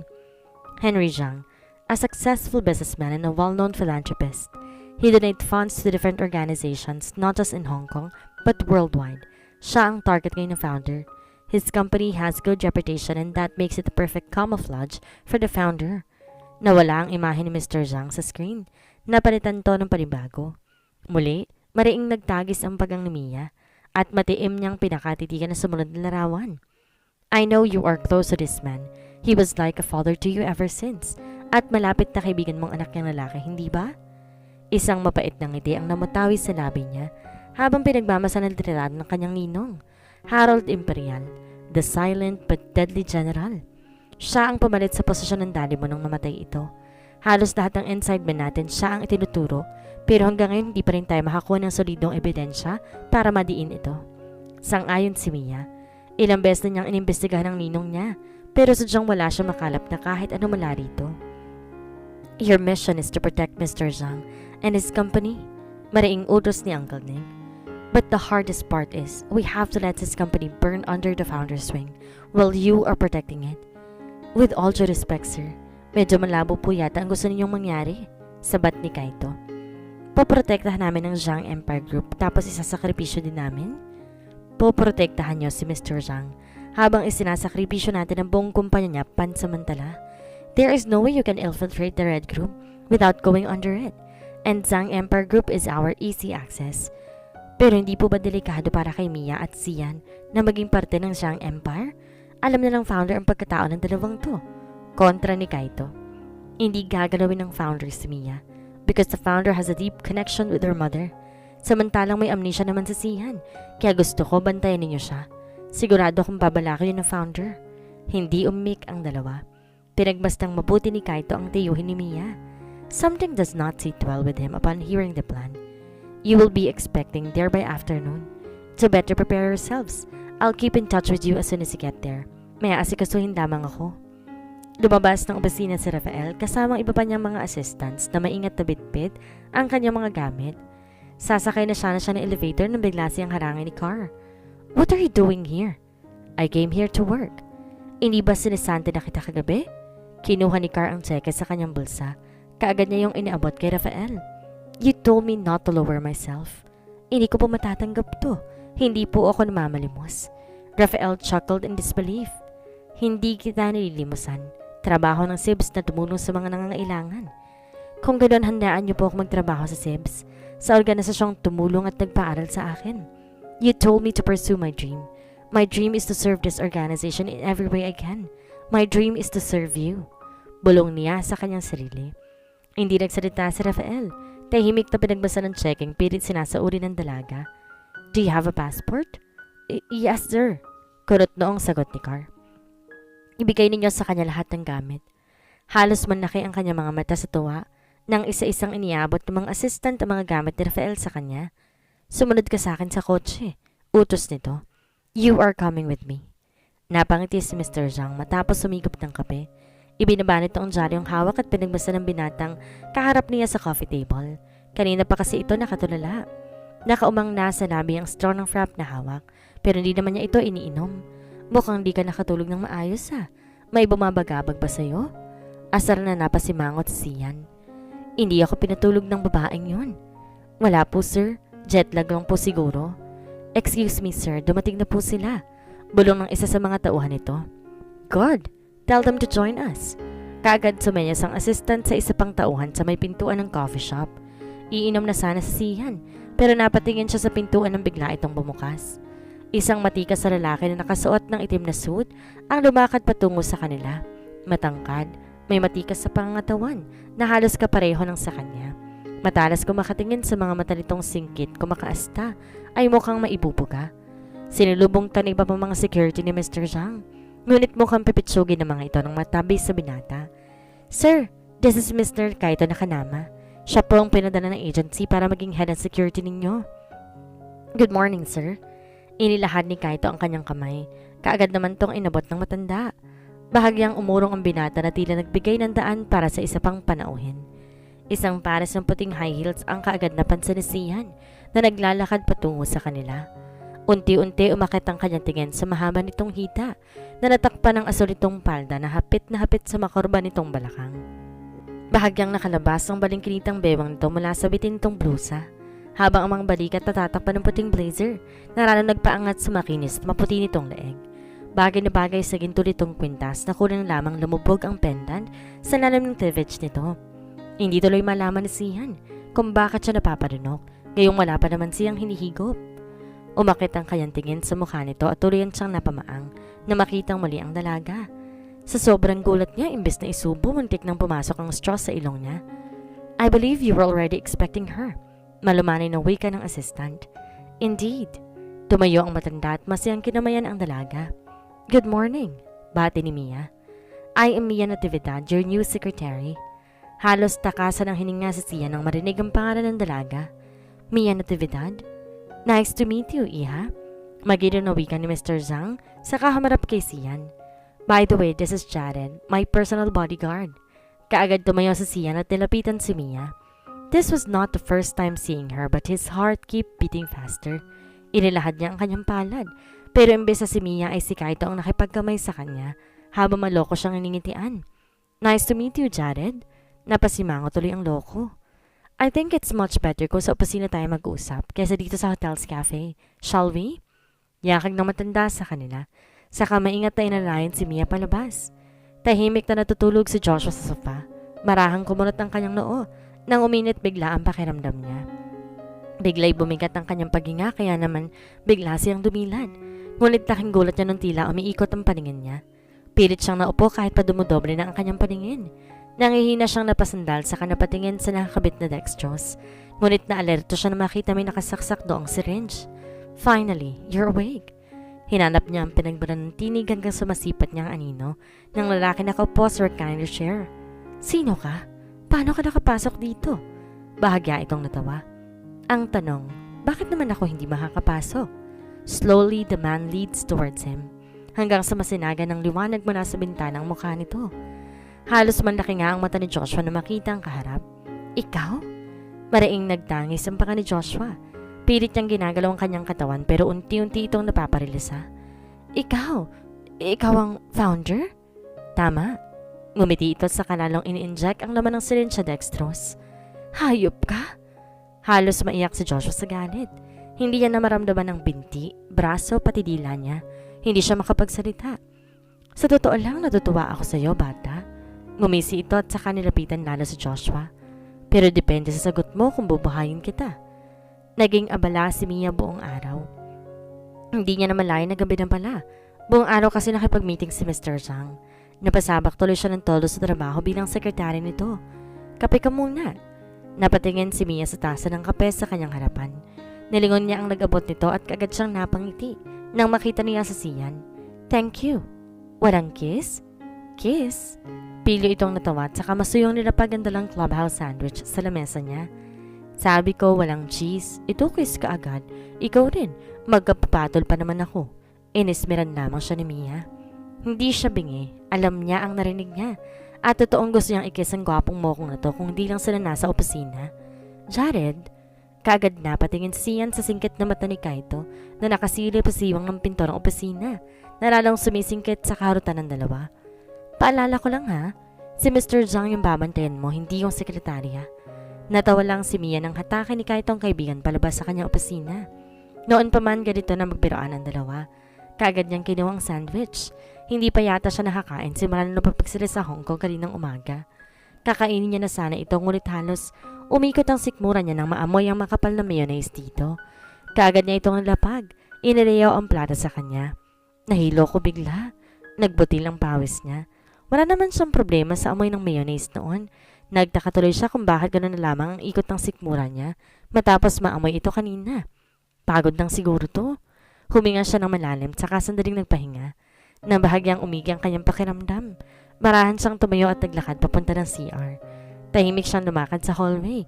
Ngunit kaagad siyang napahinto sa paghakbang na makita ang matandang ginoong naglalakad patungo sa kanyang direksyon. Walang iba kundi ang ninong Harold niya. Napatigil din sa paglalakad ang matandang lalaki at kaagad tong umiti na makita siya nito. Mia, is that you? Hindi makapaniwalang tanong nito. Hindi umimik si Mia at lalong di niya ikinatuwa na makita ito. Bakit iha? Hindi mo na ba nakikilala ang ninong Harold mo? Mariing nagtagis ang kanyang panga habang pinagmamasan na nakangiting matanda.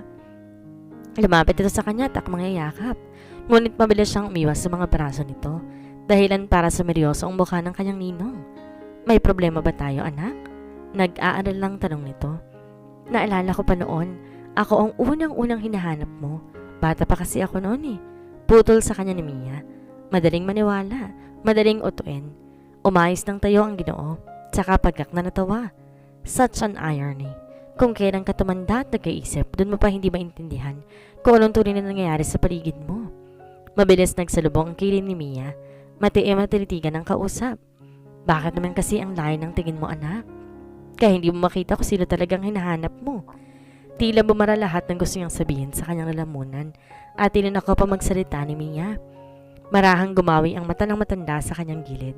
Kaagad tong sunundan ang tingin ni Mia.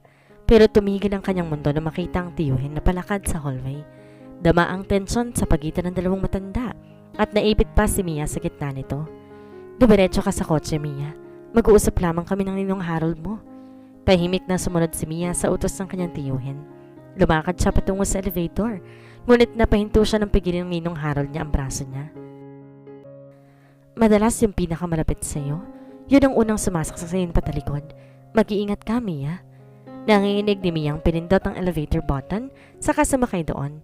Malayo na siya sa dalawang matanda pero paulit-ulit pa rin niyang naririnig ang mga katagang sinabi sa kanya ng ninong Harold niya. Matilitigan ni Uncle Nick ang dating kaibigan. Hindi pa ba sapat ang buhay ng kapatid ko? Ni Azalea at ni Hanrel, pati ba naman ang pamangkin ko? Pagak na natawa si Harold Imperial sa katamiti na masamang tingin sa kausap. Sa ating dalawa, may isang hindi nagsasabi ng totoo. Mga ilang minuto naghintay sa kotse si Mia at etong kanyang tiyuhin na kaagad pumasok sa loob ng kotse. May sinabi ba siya sa iyo, iha? Sinaktan ka ba niya? Wala naman po. Nasalubong ko lang po siya sa hallway kanina. Sagot ni Mia at saka binalingan ng tingin ng tiyuhin. Kaya po, bakit po kayo nagpunta sa opisina? Well, I wanted to see Henry Zhang. Matagal ko na rin di nakakausap ang kaibigan kong yon. Tsaka syempre gusto lang din kitang makita. Bahagyang umiti si Mia. Oh, I almost forgot.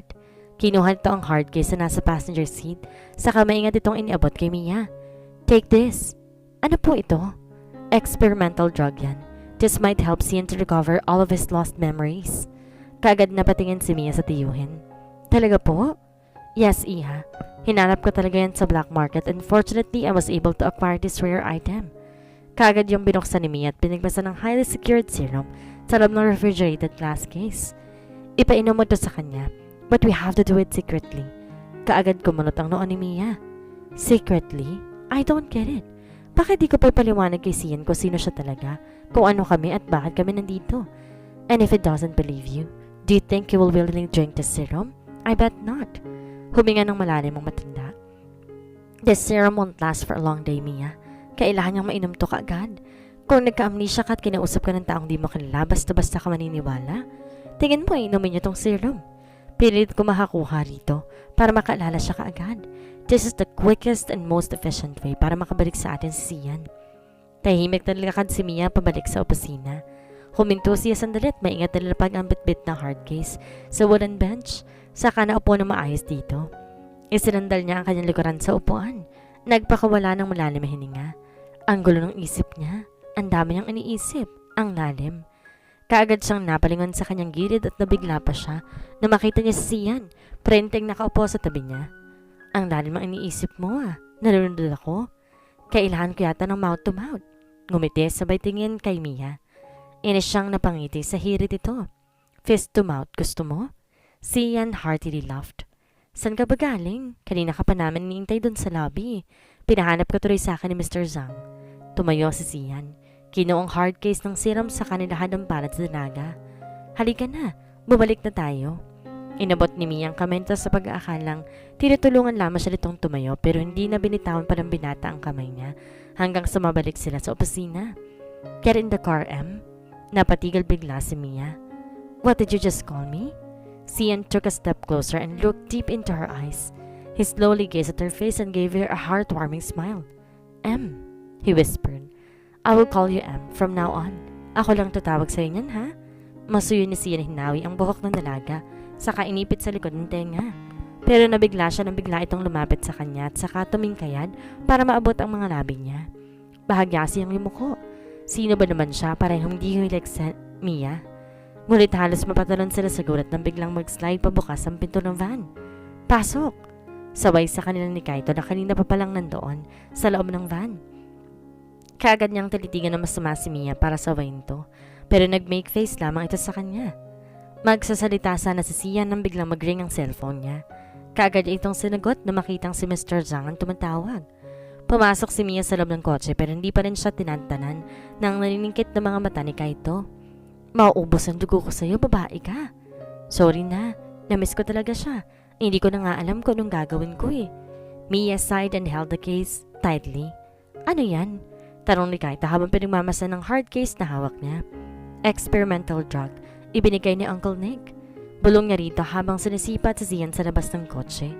Ipainom ko raw kay Sian para bumalik daw yung alaala niya.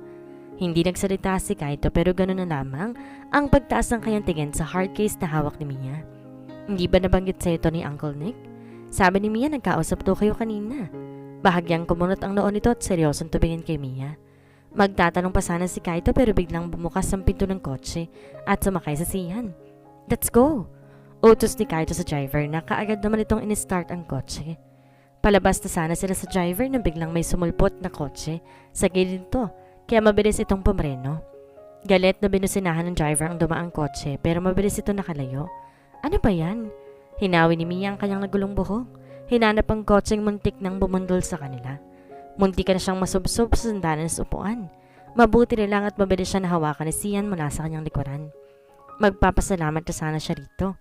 Pero napatigil siya na mapagtanto kung saan parte ng katawan niya nakahawak ang binata. Nagkatingin pa sila nito at halos lumakay ang mata ni Sian nang makita mga inosenteng kamay niya na nakadakma sa dibdib nito. Tutungkabin ko talaga yung anit mo. Manyakero ka? Automatic na ba talaga sa'yo yan? Gigil na sambit ni Mia at saka mariing sinabunutan to. Hindi malaman ni Sian kung maiiyak ba o matatawa siya habang ibinawasibas ang dalaga ang ulo niya. Pero bigla siyang napatigil nung may biglang pumasok sa alaala ng kanyang isipan. This exact scene, He remembered looking at her while she pulled his hair. He remembered kissing her inside his SUV that night. How it felt when he kissed her soft, warm lips for the first time. How his heart fluttered wildly as he held her body close. And how painful it was remembering that she is totally in love with someone else. Na ang lalaking yun walang iba kundi si Rafael. Napatigal si Mia nang mapansin na nakatitig na lang sa kanya si Sian. Lalo pa na mapansing nakatitig na naman sa kanya si Kaito. Napasandal si Sian sa upuan ng kotse at pinikit ang kanya mga mata. Hindi niya alam kung sumakit ang ulo niya dahil sa pananabunot nito o dahil sa nalaman niya. Kapirasong alaala lang ang bumalik sa kanya. At hindi niya mahulaan kung ano talagang relasyon nila ni Mia. Bukod doon, hindi niya rin maintindihan kung bakit hindi ito nagpapakilala sa kanya at kung bakit di siya nito kinakausap tungkol sa nakaraan niya. He thought that if he remembered a bit of his past, he would feel so much better, but it made him feel even worse and confused at the same time. But no matter how complicated it was, one thing that is certain, that this woman really means a lot to him, more than anything else in this world. She was his missing piece, the one he's been dying to know about. Tahimik mong biyahe si Sian, Mia at Kaito. Pagkarating nila sa mansyon, kaagad silang sinulubong mga security personnel ni Mr. Zhang. Sir Jared, pinapasunod po kay ni Miss Mia sa dining hall.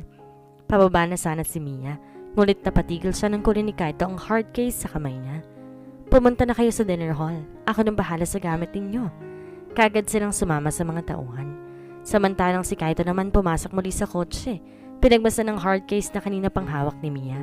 Binuksan niya ito at pinagmas ng maiging glass bottle ng serum sa loob nito. He carefully examined its content. The rich, dark color of the serum that turns into deep red when you look at it closely. Kaagad kinuha ni Kaito ang cellphone. Nagsimulang mag-dial ng numero. Biglang napabalikwas sa higaan si Harry nang biglang tumunog ang kanyang cellphone. He accepted his call and turned it to speakerphone. Kaito, I only have 1 hour to sleep. Hindi ako magtatagal, may itatanong lang ako. Ano yun? Ano nga yung serum code ng experimental drug na pwedeng makapagpabalik ng alaala mo in case nagkaroon ka ng amnesia? Sandaling napaisip si Harry. What are you talking about? Wala pang ganoong serum na naiimbento para sa ganoong sakit. Kaagad nagtagis ang panga ni Kaito. Matiim at tiritigan ang gamot na hawak.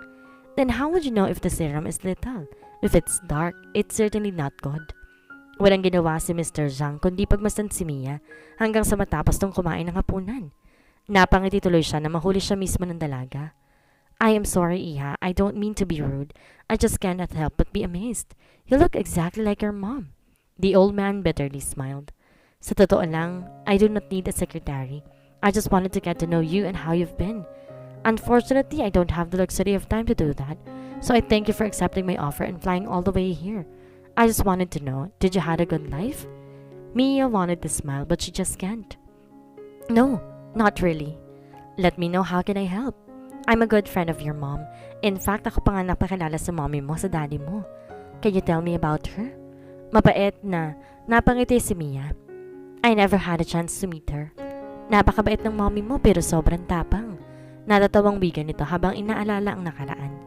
Kaya hindi ako magtataka kung paano niyong napatiklop ang isang general na aktibidad. She has a kind heart and value her friends like her own sibling. You don't have to know everything about her. The only memory that you keep in your heart is that she loves you so much. She chose to give her own life so you could live. Sa puntong iyon, di na napigilan pa ni Miyang maiyak. Parang niyuyarakan ng puso niya tuwing naalala niya kung paano mas pirinin niyang mami niya na isalmang buhay niya kaysang sarili habang pinanganganak siya nito. Sobrang sakit ng pangyayaring yun. Kahit ang sariling ama niya ayaw pag-usapan ng tungkol doon. Kung di lang sa mga kasambahay, hindi pa niya malalaman ang tungkol dito. Don't cry. I'm sure your mom is very happy right now together with your dad. Looking at how strong you've grown as a woman, they will be proud of you, sure. Huminga si Mia ng malalim. Pilit nang umiti. By the way, mabutit mabilis ka na nakapagdesisyon na pumunta dito sa Hong Kong. Don't you have a family of your own in the Philippines? I'm not yet married, sir, but I'm engaged. Mabilis na patingin si Ian kay Mia. Really? Congrats! Masayang bati sa kanya na matanda. So, who's the lucky guy? Where is he? There is a certain man in my life who's been there for me for all these years. In the most critical moment of my life, he proposed to me and I gladly say yes. Her eyes slowly met Sian's gaze. But who would have thought that our happiest moment would end up in a tragic way? Bigla nag-alala ang matandang kausap. Bakit, Iha? Ano nangyari? Matapos pong araw na yun, hindi ko na po siya nakita. Hinanap ko siya. Walang gabing hindi ako umiyak sa takot na baka hindi ko na siya makita ulit. Until I saw him again. Hindi magawang huminga ni Sian habang pinakinggan ang kwento ni Mia. Nahanap mo na siya? Tanong ni Mr. Zhang. Marahang tumantong-tango si Mia. Palihim na sumulap kay Sian. Pero hindi niya na ako makilala. Nahigit ni Sian ang kanyang paghinga nang biglang sumakit ang ulo niya. Halos bumuo ang mga daliri niya sa armrest hanggang sa hindi na siya makatiis. Bigla siyang tumayo sa kanyang upuan. Sir, lalabas lang po ako sandali. Kaagad dumiretso si Sian sa balcony. Hawak ang sentido. Huminga siya ng malalim. Wala akong maalala. Sigaw niya sa kamarahas na napasuntok sa hangin. Stop crying like a bitch. Napatigil bigla si Sian na makarinig ng tinig ng isang lalaki. Kaagad hinanap ng kanyang mata ang pinanggalingan nito. Hanggang sa mahagip ng kanyang mata ang isang anino na nagkukubli sa madilim na parte ng hardin. Come with me. He followed the guy who's totally geared up like a professional army. He quickly activated his wristwatch and it automatically disabled all the CCTV cameras around the area. They sneaked into a dark room inside the mansion and made sure that no one is around. I will tell you who you are. Listen carefully, soldier, for I won't repeat anything that I already said. Buong atensyong nakinig si Sian sa lalaki. Kahit pa hindi siya sigurado kung sino talagang lalaking kaharap dahil sa nakatakip itong mukha. Ngunit isa lang gusto mangyari ni Sian, ang malaman ng totoo. Your name is Sian Kiefer. You are a highly classed trainee called Shadow Fox. You are called Sian Kiefer, known as the legendary Shadow Fox. Your main duty is to protect the general and his daughter Mia Natividad. Sandali. Quiet. I'm still talking. We were on a crucial mission in the Philippines almost a month ago. Our group went in together with Mia. It was a failed mission and you went missing after that. Parang gusto nang sumabog ng utak na Sian. Too many details, too little time. Sandali, isa-isa lang. We don't have time. Someone is trying to kill you, and they're doing it secretly. Most probably because they know something very important. Si Mia? Napatigil si Kaito nang banggitin nito ang dalaga. Napatingin siya sa kaibigan. Hindi niya mapigilan na maawa rito. Sino si Mia? Sino siya sa buhay ko? Kaito let out a deep long breath. She is your fiancé. Ma'am, here's your room. If you need anything, just call me. Thank you. Hinitian ni Mia ang house helper sa mansyon at kinuha ang kanyang mga gamit. Pumasok siya ng kwarto at sinara ang pinto. Laking pagkagulat na lang niya nang biglang may kumalang na paa sa pagitan ng kanyang pintuan. Marahang umakit ang tingin niya mula sa black leather na sapatos ito, pakit sa itim nitong suit na suot, hanggang sa mga mata nitong labis kumakatingin sa kanya. Jared? Binuksan muli ni Mia ang pinto at pinapasok ang binata. May kailangan ka ba? Tanong ni Mia habang abalang ibinaba ang kanyang mga gamit. Napatigil na lang siya na marinig na tumunog ang lock ng kanyang pintuan. Napatingin siya kay Sian na ngayon nakatayo roon. Nakatitig ito sa kanya na para bang kahit anong minuto ay mawawala siya sa kanyang paningin. Lumakas ang kabog sa kanyang dibdib sa kamarahang napanunog. Hindi ka kasi mawala sa isip ko eh. Ha? Lumakad si Sian patungo sa kanya at halos manlaki ang kanyang mga mata nang hubarin nito ang coat na suot. Teka! Napaurong tuloy si Mia at halos madapa-dapa pa siya sa mga bagaheng nasa likuran niya. Pero wala makapigil sa binata nang ibubuksan ang butones ng kanyang polo. Anong ginagawa mo? Nagkanda utal-utal na turukoy ni Mia. Di na siya nakaurong pa nang biglang hapitin ni Sian ang kanyang bewang. Halos malunod siya sa pagtitig nito sa kanyang mga mata, pati na rin ang init na dulot ng pagkakahawak ito sa kanya. Unti-unti bumaba ang kanyang mga labi at halos mapapikit si Mia nang maramdaman ng paghinlito sa kanyang labi na halos magtama na sa sobrang lapid. Hindi ka kasi maalala ng utak ko, bulong ni Sian. Pero baka maalala ka ng katawan ko. 5 minutes earlier, sinanyasan ni Mr. Zhang isa sa mga tauhan niya na nakapose mula sa pintuan habang kausap niya si Mia sa pagkainan. Ipaayos mong helper yung kwarto ni Miss Natividad para makapagpahinga na siya.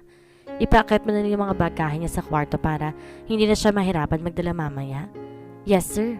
Umalis ito kaagad at wala pang ilang minuto ay narito ng mga helper para kunin ang kanilang mga gamit sa sasakyan. Umakit sila sa ikatlong palapag ng mansyon. Binuksan na isa sa mga kwarto sa dulo ng bahaging ito. Kaagad nilang inilapag ang mga gamit ni Mia sa end table malapit sa pintuan. Saka dumiretso sa kwarto nito para patulungin ayusin ang higaan nito. Matapos iprepara ang silid, kaagad ding umalis sa mga ito at sinara ang kwarto. Marahang pumikit ang lock ng bintana Maingat na bumukas ito, ngulit bago pumasok si Kaito, pinihit muna niyang kanyang wristwatch na automatic na nag-disable lahat ng CCTV sa loob ng kwarto ni Mia. Maingat siyang pumasok. Mabilis na nagtungo sa bagahe ng dalaga. Tinanggal niya ang suot na army cap at binaba ang takip sa kanyang mukha. Saka mabilis sinadap ang hard case sa bitbit kanina ng dalaga. Kaagad niya yung binuksan. At maingat na inilabas ang experimental drug mula sa glass case at pinalitan to ng panibago. Kaagad niya yung binalik pero bago pa niya maisara ang protective case ito, nakarinig siya ng papalapit na yabag sa pintuan. "Ma'am, here's your room. If you need anything, just call me. Thank you." Nginitian ni Mia ang house helper sa mansyon. Kinong ilan pang gamit na binigay sa kanya ni Mr. Zhang. Mabilis na kumilos si Kaito. Ibinalik sa dating pwestong walang ingin tumakbo patungo sa bintana. Ngunit biglang bumukas ang pinto sa gilid. Kaya imbes na sa bintana ay dumiretso si Kaito sa full-length cabinet bago pa siya makita ni Mia. Pumasok si Mia sa kwarto. Isinara na ang pinto. Ngunit laking gulat niya nang biglang may parang kumalang sa pagitan ng pintuan. Marahang umakit ang tingin niya mula sa black leather na sapatos ito. Paakyat sa itim nitong suit. "Jared? Naku, patay tayo dito." Bulong ni Kaito sa sarili habang pinagmamasa ng pag-uusap ang dalawa mula sa siwang ng cabinet. "Mukhang maiipit ako sa dalawang ito ah. Hindi ko kasi maalala ng tuta ko," bulong ni Sian. "Pero baka maalala ka ng katawan ko." He was about to kiss her but Mia gently pushed him away. At labis itong kinagulat ni Sian. "Ano bang ginagawa mo, Jared?" Inayos ni Mia ang kanyang sarili. Palihim na pa ng mga CCTV camera sa bawat sulok ng kwarto. Bahagya pang lumayo kay Sian.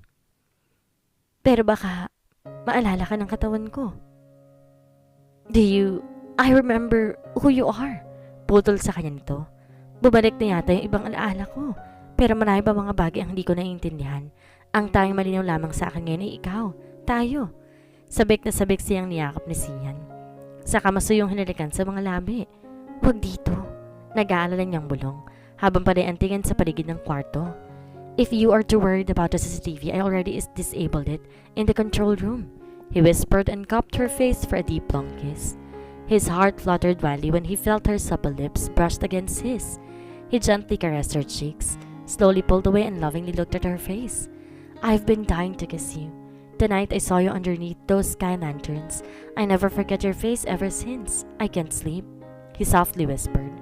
Mia could not take it anymore. She wrapped her arms around his neck, closed her eyes and kissed him with so much wanting. Halos mahilamas ni Kaito ang mukha niya sa inis. "Shit, bakit ba ako nagpunta dito? Ayoko makita yung Junjun ng tropa ko." Sian held her tight in his strong arms and kissed her desperately. Night's going to lose her any minute. Her lips parted and his warm mouth conquered hers. He savored the sweet taste of her mouth and swallowed her every gasp, leaving Mia totally breathless. "Sian!" She moaned his name in between their kisses. Bahagyang humiwalay si Sian saka namumungay na tinitigan ang mukha nito. "I love you," mahina niyang bulong. Sabay, balik muli sa mga labi nito. He took off her jacket. His hand circled around her waist and lifted her up and pinned her against the cabinet. Napabalikwas si Kaito sa pagkakaapo nang bumalagbag ang pinto nito. "Shit! Huwag kayo dito! Mga haliparot kayo!" He hurriedly took off his shirt and kissed her torridly. Mia can't help but moan. Every time Sian tilted his head and sank his tongue deep inside her mouth, his expert hands found its way to her zipper, and in no time, her top quickly fell down onto the table. Wala na yatang lalaki pang singkit ng mga mata ni Kaito habang pinagmamasal ang pagkalampag ng pinto nito, habang paulit-ulit bumabayo Sian sa labas. Marain niyang hinawakan ang pinto nito. "Kumapit ka. Huwag kang bubukas." Nang matapos ang mainit na tagpo, maingat na binuhat ni Sian si Mia patungo sa kama, saka mahigpit na niyakap ito. Masuyong hinaplos si Mia ang mukha ng kasintahan at hindi mapigilan Sian mapakapit habang dinarama ang haplos ito. "Mia? Kailan ka huling dinatnan?" Bahagyang napatigal si Mia sa tanong nito at napaisip. "Come to think of it, hindi ko na maalala ang huling period ko." Mahigpit na niyakap ni Mia habang ito'y hindi nakasagot sa tanong niya. "Kailan ba ako makakalabas dito?" Iyak ni Kaito sa loob ng cabinet na katabing-katabi lamang ng kamang hinihigaan ng dalawa. Kinabukasan madaling araw, make sure that everything will be transferred safely to the hidden vault. Tapos dumiretso kayo kagad sa charity event. Mahigpit na bilin ni Mr. Zhang kay Kaito habang kasabay ito naglalakad sa hallway. Yes sir, I will also check the entire area para sa shareholders party mamayang gabi sa pool area ng Red Tower. Bahagyang napatigil si Mr. Zhang na mapansin na nangangalamata ang binata. Nakatulog ka ba kagabi? Mukha na mamahay ka yata. Nakangiti yung tanong nito. Napasimangot tuloy ng di oras si Kaito. Namamahay? Buong gabi kaya ako nasa loob ng cabinet. Yumuyugyug na cabinet? Buisit? Kaito cleared his throat. Hindi po nireview ko lang yung area ng Red Tower. Para alam ko yung gagalaw ng buong security team mamayang gabi. That's good to hear. By the way, si Janet na nagsasama sa akin sa... Napahinto si Mr. Zhang na mapalingon siya sa bintana. Nakita sina Sian at Mia na masayang nag-uusap sa veranda. Magkahawak ang kamay ng mga ito at di malis ang tingin sa isa't isa. Kung gayon, siya pala yung lalaking tinutukoy ni Mia kagabi? Masayang napangiti ang matanda. Pero unti-unti rin nawala iyon dahil tila nakita niya sa dalawang dating kaibigan na sina Roa at Azalea. Nadurog bigla ang puso ng matanda na makita niya sa dalawang nakaraan na mga magulang ni Mia. Huminga ito ng malalim sa kapilit ngumiti. Hindi tuloy maiwasan ni Kaito na mapatingin sa Ginoo. Ganito sila kasi noon. Unti-unti kinarot ang puso niya habang pinakikinggan ang masayang pagtawa ni Mia. Para kasing narinig din niya mismo pagtawa ng kaibigan niyang si Azalea. Naging duwag ako. Imbis tulungan ko mga kaibigan ko, mas minabuti ka mong tumakas sa ibang bansa kaysa madami sa gulo. Pero sadyang mapagbiro ang tadhana. Seryoso niyang nalingon si Kaito. Let us make sure that everything will go well for today's event. Business District Area. Isang dosenang miyembro ng SWAT team ang nagtipon sa harap ng Zhang Empire Building at tabilang ini-escort ang mga armadong security na nagte-transfer na naglalaki ang mga cargo cases luna ng bulto-bultong gold bars sa armored car. Alright, they're moving. Mahinang wika ni Arajin habang sinisipat ang mga ito mula sa advanced binoculars. Palihim na ipinarada ni Kane ang itim nilang kotse sa di kalayong kalsada at masinsing minatsagan ng bawat kilos sa mga tauhan ni Mr. Zhang. All Black Hawk members, tail the two armed guards in stealth mode. Utos ni Arajin sa listening device. Tsaka mabilis dinampot ang kanyang jacket. Gotta go. Paalam ito kay Kane. Wala man lang goodbye kiss. Yung may nilingon ni Arajin, ang kapatid at diring-diring tinalasan to ng tingin. Kay Natalie smiled at her. Sure, when? Ines na lumabas si Arajin at palibag na sinara ang pinto ng kotse. Ngiti-ngiti naman siyang pinagmasdan ng binata hanggang makasakay ito sa isa pang itim na kotse. Sumandal siya sa buwan at pinagmasdan ng pagtakbo ng dalawang armored van sa kabaan ng highway. Isang tusong ngiti ang gumuhit sa kanyang mga labi habang inaobserbahan ang pag-anda ng mga ito. There is no way those two armored cars are carrying those gold bars. Masyadong mabilis ang takbo ng dalawang iyon. He was about to call Arajin through his listening device when a highly tinted black van just passed him by. Kane smirked and revved his up engine. I see you. Agad niyang pinatakbo ang sasakyan sa landa ng black na van. Mabilis naman dumako ang tingin ni Sian sa side mirror na may napansin siyang itim na kotse gumilid sa kanila. Mia, mag-seatbelt ka. Kaagad kinabit ni Mia ang seatbelt, sinilip ang itim na kotse na ngayon mabilis sumasabay sa kanila sa kahabaan ng freeway. Bakit, kilala mo yan? Oo, mabilis na sagot ni Sian. Munti ko nang maging bayaw yan. Heavily tinted ang van kaya hindi gaano nakita ni Kane kung sinong lula nito. Agad niyang dinampot ang infrared binocular sa dashboard at sinipat ang tao nakapo sa driver's seat. Well, look who we have here. Agad siyang napangiti. Shadow Fox in red velvet. His sinister smile crept slowly as his car windows slid open. Mariing nagtagis ang panga ni Mia na masalubong ang tingin nito. Lalo pa na mapansin ang 12-inch tanto blade na hawak nito habang nagmamaneho. She is sure this guy was not after the gold. He wants a bloody fight. Huwag kang malilingat, Mia. Naalala ko na kung sinong isang to. Bahala na sa kanya sa Sian. Sian swiftly grabbed his knife holder and fastened around his waist. He pulled out one blade, quickly opened the door, and aimed at Kane's car wheel. But even before he could hurl his knife, Kane slammed his car and shot the door close. Nagtitigan ng masama ang dalawa habang malakas na umuugong ang makina ng kanilang mga kotse habang nagigit-gita ng dalawa sa kalagitnaan ng highway. Kumapit ng mahigpit si Mia, lalo pa na makita ang matalas na kurba sa kalsada. Sian quickly shifted his gears and drifted recklessly from one lane to the other, but his opponent is just as reckless as he is. Kane stepped on his brakes, causing his tires to scream as they drifted hard down the sharp curve. Naghiwalay lang ang dalawang kotse nang may sumulpot sa malaking cargo truck sa kanilang harapan. They sped their way in between cars and buses. Halos mabingi tuloy si Mia sa lakas ng pagbusino ng mga kotseng nalalagpasan nila. Masyadong mabilis ang takbo nila at pakiramdam niya tuloy, malalaglag na ang puso niya. Akin na yung baril, buksan mo yung bintana. Hindi, tutol ni Sian. Maupo ka dyan, titigan mo lang ang kagwapuhan ko. At nakakapagbiro ka pa talaga ha? Pero laking gulat ni Mia nang himasin ni Sian ang tiyan niya. Baby, kapit ka ng maigi kay mommy, ha? Malambing nitong wika. Sian quickly grabbed the wheel and swerved savagely. The black van slammed Kane's car against the concrete barrier. Kane gritted his teeth. Mahigpit hinawakan ni Sian ang manibela at ginitkit ito ng todo, papalapit sa 10-wheeler truck na nasa harapan nito. Mabilis inapakan ni Kane ang preno, dahilan para makawala ang kotse niya. Kaagad siyang lumipat ng lane at marahas na tinumbok ang likuran ng itim na van. Tinampot niya ang metal barrel mula sa ilalim ng kanyang upuan at kinalang ito sa apakan ng gas. Holding his vicious-looking 12-inch katana, Kane swiftly went out of the car's sunroof. Naalerto si Zia na makarinig siya ng kalabog mula sa bubungan ng van. Kaagad niyang nilungan si Mia. Ikaw mag-drive. Ilak mo lahat ng pinto. Utos ni Sian. Kaagad niyang tinanggal ang kanyang seatbelt.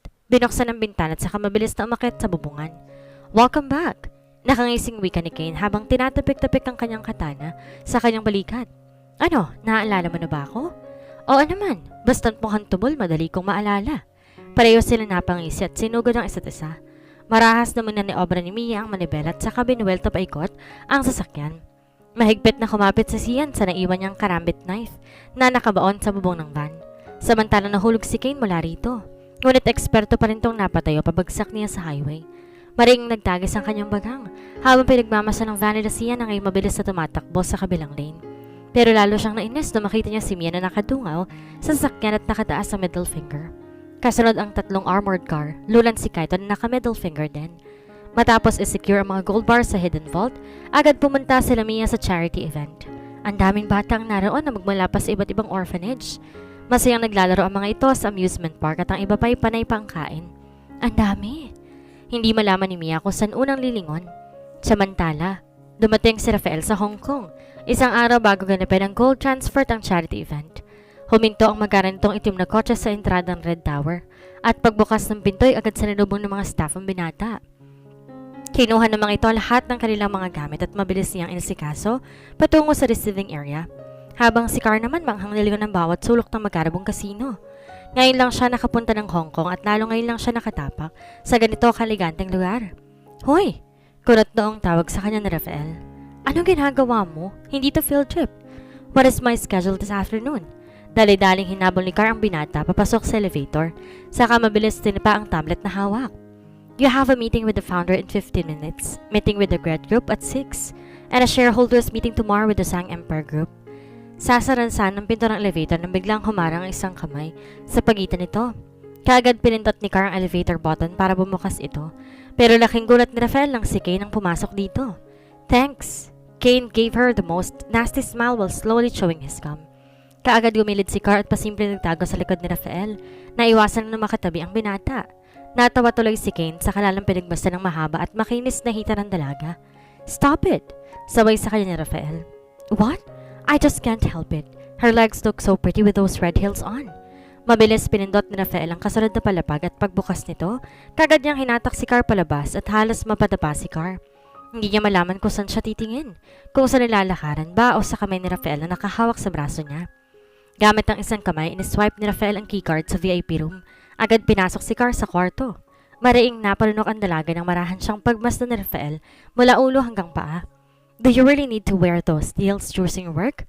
Sandaling di nakapagsalita si Carr. Sir, hindi po kasi ako nakapagdala ng ibang sapatos kanina. Hindi po ba nagmamadali kayo papuntang Pero hindi pa man siya nakakatapos magsalita, nilayasa na siya ni Rafael papasok sa kwarto. Inis siyang napabuntong hininga. Pero kaagad din siyang napaayos ng tayo nang muling lumabas si Rafael sa bahagis ng room slippers sa paanan niya. Alangan siyang napatingin sa binata. Isusuot ko po? Hindi, titigan mo lang hanggang matapos ang meeting ko. Asar na sagot sa kanya ni Rafael. Malamang isuot mo kaya ko nga kinuha.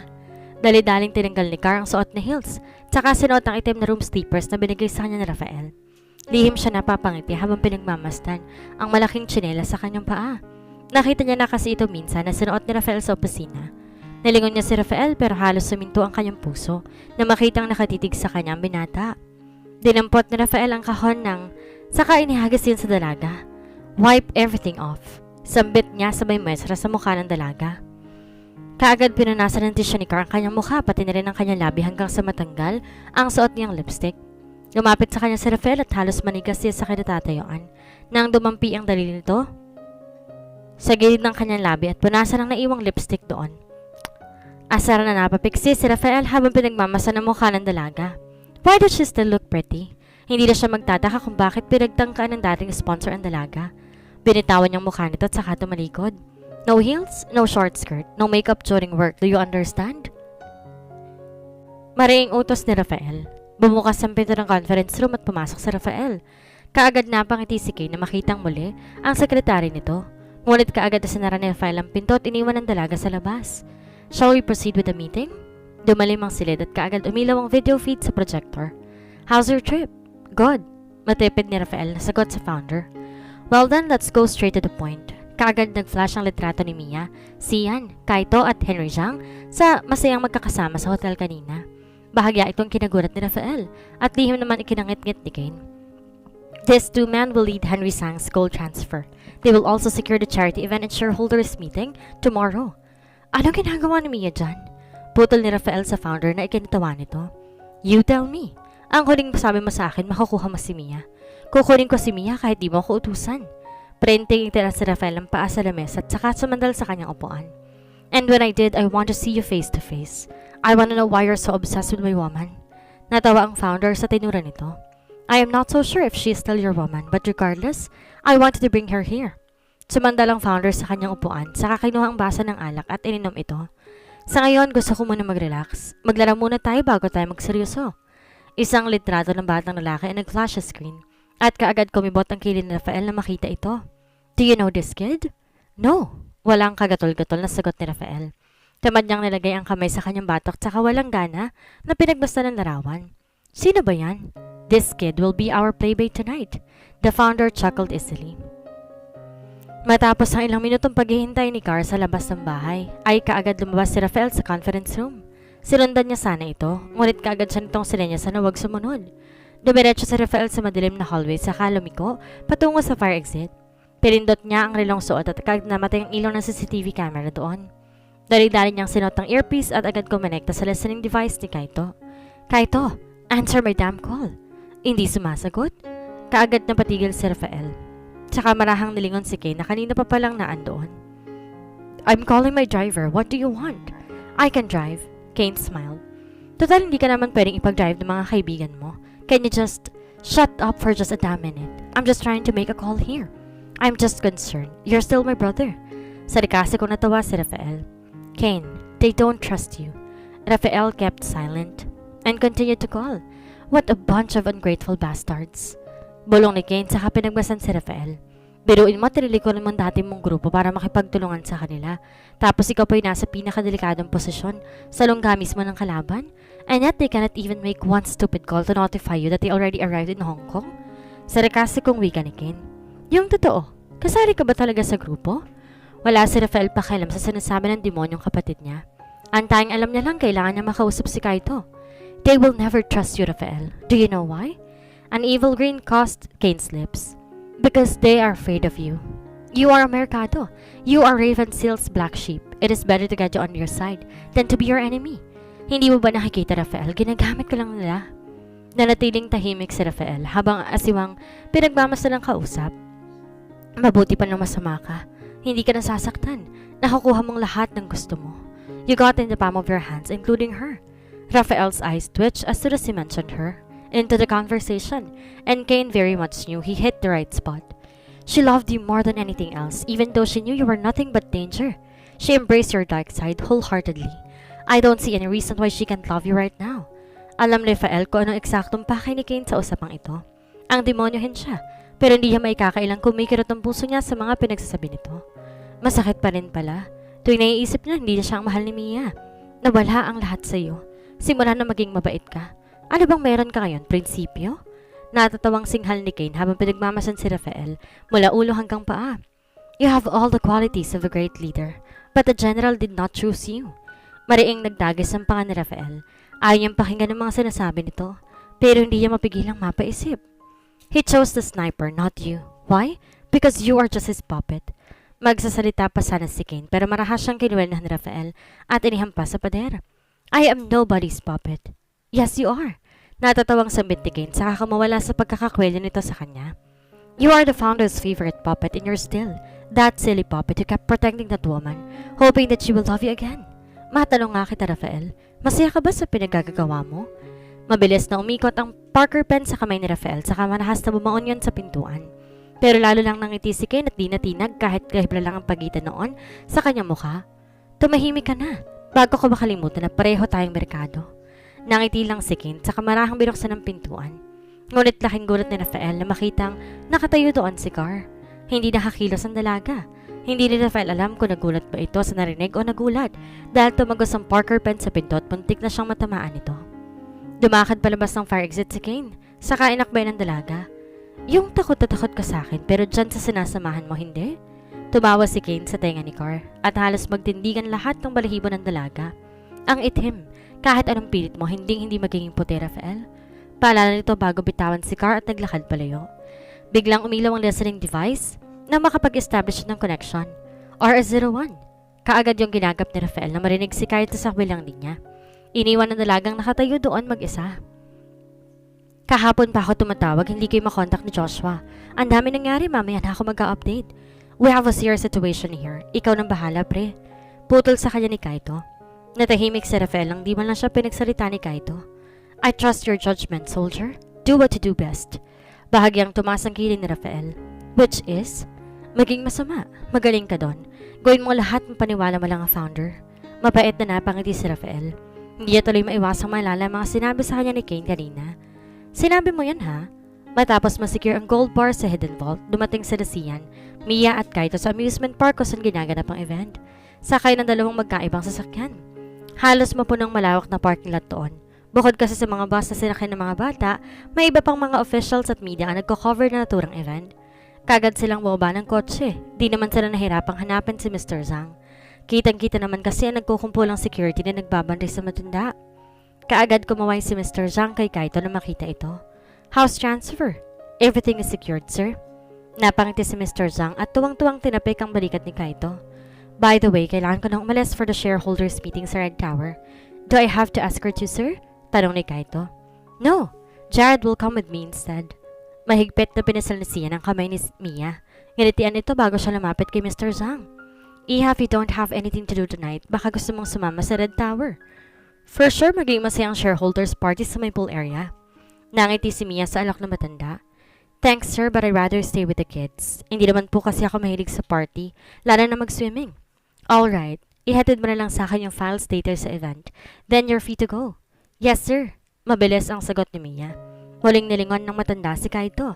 Secure the whole area hanggang matapos ang event. Ikaw nang bahala sa mga bata, Mr. Nakama. Mahigpit na bini nito bago tuluyang sumakay ng kotse kasama ni Sian. Pinagmasdan ni Mia ang nagkalat na media at mga bata sa amusement park. Ang dami. Hindi malaman ni Mia kung saan unang lilingon. Paano natin isi-secure lahat ng mga to? Ako ang bahala, sambit ni Kaito habang maingat na nagmamatsyag sa paligid. Stick to the plan. Kahit anong mangyari, may kakampi tayo sa loob. Hanggat nandoon si Rafael. Hindi niya hahayaan na may masamang mangyari sa mga bata. Pero, hindi ba delikado si Rafael doon? Nag-aalala ang tanong ni Mia. Para na lang kung malaman ng founder na bunti ka na nga niyang patayin, makuha lang ang tiwala ng founder. Pero pinatay ka ba niya? Pareho silang napatigil sa pag-uusap na may isa pang bus ang dumating sa event area. Kumarot ang noon ni Kaito habang pinagmamasa ng pagliko nito sa parking area. Saan galing yan? Takang tanong ni Mia. Hindi ba dapat 10 bus lang? Nandito. Diyan ka lang. Kaagad nilapitan ni Kaito ang bus. Bumukas ang pinto at halos mapatigil sa paghakbang si Kaito na makita ang batang lumabas. Papa! Mabilis sinatak ni Kaito ang batang lalaki palayo sa mga tao. Dinala to tungo sa likod ng isang building. Anong ginagawa mo rito, Kaiser? Ha? Naguguluhan siyang tinignan ng bata. Sabi nana, pinapupunta mo raw ako dito. Binilihan pa nga ako ng ticket oh. Sambit ito habang pinapakita ang ticket. Buong pag-alalang niyakap ni Kaito ang anak. Paano nila nalaman kung saan ito nagtatago? Sino yan? Sabay pang napalingan si Kaito at ang batang lalaki kay Mia. Sino siya? Tanong ng bata, sabay sumagot kay Kaito. Girlfriend mo? Hindi no? Sabay na sagot ni Mia at Kaito. Sandaling hinatak ni Kaito si Mia papalayo. Mia, hindi ko alam kung paano napunta yung anak ko dito. Anak mo yan? Asar na napapikit si Kaito. Wala siyang panahon mag-explain paano yung nabuo ang batang iyon. Mia, hindi maganda to. Hindi dapat nandito ang anak ko. Kung gusto mo, ako muna magbantay sa bata. Wala naman akong schedule maliban sa maghatid ng documents mamaya sa shareholders meeting. Di nakasagot si Kaito. Hindi siya mapakali pero ang schedule niya kay Mr. Zhang, hindi rin niya pa pwedeng pabayaan ang anak niya.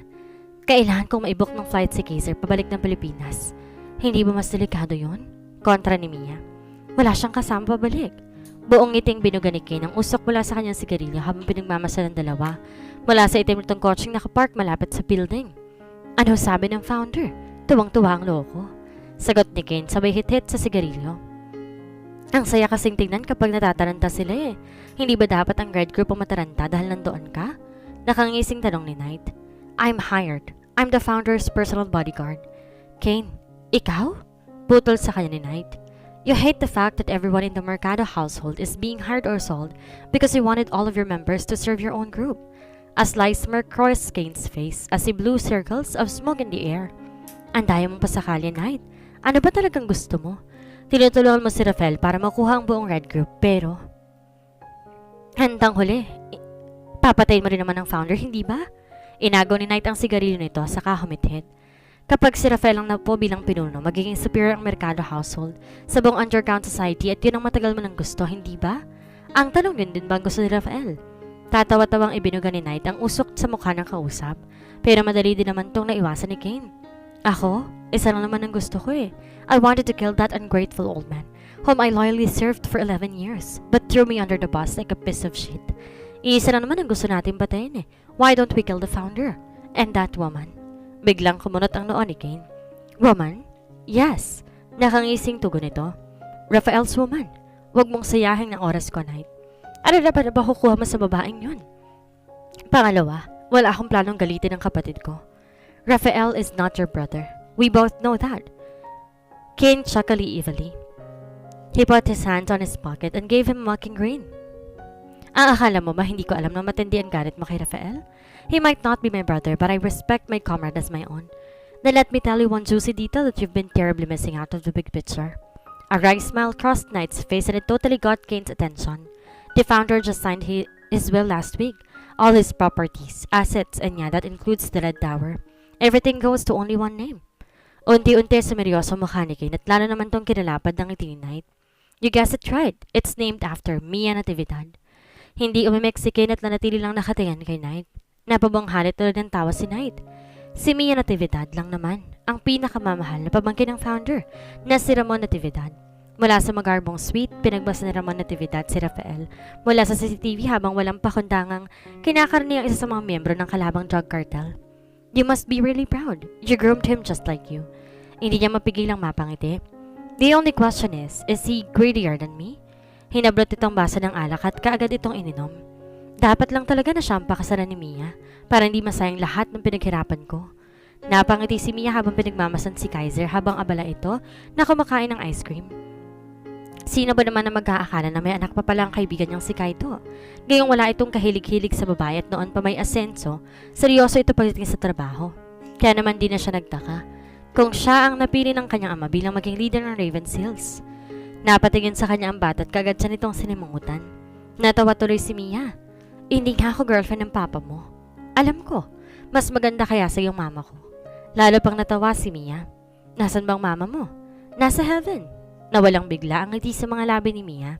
Tahimik siyang tumabirito at sa kamarahang hinaplos ang buhok nito. Oo naman, mas maganda ang mama mo. Huwag kang mag-alala. Hindi ko naman siya papalitan. Ako, saka si papa mo. Matagal na kami magkaibigan. Magkatrabaho kami. Agent ka rin, no? Buong atensyon siyang tinignan ng bata. Magaling ang papa ko sa barel, sharpshooter. Marunong ka rin po ba nun? Ngumiti si Mia at saka tumangutungo. Pwede mo akong turuan? Teka ha, anong grade mo na ba? Grade 4 po. Pero mabilis po ako matuto. Mag-aaral ka muna siguro, Kaiser. Kaagad sa mimangot si Kaiser. Pareho kayo ni Papa. Ayaw niyo akong turuan. Buti pa si Ninong Sian, tinuruan ako kahit konti. Si Mia naman ang lumaki ang mata sa narinig. Ninong mo si Sian? Kilala mo ninong ko? Magkatrabaho rin po kayo? Hulaan mo. Sandaling nag-isip si Kaiser. Hindi ka naman siguro girlfriend ng ninong ko, no? Kasi mas magaganda pa yung nakita kong kasama ni... Hindi na naituloy ni Kaiser ang sasabihan nang isungal-ngal ni Kaito ang ice cream na kinakain nito. Kain ka pa. Mukhang gutom ka pa eh. Unti-unti tumaas ang kirin ni Mia kay Kaito na bigla na lang sumulpot sa pagitan nila. Wala yun. Mga chicks na humahabol lang kay Sian yun. Asar na napangisa si Mia. Magtropa talaga kayo. Kamastang charity event? Secured. Kumpleto mga bata at nakalis sila na maayos. Everything went according to plan. Maliban lang dito. Napatiyan si Kaito sa anak saka maling bumalik kay Mia. I really have to be in the shareholders meeting. Ikaw na munang bahala kay Kaiser, Mia. Magkita na lang tayo sa mansyon mamaya. Gagahatid lang ako ng documents doon. Sa mansyon na natin pag-usapan kung anong gagawin natin kay Kaiser. Kaagad nilingon ni Kaito ang anak. Makinig ka sa akin, Kaiser. Kahit anong mangyari, huwag kang hihiwalay kay Tita Mia. Naiintindihan mo ba? Opo. Abalang pinay-prepara ni Car ang mga dokumento. Nadadalhin niya para sa shareholders meeting na biglang bubukas ang pinto ng opisina at pumasok si Rafael. Hindi nakakilos si Car na makita ang dugo ang damit nito. Kaswal itong lumalakad papasok sa kanila pag ang kutsilyong hawak na puno rin ng dugo, but it wasn't his blood though. His eyes were dead cold. Lahat yata ng galit at inis si Rafael kay Kane at Kaito na ibuntong hininga sa transaction niya kanina.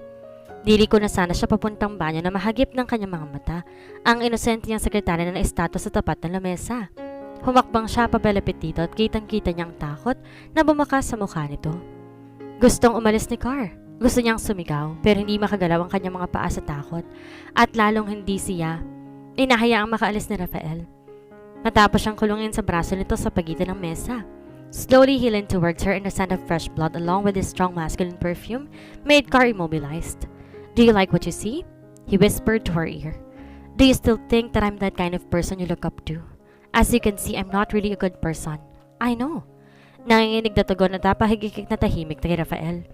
Nung nilagtas mo yung mga SIB students sa Macau, you weren't a good person. You are a human trafficker.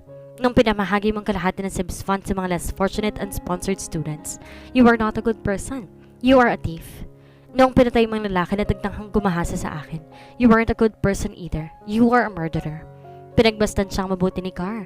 Nag-aalangan man malamyos na dumampi ang mga daliri nito sa kanyang pisngi at buong ingat na pinunasan nito ang bahid ng dugo. Sa kanyang pisngi. Sa pagkakataon na yon, si Rafael naman ang estatwa. I know you're not really a good person, she whispered, but your intentions are always good. Ilang oras na nakalipas, dumating din si Mia sa opisina. Nagmamaneho siya papasok sa parking lot at malayo pa lang, dinig na ang malakas na tugtog sa shareholders party. Nagmaneho siya papasok sa parking lot at malayo pa lang rinig na ang malakas na tugtog. Kaagad niyang tinapay ang kotse. Kinuhan dokumento at saka tinulungan si Kaiser na makababa. May inihatid lamang si Tita Mia. After nito, didiretso na tayo sa bahay ha? Doon na natin hihintayin ng papa mo. Biruin mo nga naman. Kaagad napangawi si Arajin na makita si Mia na nagmamadaling lumakad sa gitna ng mga tao sa may pool area. Bakit naman nandito ang babaeng to? Kaagad hinanap ni Kane ang babaeng tinutukoy ng kapatid. Sino si Mia? Sino pa ba? Kaya hindi makapag-focus si Rafael, lagi kasi nakabuntot itong hitad na ito. Well, her task might be so important that even though she have an allergy, she's still doing her job. Biglang napatigil si Arajin saka mabilis nalingon si Kane. Allergy?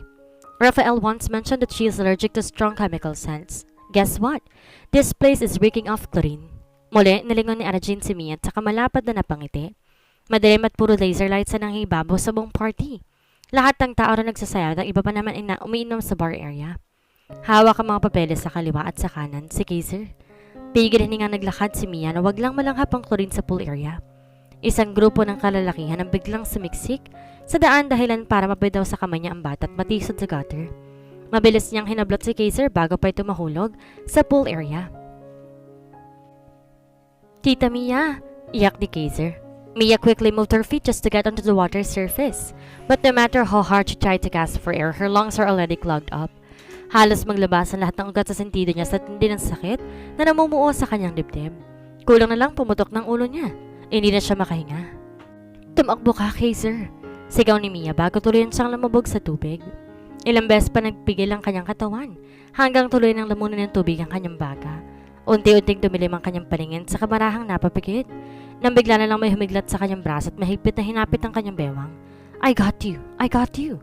Agad siyang iniahon ni Rafael sa pool at dinidalawang isip si Car na tulungan si Mia. She quickly put her hand under her chest and pumped it again and again, as hard as possible. Mia was already cold and gray and no sign of breathing. Mabilis tumakbo si Rafael palabas ng venue. Binuksan ni Car ang mga lamin at saka minat-to-mouth resuscitation ng dalaga. Breathe! Breathe! Pakiusap ni Car sa kamali itong sinipr. Humahango sa nilapitan ni Rafael si Mia sabay tarak na makapal na syringe sa tagiliran nito. Napamaang si Car sa nakitang serum. Ngayon lang siya nakakita ng ganoong gamot. Damn it, Mia, don't die on me. Sa pagkakataong to, si Rafael ang nag-CPR kay Mia. Sa unang pagkakataon ngayon na nakakita ng takot si Car sa mukha ng binata. Mia, wake up! Sigaw ni Rafael. Halos mapaupo si Rafael sa sahig. Bigla siyang nahina, buong akala niya. Mamamatay na talaga si Mia. Agad siyang inasikaso ni Car pero isa lang ang unang hinanap ng mga mata ni Mia. Si Kaiser! Nasaan si Kaiser? Lumabas si Arajin mula sa powder room. Nakitang hinahawi ng mga SIBS members lahat ng mga tao. Habang bitbit ni Rafael si Mia papuntang lobby. Pagkaarte talaga ng babaeng to. Para allergy lang, akala mo naman mamamatay. Actually, it was really life and death. Mabilis na napalingon si Arajin kay Kane. Akala ko ba allergy lang? Allergy nga. Unfortunately, it's a fatal one. Akala niya simpleng allergy lamang tinutukoy ni Kane kanina. Hindi naman niya akalain na ganito pala ito kaseryoso. Bakit, ano bang ginawa mo? Nakangising tanong ni Kane habang umiinom ng champagne. Don't tell me ikaw ang tumuto kay Mia kay Paul. Di nakapagsalita si Arajin na tuloy na estatwa sa kanyang kinatatayuan habang pinagmamasdan si Rafael na buhat-buhat ng dalaga. Damn, you're dead. Rafael will surely kill you. Dinala ni Rafael si Mia sa isa sa mga private room sa opisina. Nawalan kasi ito ng mali matapos ng ilang minuto na nagising ito. Kamusta siya?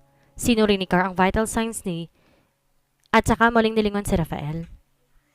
Kailangan niya madala sa ospital para ma-check. Maliban kasi sa anaphylaxis niya, mababa din ang dugo niya. Bukod pa doon, sandali siyang natahimik. Buntis siya. Ilang minutong di nakapagsalita si Rafael, ganon din si Car. Ikaw bang ama? Pero sandali, paano? Paano mo nasabing buntis siya? Car pulled out something from her pocket and handed the pregnancy test kit to Rafael. A pained smile curved upon Rafael's lip as he looked at the 2 red lines in the pregnancy kit. Pero laking gulat niya nang hawakan nitong kanyang kamay. Pigilan siya nitong umalis. Marahan siyang hinatak nito pabalik at halos malusang ang puso ni Carl nang halikan ni Rafael ang kanyang pisngi. Thank you, he tiredly whispered. Thank you for saving him. I'm forever grateful. Di nakapagsalita si Carl.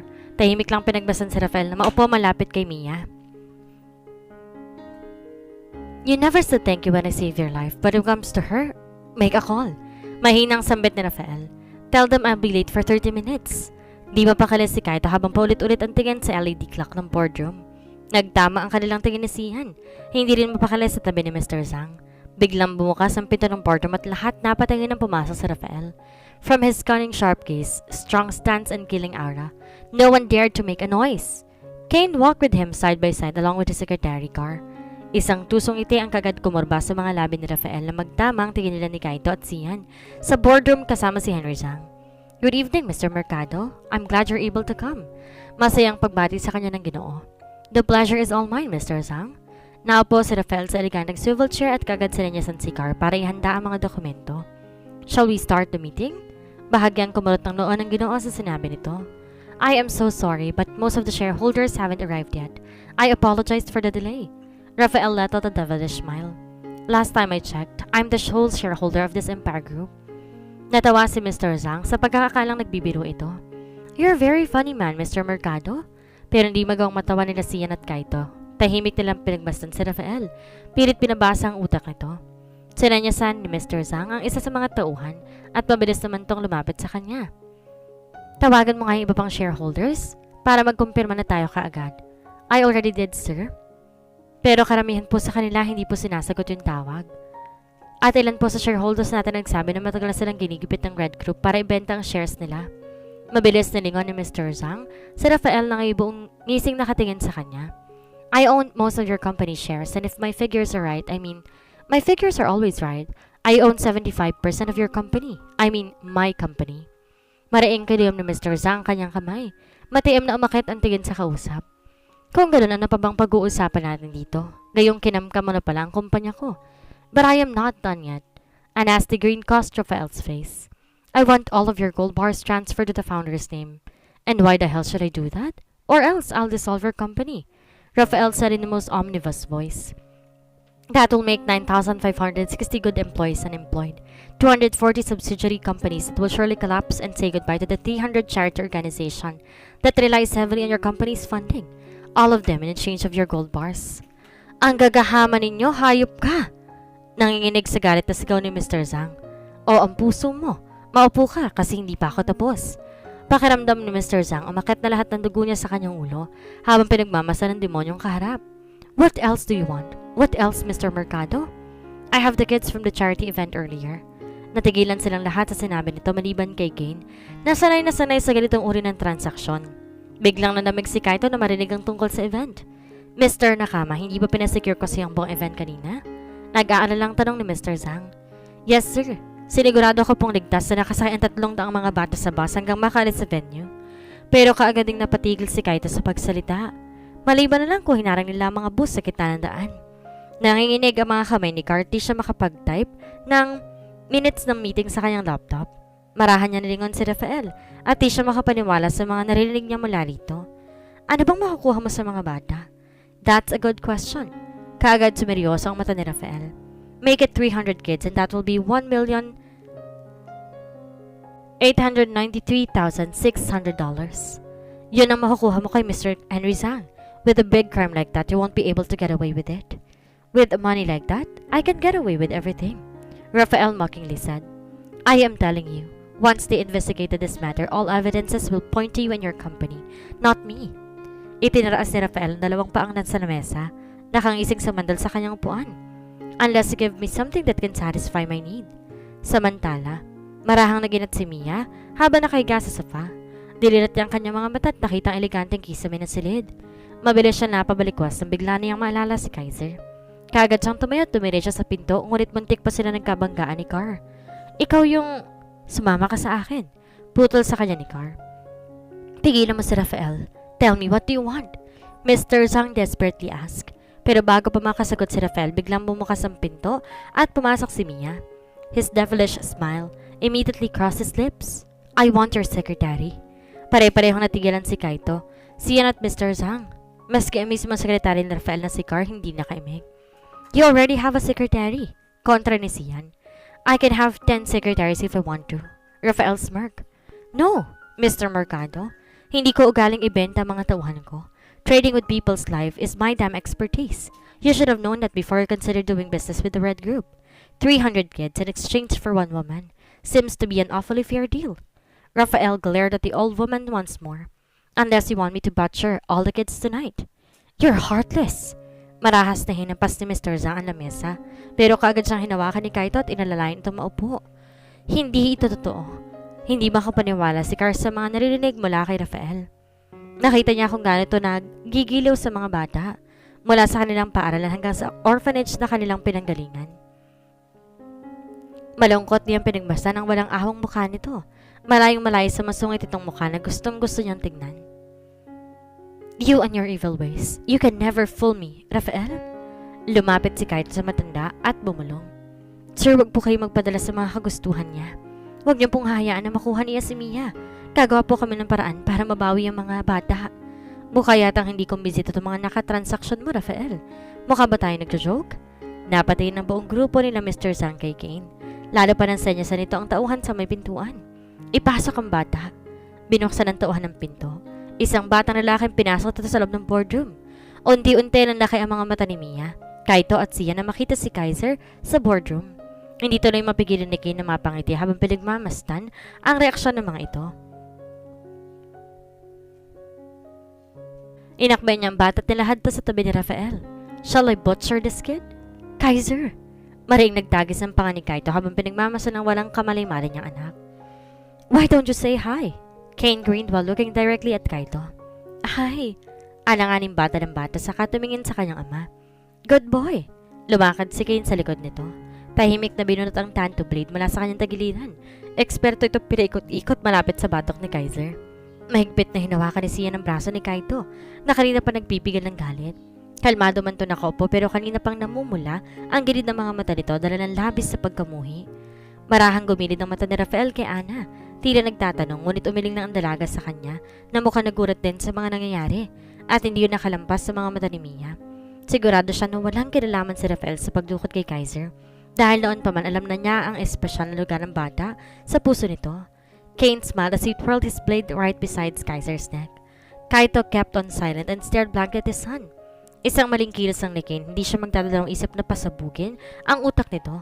Ang tanong, sino bang mas mabilis sa kanila? Uumpisahan ko na ba sa mata? Tudyo ni Kane. $1,525. Din yun sa black market. Maraing kiniyom na matanda ang kanyang mga kamay, tsaka matimiting na ng mga papeles sa lamesa. Do not trouble yourself anymore, Mr. Zhang. Sabay-sabay sila napalingon kay Mia.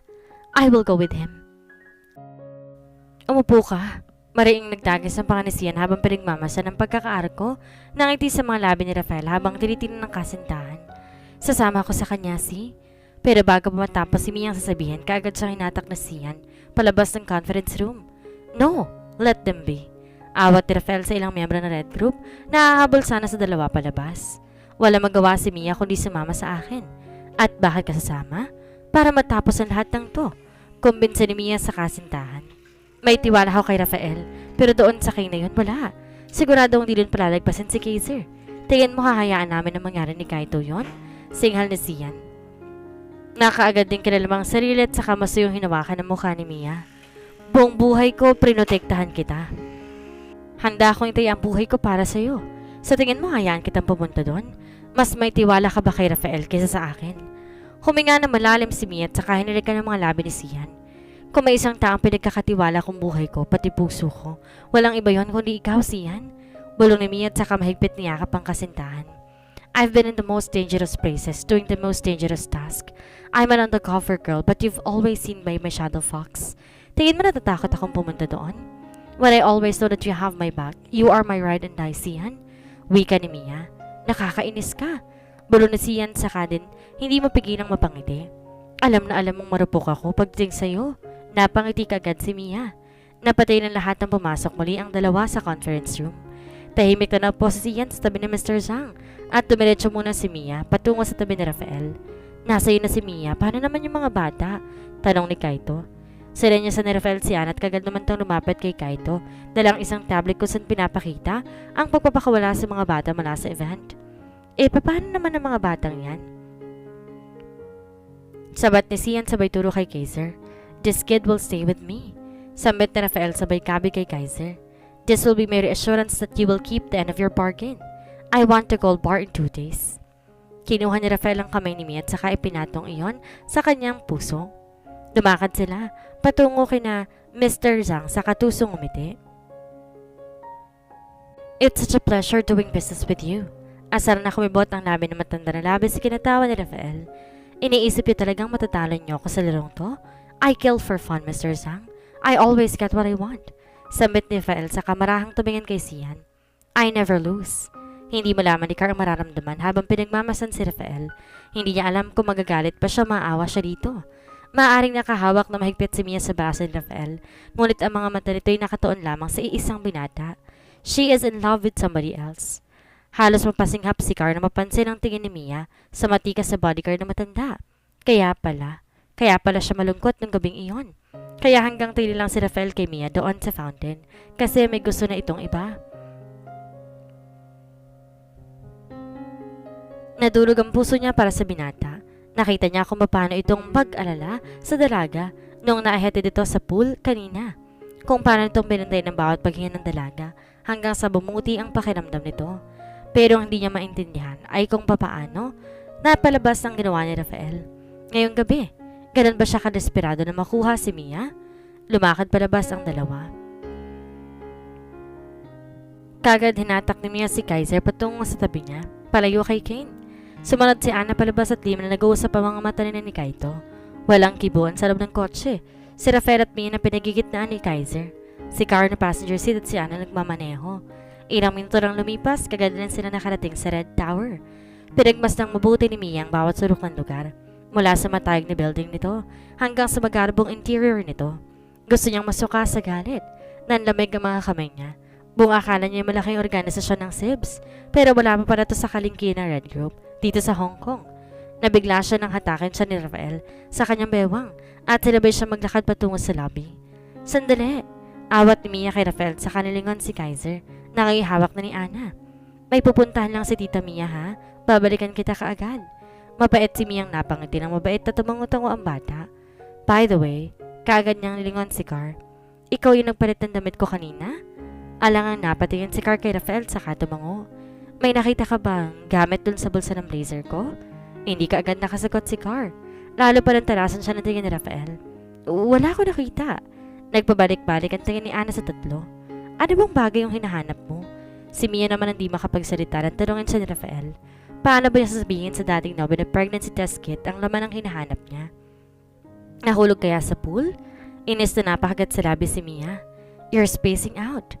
Mabilis na patingin si Mia kay Rafael. Wala. Susi lang ng file cabinet. Maring naparinok si Car sapagkat alam nilang pareho na hindi susi ang hinahanap nito. Aakit na kami sa taas. Sambit ni Ana sabay hata kay Car at kay Sir sa kabilang elevator. Let's go. Saan tayo pupunta? Bulong ni Mia kay Rafael. Sa founder. Hindi mapakali si Mia habang pinagmamasa ng pag-akyat ng palapag ng glass elevator. Tumunog ang bell nito at halos dumagundong ang dibdib niya nang bumukas ang pinto. They walked towards the dim-lit hallway until they reached the vast wooden door. Bumukas yun at sa isang aninang bumungad sa kanila mula sa malapad na LED monitor. I am quite surprised. What are you surprised about? Tanong Rafael sa kamarahang umikot ang mga braso kay Mia, tsaka pa sa kaltong niyakap. I told you, I'm going to get her no matter what. Bahagyang natawang kausap. Samantalang halos kumulo ang dugo ni Mia habang pinakikinggan ang voice changer nito. Pero lalo natuwa ang founder habang pinagmamasa ng galit na dalaga. The angrier you get, the more you look like your mother. What will we get the gold bars? 2 days from now. Sambit ni Rafael habang naisilip ang mabangong amoy na leeg ni Mia. 2 days? That long? Makukuha mo yung gusto mo kapag nakuha ko na yung akin. Napamaang si Mia nang bigla siyang isinandal ni Rafael sa may pintuan sa kamarehas pinunit ang blusa niya. I see. You don't wanna waste time. Asar na natawa si Rafael sa kanilingon ng anino ng kausap. Sisiguraduhin kong dadalhin ng babaeng tong anak ko. Nanlaki ang mata ni Mia sa narinig. Kakawala siya sana sa bisig ni Rafael ngunit mabilis siyang binuhat sa balikat ito patungo sa kabilang opisina. Bitawan mo ako, Rafael. Sigaw ni Mia. Pero kahit anong pilig ng hita niya, hindi niya magawang makawala sa pagkakahawak nito. Binuksan ni Rafael ang pinto at kagad yung isinara. Ibinaba siya ng binata at pare-pareho pa sila nakatingin ni Car na makita nilang isa't isa sa loob ng silid. Hey! Pitik ni Rafael kay Car sabay turo sa hawak niyang damit. Kagad na himasmasan si Car. Tinakip yun sa nasirang blusa ni Mia. Kinabahan ako doon na. Pixie ni Mia. Bakit? Na-disappoint ka? Inismiran siya ni Mia, tahimik lang natawa si Rafael. There's a secret door inside the dresser. Pupunta yun sa kwarto kung nasaan si Kaiser Car. Pakihatid si Mia doon sandali. Hindi pa tayo mag-uusap? We have 2 days to do that. For now, magpahinga ka na muna, Mia. Dahil aalis tayo mamaya madaling araw. Ang dami ni Mia gustong itanong kay Rafael pero totoong ang daming nangyari ngayong araw na to at ramdam niya ng pagod sa balakang niya. Sinamahan siya ni Car patungo sa secret door pero siya namang labas doon ni Ana. Inintay niyang tuloy makaalis sila Mia, tsaka lumakad patungo kay Rafael nang itahimik na nagbabasa ng mga papeles. Buntis si Mia pero dinala mo pa rin siya dito? Kagad na napahinto si Rafael. Sino nagsabi sa'yo? Huwag mong pagalitan yung sekretarya mo at sagutin mo na lang ang tanong ko. Walang dapat makaalam sa pinagbubuntis niya. Wika ni Rafael. Asar na tawa si Ana at saka dismayadong tinitigan ng kaibigan. Hoy Rafael, buhay na ng batang pinag-uusapan natin dito. Paano kung mapahamak si Mia sa pinagagagawa mo? Ngunit nanatiling tahimik si Rafael sa kanyang upuan. Sa itsura pa rin ito'y wala itong plano makinig sa sasabihin niya. Obsessed ka na. Hindi na kita kilala, Rafael. Hindi kita mapapatawad kapag may nangyaring... Pero hindi na ituloy pa ni Ana ang sasabihin nang marahasan pa si ni Rafael ang lamesa. Lalong hindi ko mapapatawad ng sarili ko kapag nalaman ng founder na buntis si Mia. Buong diing bulong ni Rafael. Kapag nalaman ni Sia na buntis si Mia, sigurado akong ilalayo niya mag-ina niya. Kahit sinong matinong magulang yun ang gagawin. Kahit ako. Huminga na malalim si Rafael saka seryosong tinitigan ng kaibigan. Sa tingin mo ba papayag ang founder na mawala sa paningin na si Mia? Gayong ginawa niya ng tagapagmana ito. Hindi, Ana. Lalo na kapag nalaman pa niyang pinagbubuntis niyang anak ni Sian. Hindi ka agad nakapagsalita si Ana. Si Sian, ang ama? Hindi ikaw? Asar na umikot ang tingin ni Rafael sa kausap. Sige, ipamukha mo pa. Huwag kang mahiya. Sorry. Naguguluhan ako. Bakit naman ipapamana ng founder ang lahat kay Mia? Muling natahimik si Ana at saka ilang segundong tinitigan ng kaibigan. Kung gano'n nalaman mo na ako sinong founder? Isang matipid na tangong sinigot sa kanya ni Rafael. Sobrang lapit niya, Ana. Sobrang lapit niya kay Mia. Ilang oras na makalipas bago papuputok ang liwanag sa paligid. Isang aninong lumitaw mula sa gitna ng madilim na parking lot at isang dalagang lumapit sa kanilang dalawa. Ang lakas din naman ng loob ng amo mo na ipatawag kami pagkatapos ng ginawa niya kay Kaiser. Asek na siyan kay Ana. Napapiksi tuloy ang dalaga nang wala sa oras. Ganun ba kasama ang tingin mo kay Rafael? Hindi mo walang naisip na ginamit ng Rafael si Mia para hindi ba ko ng founder yung mga bata kanina sa transaction? Paulit-ulit na napailing si Ana. Sa lahat ng ginawa niya para sa grupo ninyo, hindi niyo ba siya kayang pagtiwalaan? Masisisi mo ba kami? Sabat ni Sian. Hindi magandang nakaraan namin kay Rafael. Lahat naman tayo alam na masamang tao talaga si Rafael. Noon, singal ni Ana sa akin saka matiim niyang tinitigan si Kaito at Sian. Pero simula na napasama siya sa grupo ninyo at makilala niya si Mia, nagbago siya. Ni minsan ba niyo naramdaman na tinuring niya kayong kaibigan? Bahagya silang natigilan sa mga sinabi nito. Alam niyang di kayo nagtitiwala sa kanya, pero nandyan pa rin siya at gumagawa ng paraan matapos ang misyon ninyo. Hanggang kailan ba niya kailangang patunayan ang sarili niya sa inyo? Hindi pa rin umimik ang dalawa at nanatili lang nakatingin sa kanya. Hindi niya kayang saktan si Mia. Yung anak ko, putol sa kanya ni Kaito. Bakit nasama pati ang anak ko? Halos mapapikit si Ana sa lakas ng pagkakasigaw sa kanya ni Kaito. Huminga na malalim si Ana.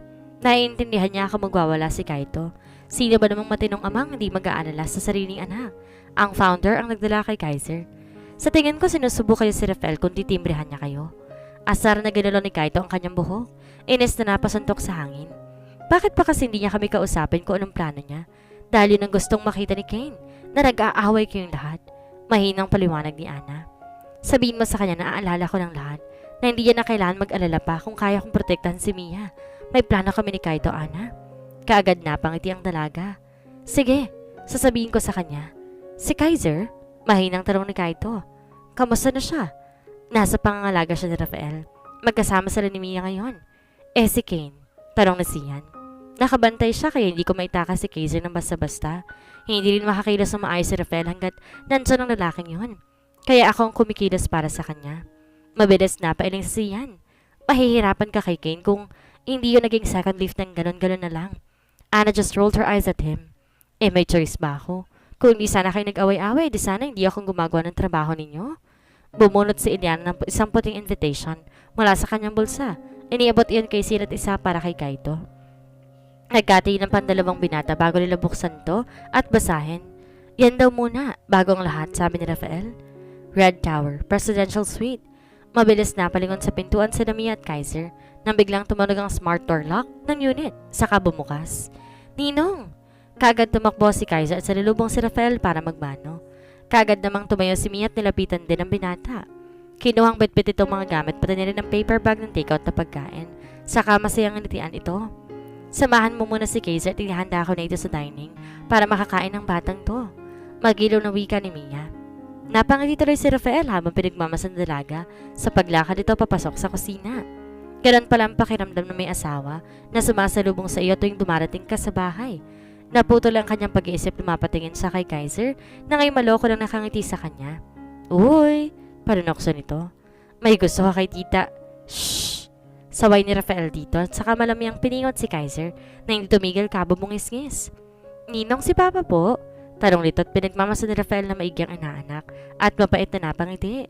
Naalala niya kasing bigla si Kaito at sigurado siya hindi ito mapakali hanggang di nakikita ang kanyang anak. Hinaplos niya ang buhok nito at saka pilong ginulo. Marami pang trabaho ang papa mo kaya't sa akin ka muna niya ibinilin.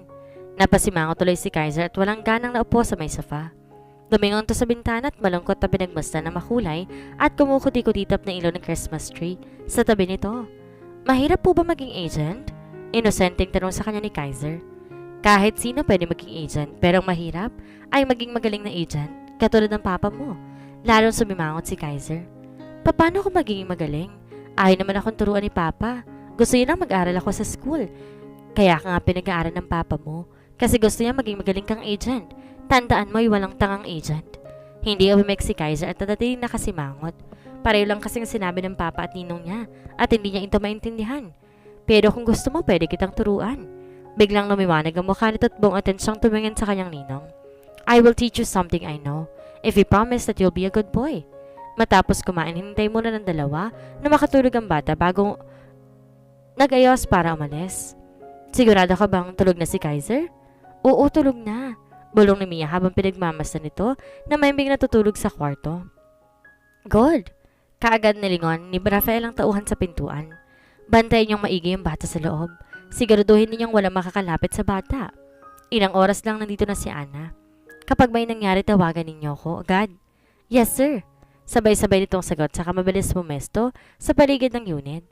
Muling binalingan ng tiyan ni Rafael si Mia at isang malaking paper bag ang iniabot niya sa dalaga. Magbihis ka, aalis tayo. Ha? Naguguluhang tanong ni Mia. It is 1 hour before Christmas. Makakatulog ka lang ba?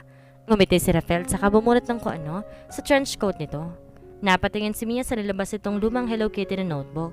Halos kumunot ang noon niya nang maalala siya kung ano ito. Teka, notebook ko yan ah. Ngiting-ngiting wika ni Mia at saka piritong hinablot sa kamay ni Rafael pero hindi yun maagaw sa binata. Napatingin tuloy siya kay Rafael na ngayon ngiting-ngiti sa kanya. Natatandaan mo yung sinabi ko sa'yo noon? Hindi ka agad nakapagsalita si Mia. Hindi ko ito natapos gawin noon kaya totoo pa rin kung lahat na nakasulat dito sa bucket list mo. Ngayon, saad ni Rafael.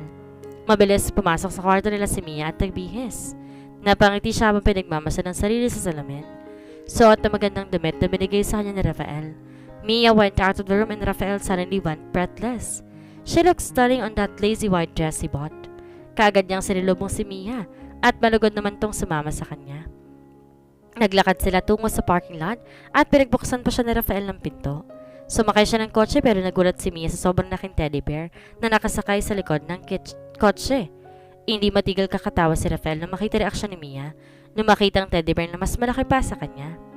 Nakaupo siya sa driver's seat. Muling binasa ang wishlist ng dalaga. Ngayon ko lang napagtanto ng babaw ng kaligayahan mo. What do you expect? High school pa ako nung sinulat ko yan. Singhal ni Mia. Patingin nga ako. Pilit inaagaw ni Mia ang listahan. Hindi ko na matandaan kung anong sinulat ko dyan. Hindi pwede. Dan pa ba yung natira sa listahan mo? Rafael looked at her smiling. 2 more. They went for a long drive. Halos nakatulog na nga si Mia buong biyahe. Huminto ang sasakyan sa tapat ng isang luma ngunit magandang gusali na napapalibutan ng nagagandahang mga halaman at iba't ibang klase ng bulaklak. Halos napangangatuloy si Mia habang pinagmamasa ng ang ganda sa lugar na pinalamutian pa na makakistap na ilaw ng Christmas lights. Anong ginagawa natin dito? Ngiting-ngiting tanong ni Mia. Rafael brought out her old notebook and gave it to her. Kaagad naman yung kinuha ni Mia at binasa. She bitterly smiled as she scanned through its pages. The cute little messages that Rafael wrote when they were younger. Assignments that he used to copy from her notes and thanked her by writing, I love you, at the tip of the page. Teary-eyed, Mia read each line of her bucket list. Memories after memories. How Rafael managed to complete the list. Her eyes scanned to the last 2 items and her heart almost stopped upon reading it. Get married on Christmas Day.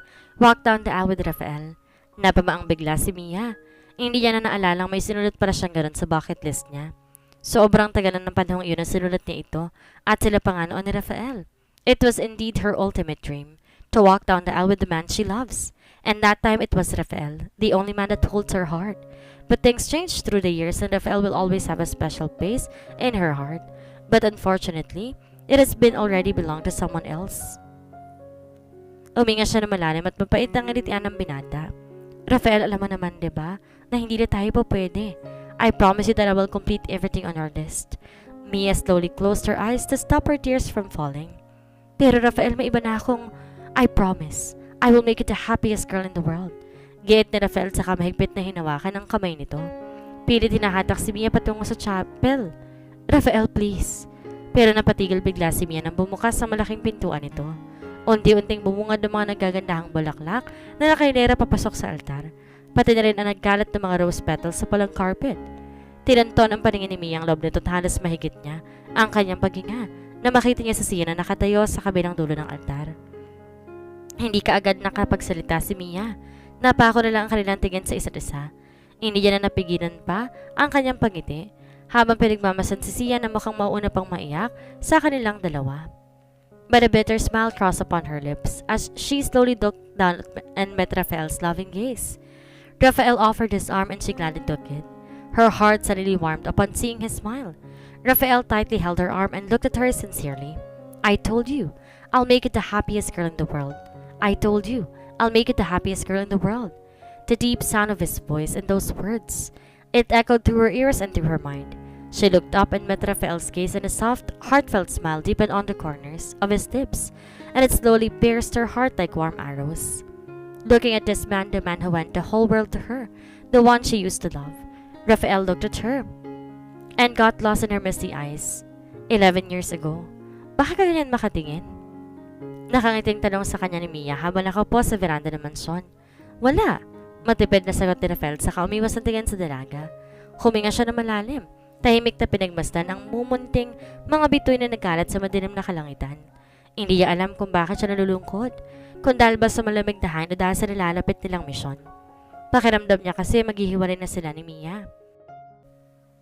Naisip ko lang. Napalingon si Mia kay Rafael nang bigla ito magsalita at buong atensyong nag-abang na sasabihin ito. Kapag kaya lumipas yung panahon at marami na nangyari, ako pa rin kaya? Napamaang si Mia at tinampas ang balikat ito. Ano ba namang klaseng tanong yan? Hinawakan niya na mahigpit ang kamay nito at matamis ng nitian. Oo naman, nakikita mo to? Iniangat ni Mia ang kanyang kamay at saka tinuro ang kanyang dibdib. Wala namang ibang nakikita ito, kundi ikaw, Rafael. Nakangiti ka agad si Rafael. Aasahan ko yan ha? Isang mapait na ngiti ang gumuhit sa mga lalim ni Rafael habang tinitila ng mga mata ni Mia. It was a broken promise, but he has no intentions of blaming Mia for it. Deep in his heart, he knew it was happen, and there is no one else to blame but himself. For leaving her behind and for believing in happy endings. Losing you is my greatest fear, and it slowly unfolds right before my very eyes. But if losing you will make you the happiest girl in the world, then I'll rather be alone. Kinuha ni Rafael ang kamay ni Mia at ipinatong yon sa kanyang braso. I will walk you down the aisle, whispered. If he can be the man who will make you happy, then let me be the man to walk you towards your happiness. A tear escaped Mia's eyes as Rafael took a step down the aisle. Her eyes became blurry with tears as she looked towards Ian. She lightly bit her lips to stop it from shaking. Her legs started to feel weak and her feet just won't cooperate. I should be happy, she kept telling herself, but her heart kept breaking for this man. The one who holds her hand. Someone who once promised herself to be with her for the rest of her life. Pero hindi niya natupad ang pangako na binitawan niya 11 taon na nakakalipas. Pero imbes na magalit, ito na siya ngayon. Inihatid pa siya sa dambana. Rafael took his time and walked her slow. He wanted to feel Mia's hand on him. He wanted her to be on his side, just a little bit longer, before he finally let her go. Bumitaw si Mia sa kanyang braso at bahagya niya ito ang kinagulat. Ngunit para namang hinapos ang kanyang puso nang maramdaman niya ang maingat itong paggagap sa kanyang kamay sa kamahigpit tong hinawakan. Hindi tuloy maiwasan ni Rafael na mapatingin sa magkahawak nila mga kamay. Bahagyang umangat ang kanyang manggas at isinasadyang lumitaw ang lumang tattoo sa kanyang braso. Rafael looked at it for a moment and a faint smile crossed his lips. That tattoo, the precious memory of her that had been holding for the longest time, means nothing now. A memory that could only him appreciate.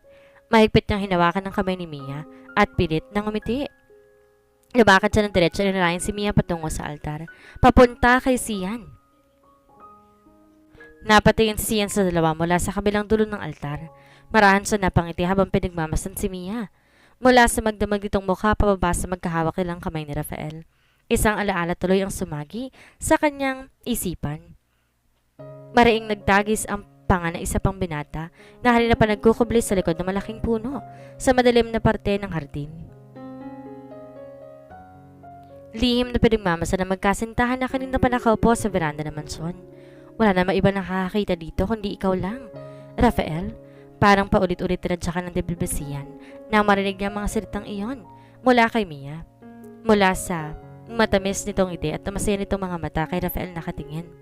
Mga tingin na para lamang kay Rafael at pananatiling pangarap lamang para sa kanya. Darating kaya ang panahon na titignan mo rin ako katulad ng pagtitig mo sa kanya? Humanga si Sian ng malalim at pinatay ang listening device sa kanyang tenga. Ibinaba niya ang suot niyang army cap sa kanyang mukha at pinahid ang kanyang hita. Inayos yung kanyang sombrero at muling tinitigan ang dalawa kahit gaano pa ito kasakit. I will look after you, even if I don't exist in your world, as long as you exist in mine. Sian smiled bitterly when he remembered the distinct memory that haunts him every single night. But Mia looked towards the aisle and met his gaze, and this world suddenly stopped. With every step she took, his heart beat faster. His hands felt colder the closer she gets. All of his life he never felt so nervous, not until today. He just can't believe his eyes, that Mia is finally looking at him, walking straight towards him to be his lawfully wedded wife. Halos nasa kalahati na sila ng aisle nang mariing pisrin ni Mia ang kanyang kamay. Hindi kita makakalimutan. Mahinang bulong sa kanya nito habang naglalakad. Akala mo siguro hindi ko alam. Nakangiting wika ni Mia kay Rafael. Sinusundan mo ako ng palihim ng mga bata pa tayo, hindi ba? Naalala ko pa noon. Palihim kang pumapasok ng kwarto ko para lang pagdalhan ako ng tubig sa gabi para hindi na ako bababa ng kusina. Minsan pa inaayos mo yung kumot ko kasi malikot akong matulog. Natatawang kwento ni Mia habang inaalala ang lahat-lahat. Napangiti siya na maalala niya yung gabi ng graduation niya na minsang may mahuli siya ng isang binatan pumasok sa loob ng kanyang kwarto. Nakaitim na army sulit at balot na balot ang mukha. May hawak ng mga bulaklak at isang kahon ng tsokolate na akmang ilalapag sa ibabaw ng kama niya. Sa sobrang kilig niya, hindi na siya nag-isip. Nilapitan niya ito tinalikan sa labi kahit may takip ang mukha nito. Hindi niya nakita ang itsura nito, pero alam niya sa sarili niyang si Rafael ito. Sino pa bang magbibigay sa kanya ng bulaklak at tsokolate maliban sa boyfriend niya? Naistato tuloy ang binata sa ginawa niya, kaya lalo siyang natawa. Ang cute mo! Buong gigil na kinarot ni Mia ang matangos itong ilong, tsaka tumawa. Bahagyang napakamot sa ulo ang binata at saka tumingin sa direksyon niya. Pero laking gulat niya nang gumanti ito at kurutin na magkabilang pisngi niya. Bago tuloy tumalon sa bintana, huminga ng malalim si Mia. Babaunin niyang masayang alaalang iyon, and I will never forget that day. The day you took 3 knives that were meant for me. You saved my life that night. Napatigil bigla si Rafael sa paglalakad at naguguluhang napatingin kay Mia. Mabilis na palingon si Rafael nang biglang bumukas ang pinto at bintana ng kwarto niya. Anong ginagawa mo rito, Shadow Fox? Pero imbes sumagot, tatlong mabilis sasaksak sa balikat ang inabot niya rito. Para saan yon? Bakit? Ngunit bago pa sila magpang-abot, biglang bumukas ang pinto ng kwarto niya. Humahangos na yumakap sa kanya si Mia. Huwag mo nang uulitin yon. Umiiyak na wika nito habang natatarantang hinawakan ng duguan niyang balikat. Niligtas mo ako pero napahama ka naman. Mabilis nilingon ni Rafael si Shadow Fox pero wala na to sa kanyang silid. Tumalon siya mula sa bintana at tumakbo sa bubungan ng mansyon. Umakit siya sa makapal na sanga ng pulot, hingal na naupo rito. Maingat na tinanggal ni Sian ang duguan niyang jacket. Halos maligo na siya sa sariling dugo matapos saluhin ang 3 kutsilyo na para sana kay Mia ng gabing iyon. Tinanaw niya ang dalawa mula sa bintana ng kwarto. Pero isang matinding kilat sa dibdib ang kanyang naramdaman. Habang pinagmamasan si Mia na alalang ginagamot ang mga sugat ni Rafael. Bulong niya. Mamamatay na lang ako, hindi pa niya alam. Mia gave Rafael a heartfelt smile. You always kept silent about it, being a silent hero, as you've always been. Di nakapagsalita si Rafael. Marahang gumawi ang kanyang tingin kay Sian na kanina pa nakatingin sa kanila at nakikinig sa listening device. A bitter smile slowly crossed Sian's lip. She doesn't have to know it was me, Sian whispered. All she has to know is that I love her. Rafael nodded his head as soon as he heard Sian on the other end of the line. He gripped her hand and lovingly looked at her. All this time, you've been in love with the wrong man. I'm glad you made the right decision this time. Lalo pang lumapad ang ngiti ni Mia na makita niya si Kaito sa tabi ni Sian. Nakapormal din talatang pinaghahandaan talaga ng 3 araw na ito. Napatingin siya kay Sian na kanina pang namumula ang mga mata dahil sa nagbabadya nitong luha. Umitito sa kanya at saka pilo siyang kinindatan. Hindi ni Mia tuloy mapigilang tumawa. Na makarating sila sa dulo ng altar, iniabot ni Rafael ang kanyang kamay kay Sian. Maraing tinapik ni Sian ang balikat nito, tsaka nilahad ng kamay patungo kay Rafael. Aalagaan ko siya. Hindi ko siya pababayaan. Ngumiti si Rafael at malugod na inabot ng kamay ni Sian para makipagkamay. Sa pangyayaring yun, di na napigilan pa ni Miyang mapaluha habang pinagmamasal ang dalawa. She couldn't be any happier seeing the 2 most important men in her life get along with each other for the first time. Mia looked at Rafael and caught his gaze. Thank you, she whispered. Rafael smiled back. Marahang tumalikod ang dalawa at naglakad tungo sa harap ng pari. Walang bakas ang pagsisisi sa mukha ni Rafael sa ting nakikita niyang ngiti sa mga labi ni Mia. Alam niyang tama lang ginawa niya. Tahimik siyang tumabi kay Kaito sa mahabang upuan ng simbahan, tsaka seryoso na kinig sa pari. Dearly beloved, we're gathered here today to witness the union of Sian Kiefer and Mia Natividad. Di naman mapigilan ni Kaitong mapangiti habang tinititigan ng seryosong mukha ni Rafael. Inumang niya ang kanyang pakamao sa kapilong sinuntok ang balikat ito. Huwag ka mag-alala, mag-iinom tayo mamaya. Ihanap kita ng chicks. Asarap pang natawa si Rafael. Sarili mo nga hindi mo maihanap ng chicks, ako pa kaya? Nangiti lang si Kaito sa sinabi nito. Saka ayokong uminom. Yung ilang beses na nag-inom tayo, binuhat kita habang nagsusuka. Halos malamukot ang mukha ni Kaito sa sinabi ni Rafael. Anong binuhat? Pinagulong mo ko sa kalsada kaya ako nasuka. Tahimik na nagtawanan ang dalawang magkaibigan. Napailing na lang si Rafael habang nakangiti, tsaka napatingin sa paligid ng simbahan. Nasaan na pala si Joshua? Pinagpahinga ka muna. Last time muntik nang mamatay yun dahil kay Kane. Pangalawa, sigurado masasaktan lang yun kapag nalaman niya na ikinasal na si Mia. Huminga na malalim si Rafael saka maling tinitigan si Kaito. A kid will never become a man if you keep treating it like a kid. Mia, do you take Sian to be your lawfully wedded husband? Yes, I do. Mahinang tugon nito. Sian took her hand and placed the ring on the tip of her finger. I, Sian Kiefer. He looked at her then smiled. Take Mia as my lawfully wedded wife. Tears started to stream down her cheeks as Sian gently slid the silver and gold ring on her finger. To have and to hold from this day forward, for better or for worse. He paused for a moment and smiled, nervously. I am not really good at words, but I'll try my best not to mess up my own wedding vows. Bahagyang natawa si Mia, lalo pa nang maramdaman ang nalalamig na kamay ng kasintahan. I may be far from perfect, and I know I'll get your nerves, like I always did. I may not be the best boyfriend you ever had, but I promise to be the best husband for the rest of your life. Marahang hinaplos na mga daliri ni Sian, ang tumulong luha sa pisngi ni Mia. I've been in love with you for the longest time, and I would not mind spending another eternity, or even 100 more. You are my first, my last, and you will always be my greatest love. And no matter where life takes us, I will never walk away from you. I will cherish you forever, from this day forward, until death do us part. With tears in his eyes, Sian sincerely looked at Mia. I love you, Mia. Hindi na mabilang ni Mia kung ilang beses niyang pinunasan ang kanyang luha. Pilit niyang kinakalmang sarili nang iabot na ni Kaito ang singsing sa kanya. She took Sian's hand and slowly placed the ring on his finger. I, Mia Natividad, take Sian as my lawfully wedded husband, to have and to hold from this day forward. She paused for a bit, then smiled. For 9 years, you've been a good partner, a strict and protective mentor, a loyal best friend, my exclusive drinking buddy and my adventurous playmate. Biglang napangiti si Sian saka napakagat sa labi. Pareho tuloy na tawa ang dalawa. Umayos siyang mulit saka nagpatuloy sa pagsalita. But as your bride-to-be, I promise to be a loving and faithful wife that is worthy of your sacrifices and love. I promise to be a caring and devoted mother to our future kids and a lifetime partner to stand by your side as we age. I love you. I love every bit of you, with or without abs. Sinungaling?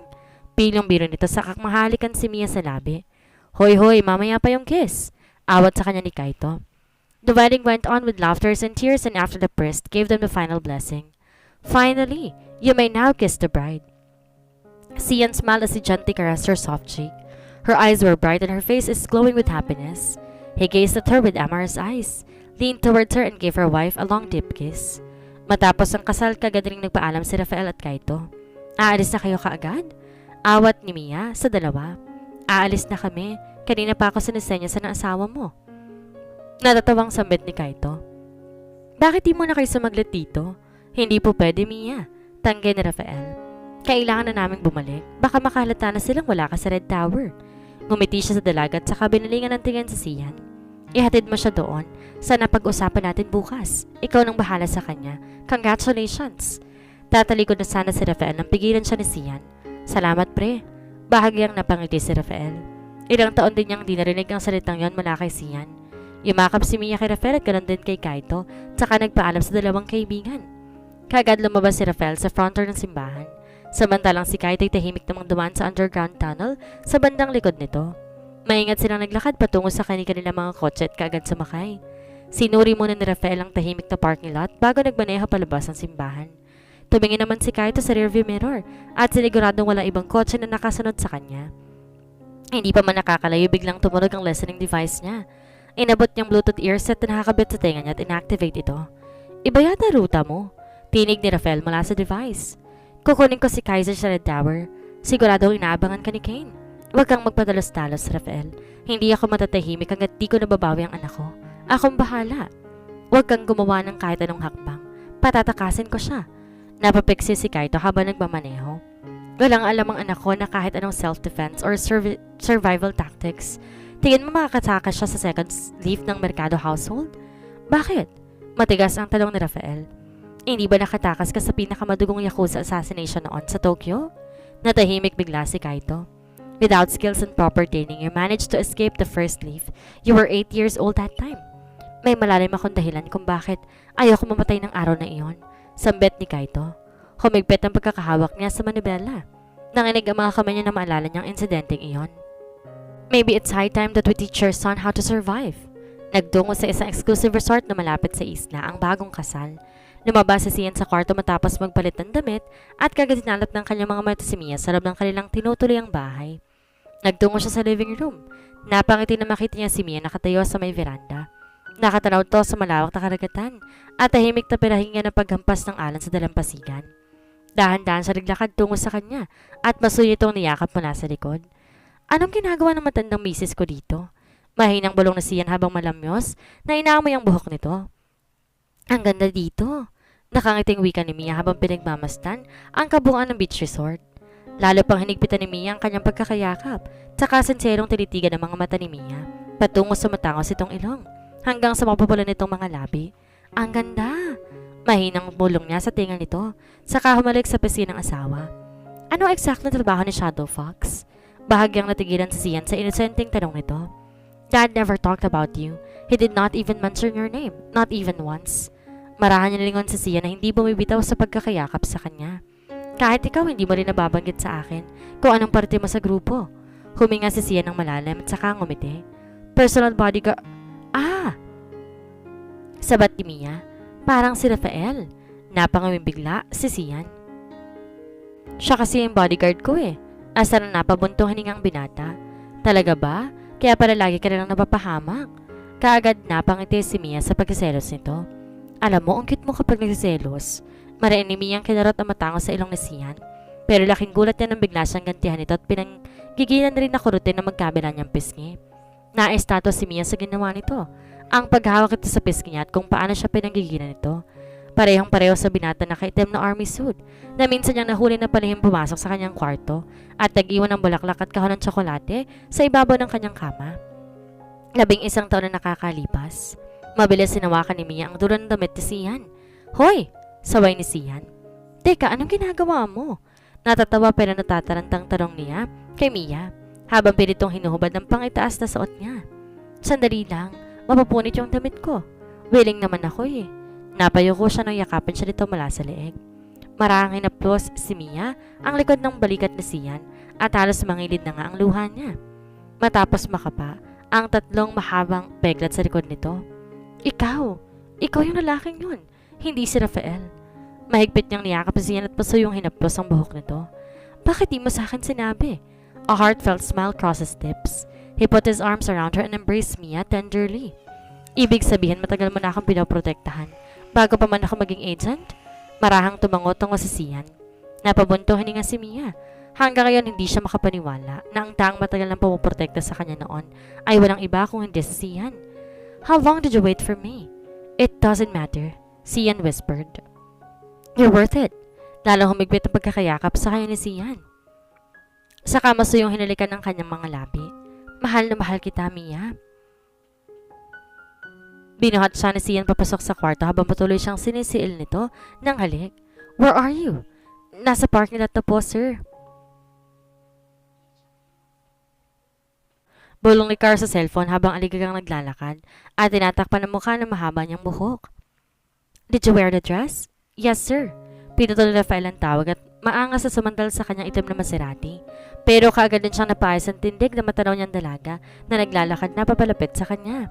Tira tumigil ang paghinga ni Rafael habang pinagmamastan si Car na suot ang puting lace dress na kaparehong kapareho sa suot ni Mia. The slender cut of that dress fits perfectly on the curves of her body and those killer legs that kept peeking through the slit of her miniskirt. Bahagyang umihip ang hangin at sumabay pang mahaba nitong buhok na kanina pang tumatakip sa maamo nitong mukha. Pasensya na sir, sambit ni Car habang inaayos ang wig na suot. Hindi po kasi ako sanay sa mahabang buhok. Rafael smirked. This woman, tahimik niyang minasan ng dalaga, has no idea how beautiful she was. Lumapit si Rafael sa dalaga, tsaka maingat hinawi ang buhok nito palayo sa maganda nitong mukha. Hindi na rin nakakilos si Car at hindi rin alam ni Rafael kung yun lang ba ang gusto niyang gawin sa dalaga. She is wearing Mia's style from head to toe, but Rafael still preferred her sweet and innocent secretary. Stop covering your face. Lalo ka lang nagmumukhang kaduda-duda. Sorry po. Sabi niyo po kasi, wag ako magpapakita. Tumalikod si Rafael saka pinagbuksan ng kotse ang dalaga. Get in the car. Kagad sumakay si Car at mabilis pinatakbo ni Rafael pabalik ng Red Tower. He needed a decoy for tonight. Nang sagay hindi maginala ang founder na wala si Mia sa Red Tower. We're almost there. Act like you passed out. Utos si Rafael bago tuloy lumiko sa driveway. Kaagad nahiga si Car sa passenger seat at kunwaring walang malay. Bumaba si Rafael sa kotse. Ngunit muntik pang mapadilat si Car ng di oras na bigla siyang buhatin ng binata. Halos mabingi siya sa lakas ng kabog ng kanyang dibdib. Her head pressed against his firm chest, his strong arms that carried her delicate body, and his strong masculine intent that makes her forget that she is her boss. Nothing more, nothing less. What are you looking at? Bulaw ni Rafael sa mga tuwan ng tower na akmasa na nalapit para asistahin siya, pero kagading napaatras matapos niyang sigawan ang mga ito. Lalong binaon ni Car ang mukha sa dibdib ng binata nang pumasok sila sa VIP elevator. Mas malinaw kasi ang range ng CCTV camera doon at hindi po pwedeng mahagip ito ang kanyang mukha. Bumukas ang pinto nito. Naglakad si Rafael patungo sa hallway. He's been carrying her for almost 10 minutes now but this man did not even break a sweat. Iniswipe ni Rafael ang keycard sa kanilang kwarto at doon pa lang sila nakahinga ng maluwag matapos maisara ni Rafael ang pinto. Kagad umayos si Car para bumaba pero hindi siya binitawan ni Rafael. Napatingin tuloy siya dito. Ngunit nakinggurat niyang kanina pa na nakatitig sa kanya ang binata. Sir? Mariing nagtagis ang panga ni Rafael. Tabingi ang wig mo. Kagad napahawak si Car sa buhok at doon pa lang siya ibinaba ni Rafael. Naupo si Rafael sa recliner chair. Kagad hinablot ang bote ng alak sa end table. It has been a long, tiring day. Mia almost drowned in the pool. Learned from her secretary that she's pregnant. Went through a nasty shareholders meeting. Ended up organizing and attending his first love's wedding. Iinumin niya na sana ang alak nang bigla itong hablutin ng sekretary niya. Napatingin tuloy siya sa dalaga. Tahimik tong dumiretso sa counter at kumuha ng lasa at mainit at siya. You haven't slept the whole day and barely eat nothing. Ito muna sigurong iinumin ninyo, sir, bago pa kayo kumain. Malaman ito ng bilin saka muling bumalik sa counter. May para siyang pagkain kanina. Pero dahil biglang tumawag si Rafael, hindi niya na ito nagawang kainin pa. Imbes na kainin, inihain niya iyon kay Rafael sabay lapag ng ilang vitamins sa harap ng binata. Hindi po ako licensed doctor, pero alam ko po itsura yung taong malapit na magkasakit. Kain na po kayo. Di nakapagsalita si Rafael. He is the man who takes care of things. Never asked for help because he never needed it anyway. And this is the first time that someone dared to care for him. Someone who is weak, sweet and innocent. You are brave enough to snatch his drink. Hinigop ni Rafael ang mainit at siya at kagad namang napangiti ang dalaga. She always wanted to give him a healthy drink but never got a chance until today. Sige po sir, dali lang po ako magstay sa study room. Just let me know po if may kailangan pa po kayo. Tumalikod si Card saka naglakad tungo sa kabilang silid. Ngunit kagad sumara ang pintong iyon, hindi pa man siya nakakapasok.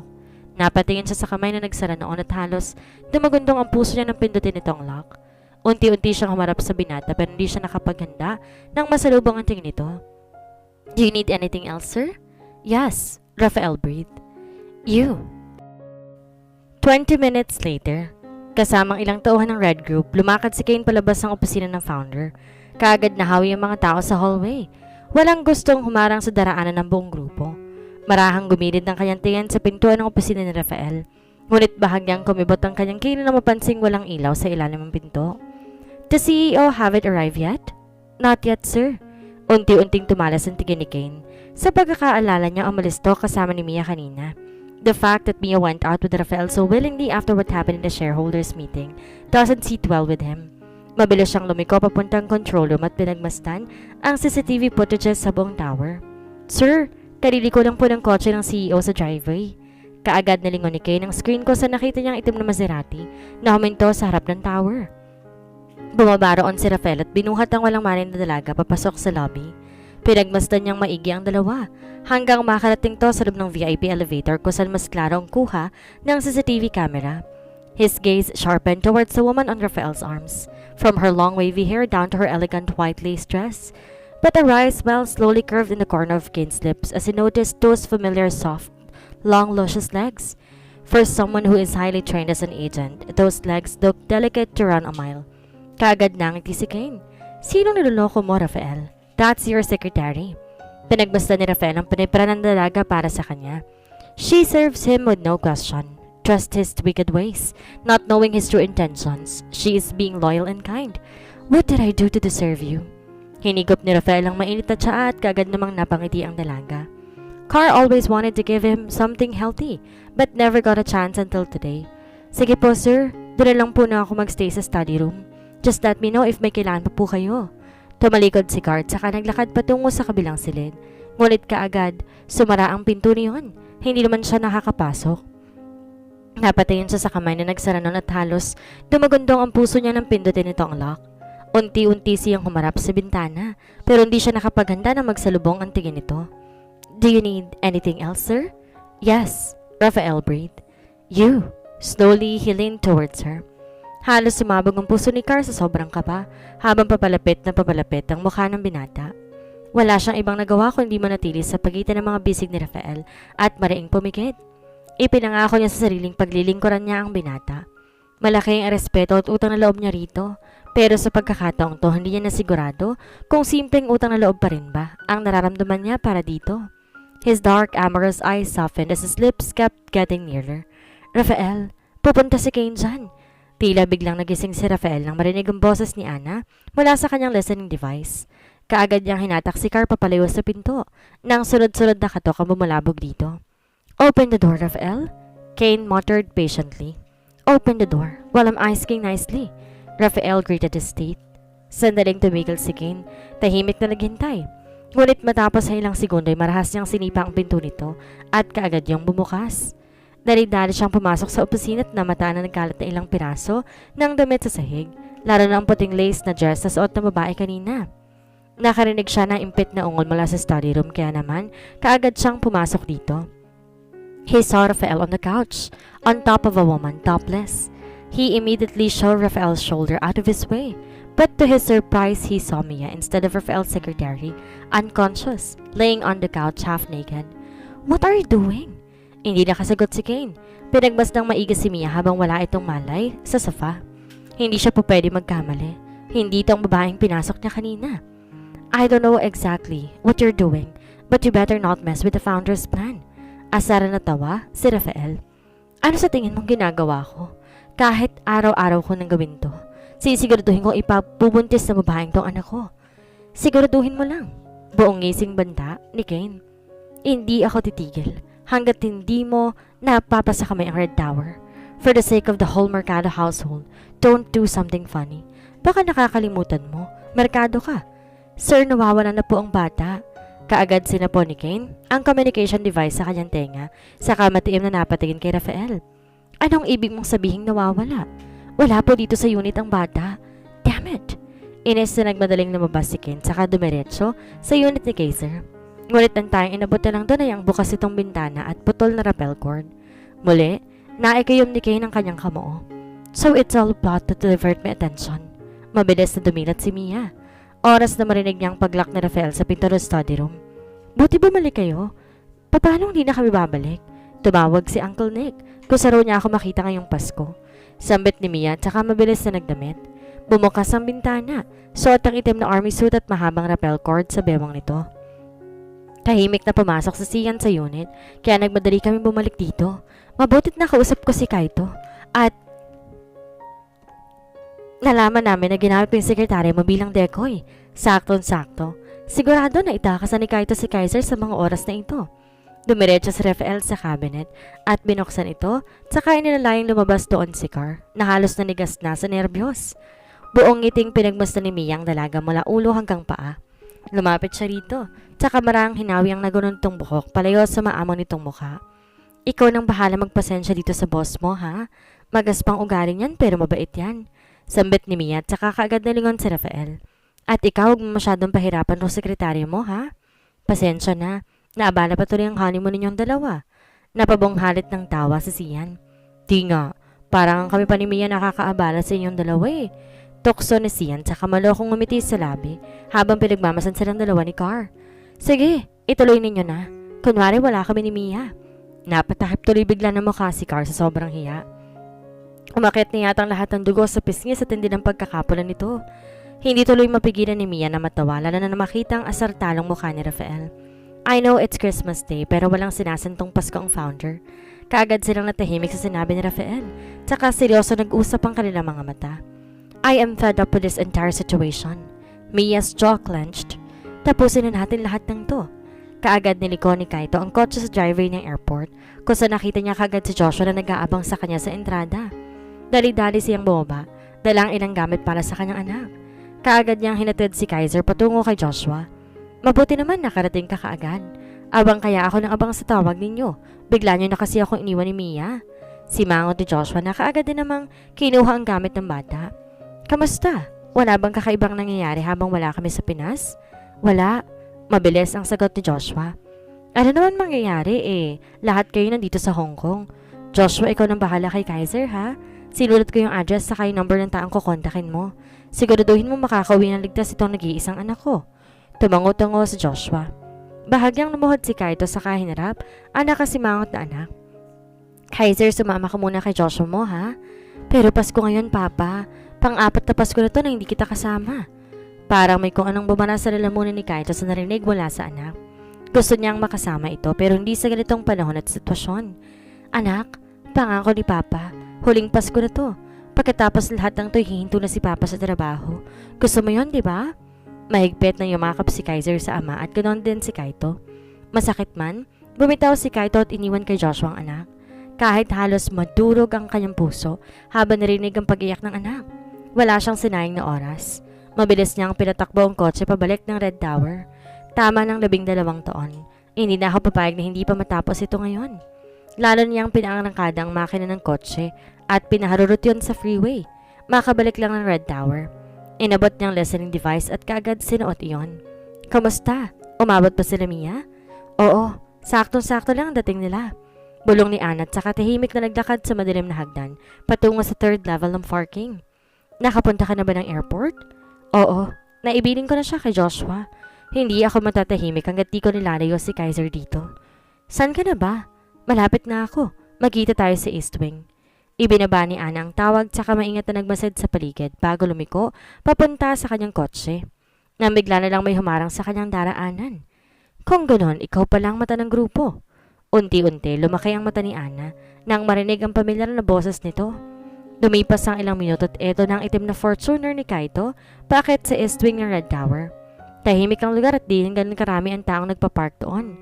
Paakit na sana ang kotse sa upper level nang biglang may bumagsak na malaking bagay sa salamin ng kotse niya. Kaagad niyang tinapakan ng preno at marahas pa itong gumulong pababa sa kanyang hood. Shit, ano yun?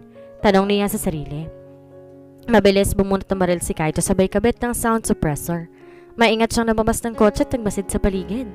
Sinipat niya ang pangalawa hanggang pangatlong palapag ng parking pero walang ibang tao roon.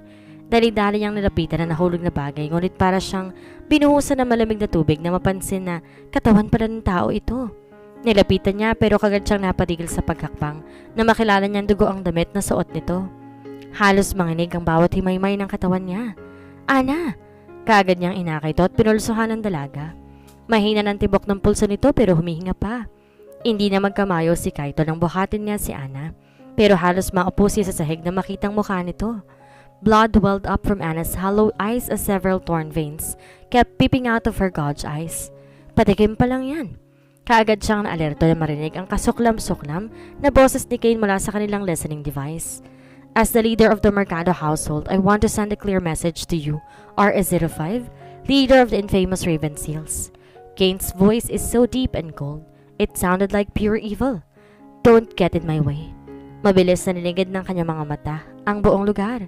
Pilit hinahanap ko sa nagkukubli ang binata pero hindi niya makita kung nasaan ito. Halos manginig ang buong katawan niya sa galit. Gusto niyang suyurin ang buong lugar pero hindi niya maiwan si Ana ng ganon-ganon lamang. Mariing hinawakan ni Kaito ang baril habang hawak ng isa ang listening device. Hayop ka! Lumabas ka! Duwag! Isang mabilis na kotse ang lumabas mula sa madilim. At maliksing binuhat ni Kaito si Ana. May iwas lamang ang pagragasa nito. Bahagyang bukas ang bintana ng kotse at nakita pa ni Kaito ang nakangising pagbumbuka ni Kane habang nagmamaneho. May inihagis to palabas ang sasakyan at mabilis tong sinundan ng tingin ni Kaito sa pag-aakalang bomba ito. Pero halos manginig ang naman niya sa galit na makitang dalawang matang gumulong sa sahig ng parking. Mabilis na kinasa ni Kaito ang baril. Inasinta si Kane mula sa pasaran nitong bintana. He fired his gun and his bullet swiftly came through the window and cut across Kane's flawless cheek. Sunod-sunod pinaulanan ng bala ni Kaito ang kotse ni Ken. Ngunit sumira na ang bintana nito at bulletproof pa lang ang sasakyan nito. Kane chuckled evilly like a madman as he savored the dripping blood from his cheek and that burning sensation from Kaito's bullet. Nothing excites Kane than facing a formidable opponent. The next time I see you, I will make sure to kill you. I thought the gold transfer will be in 2 days. Apparently, Mr. Zhang needs to fly out to Hong Kong tomorrow noon, so he told me that he'll have the gold bars sent here tonight. Sumandalang founder at sadaling nag-isip. At bakit bigla naman yata siya nagmadali? With the Red Group's notorious reputation, kahit ako magmamadali, sino naman ang gustong bumangga sa atin? Sambit ni Rafael sa kabilang linya. Handle the transaction. May kikitain ako importanteng tao ngayong araw na to. But the gold bars are already on its way. Hindi mo naman siguro nakakalimutan yung usapan natin. Kaagad na pangiti ang matanda. You really want me to meet in person, don't you? Alright, if that's what you want. After all those years of hard work, you've proven yourself worthy. Isang oras makalipas, narito na ang dalawang armored vehicle lula ng sandamakmak na gold bars mula kay Henry Zhang. Kasamang ilang tauhan ng Red Group at si Rafael. Ininspeksyong mabuti ng mga eksperto ang kalidad ng bawat ginto na naroon. The gold passed the genuine test. Alright, take them up to the founder's office. Kaagad nagsipagkilo sa mga tauhan. Inakyat ang bulto-bultong ginto mula sa armored van. Stacks of gold were all lined up and it glistened against the dark marble floors of the founder's office. Bumukas ang malaking pinto na yari sa mamahaling inukit na nara at kaagad na pangiti si Nick Natividad sa nakita. Minasdan niya ng buong galak ang bulto-bultong gintong naroon. Pati na rin ang mga papeles na nagpapatunay na siya ang bago may-ari ng kumpanya ng dating kaibigan na si Henry Zhang. All this made possible by his ruthless wingman, Rafael Mercado. Nakakita mo ba ang lahat ng to, Rafael? This is the fruit of our labor. Buong ngiting wika ni Nick Natividad habang nilala sa pantagumpay ng kanyang kumpanya. Hindi ako nagkamali sa pagpili sa'yo. Isang tingin ko lang sa'yo, nakita ko kaagad ang sarili ko sa'yo. You are a man of ambition and you will stop at nothing just to get what you want. Naupo si Nick Natividad sa elegante niyang upuan at muli, minasdan ang kabuuan ng kanyang opisina na puno ng gold bars. Where are you? I thought you wanted to meet me in person. Unti-unting simimsim ang tingin na matanda ng isang aninong bumungad mula pintuan. Ngunit halos mahigit itong paghinga matapos maghanap ang taong kaharap. 9 long years, I searched for you. Mia's eyes burned with hate. She gritted her teeth in extreme rage. Kaya pala hindi kita makita-kita. Pinapaikot mo lamang pala ako. Galit na sigaw ni Mia.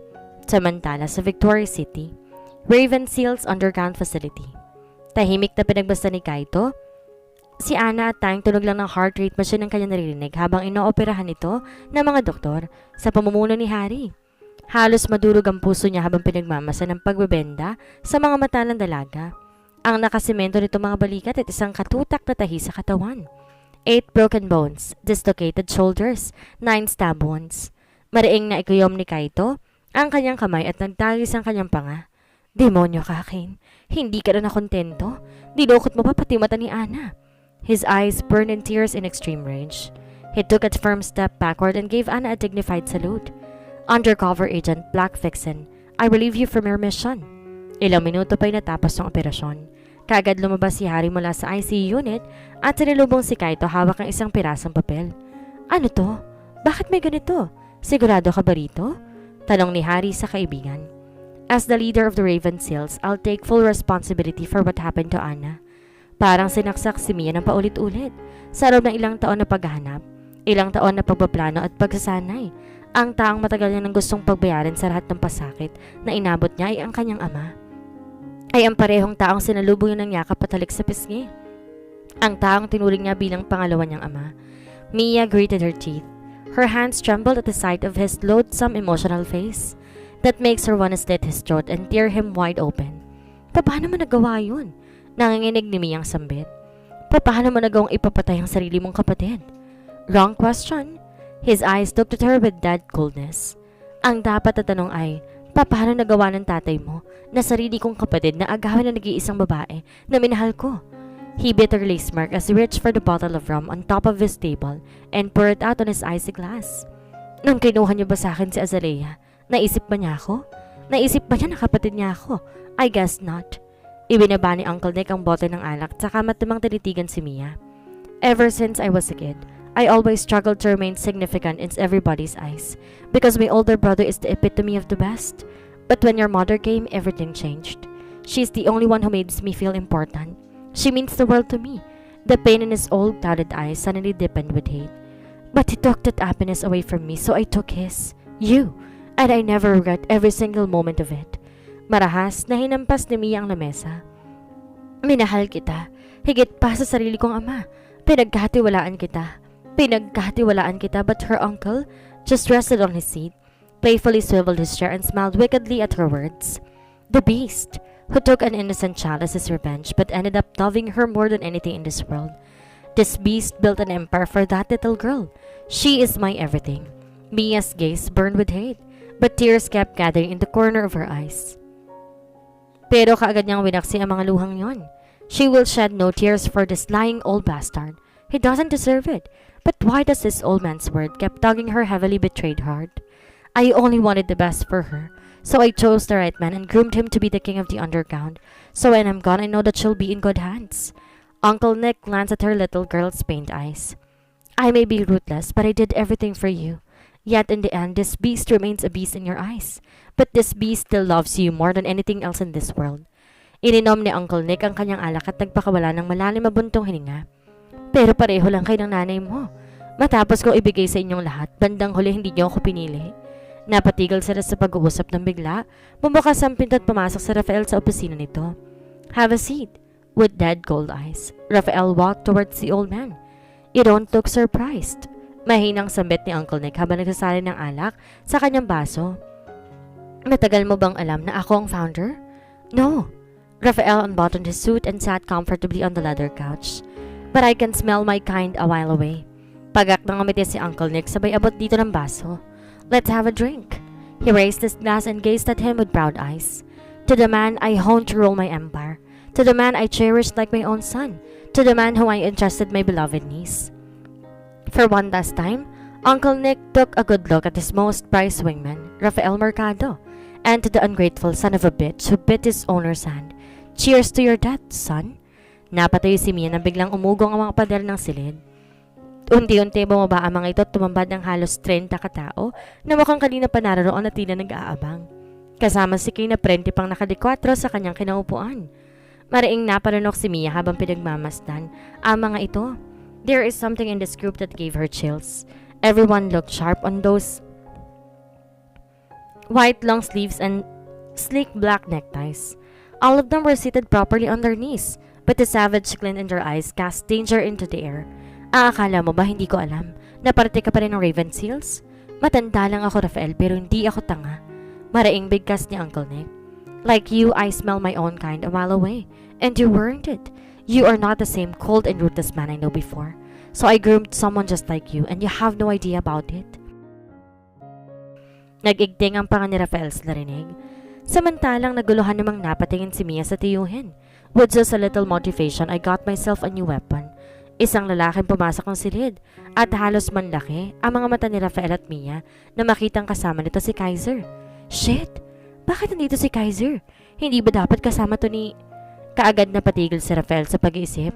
Tsaka barahang nilingon ang ngayon nakangisi ng matanda. How does it feel? Uncle Nick smirked. When your most loyal dog finally bit your hand.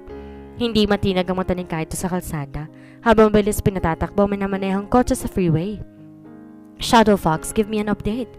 Pupunta ako sa West Wing, babakapan ko sila Rafael at Mia. Bulong ni Sian sa listening device habang ekspertong tumatawid sa matarik na building ng Red Tower gamit ang rappel cord. But a fast whirling blade suddenly cut across his direction and slashed his rappel cord. Mabilis na pahawak si Sian sa ledge at tinadyakan ng bintana sa ilalim sa tumalon papasok. Kasabay ng pagtalsik ng mga tipak ng basag na salamin, maliksi siyang gumulong patayo. Isang lalaki na kaitim na army gear ang maangas na tumalon papasok ng bintana. Tinanggal ang suot na rappel cord saka bumunot ng patalim. Ngunit laking gulat ni Sienna ang kaparehong karambit knife na ginagamit niyang inilabas ng binata. Matiim niyang tinitigan ito habang tinatanggal ang mask na suot nito. Mariing nagtagis ang panga ni Sian. Anong kalukuhan to, Joshua? Kaagad ngumiti ang binata. Tama talaga si Uncle Nick eh. Hindi ko makakuha si Cindy hanggat buhay ka. Inihatid ng lalaki si Kaiser sa tabi ni Kane. Bakit pati bata kailangan idamay mo pa? Ang sama mo. Asek ni Mia sa tiyuhin. Pero kaagad din siyang napatigil nang maring hawakan ni Kane ang mukha ng bata. Biruin mo nga naman. Buong ngiting sambit ni Kane. Tinakas ka na nga ng papa mo, pero sa kamay ko pa rin ang bagsak mo. Nangingilid ba ng mga luha? Matiim siyang tinignan ni Kaiser. Sige, ituloy mo lang yan. Yung tumingin naman sa akin kanina, dinukot ko yung mata. Natiling tahimik at kalmado si Rafael kahit sa totoo nga lang, gusto niyang magwala sa galit. This is what you get for betraying me, Rafael. Kaagad niyang nilingon ang mga tauhan. Kill him. I want this son of bitch head. Right now. Ngunit unti-unti kumunot ang noon nito nang iniisa-isa namin at di man lang gumagalaw sa kinaupuan. What the fuck are you waiting for? I ordered you to kill this man. Rafael's gaze slowly went up to him, as well as the corner of his lips that settled into a wicked smirk. Pero isa nakakalokong tao mula kay Kane ang umalingaw-ngaw sa loob ng opisina. Bago ka siguro mag-utos, siguraduhin mong tauhan mo nga bang inuutusan mo. Kaagad nalingon ni Uncle Nick ang mga ito at saka maling napalingon kay Kane. Those men serves no one other than the Mercado household. Mercado household, my ass. I already bought your service. You were sold to the Red Group.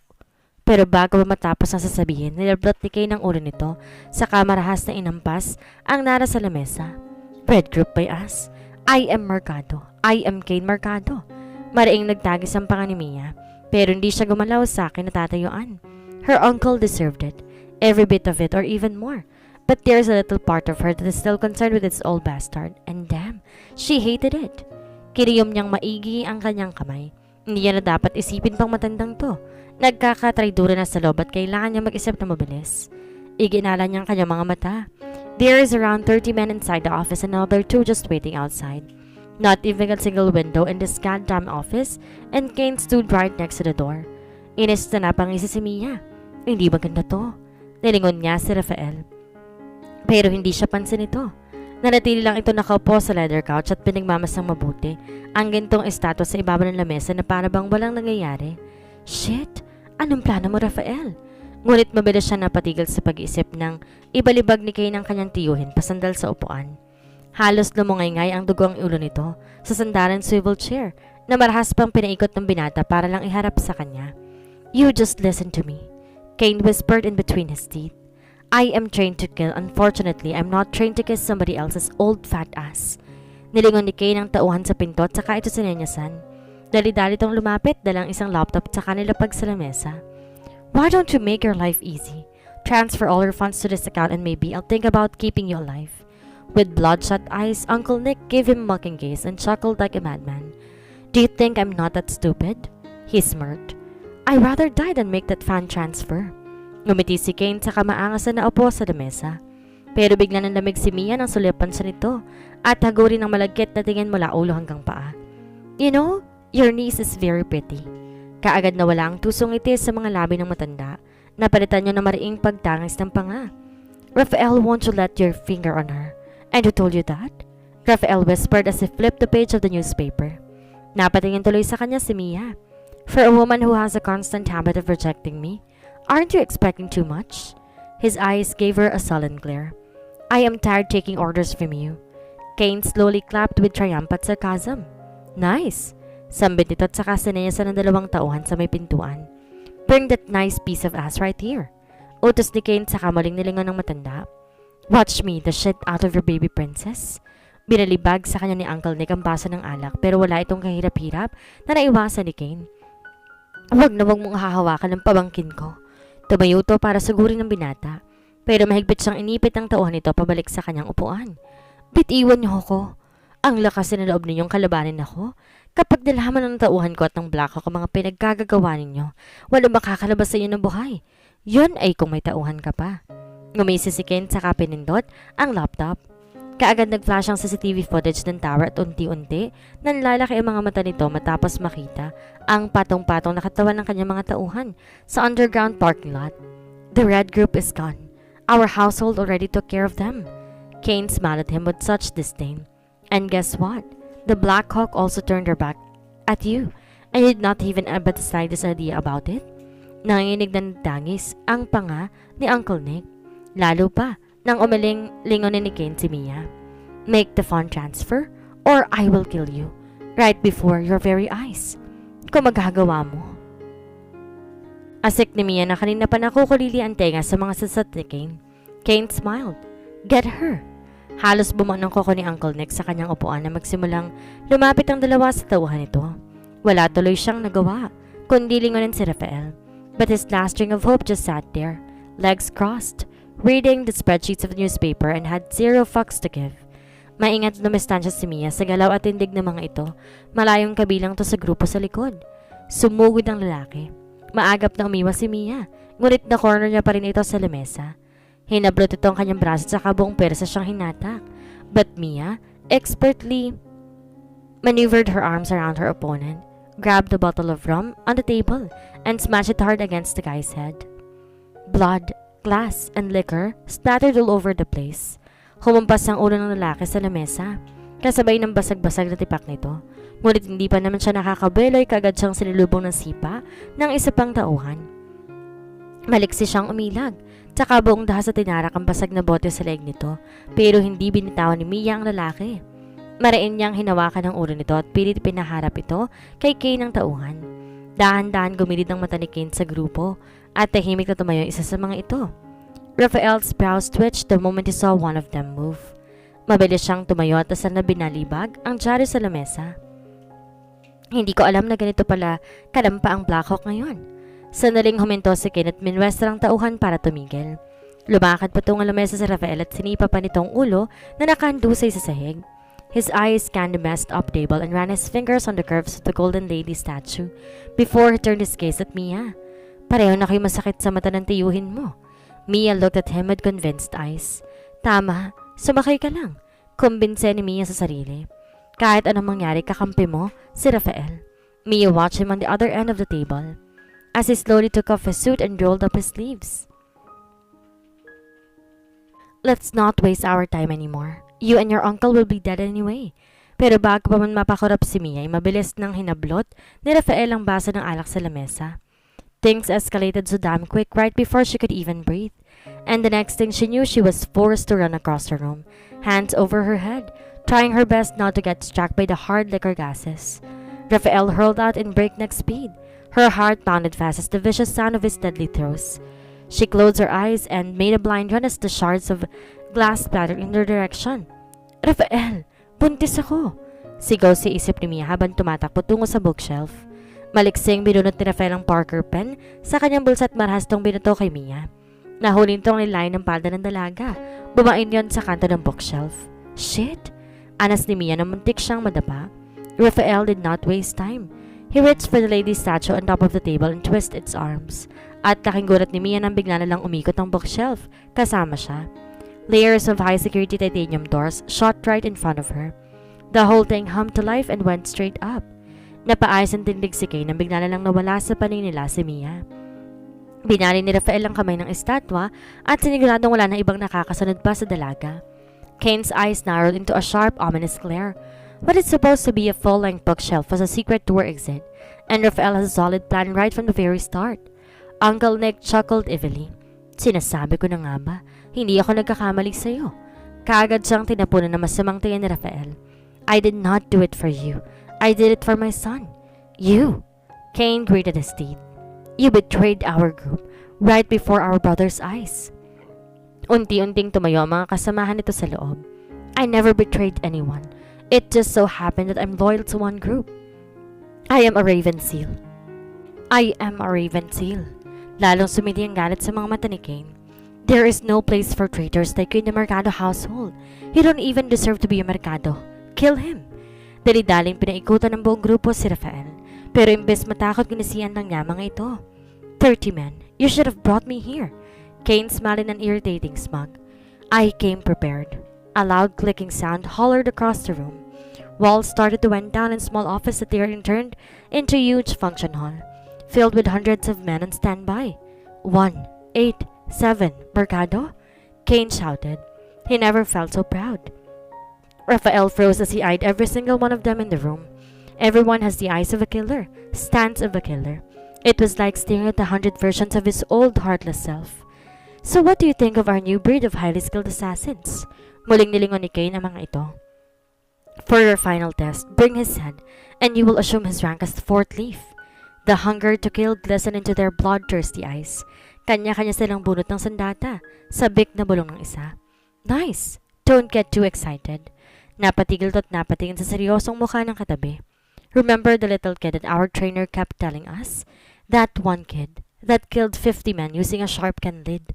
That kid is one other than this man. And what's even worse, he's not a kid anymore. Raphael loosened up his tie. With bare hands, he walked towards them. Unfortunately, his lips curved into a sardonic smile. No one of you will ever graduate. San ba ako dadalhin ito? Wala nagawa si Mia kundi pagmasdan ng salyadong bakal na pader at ang asul na ilaw na tumatawid sa bawat gilid nito.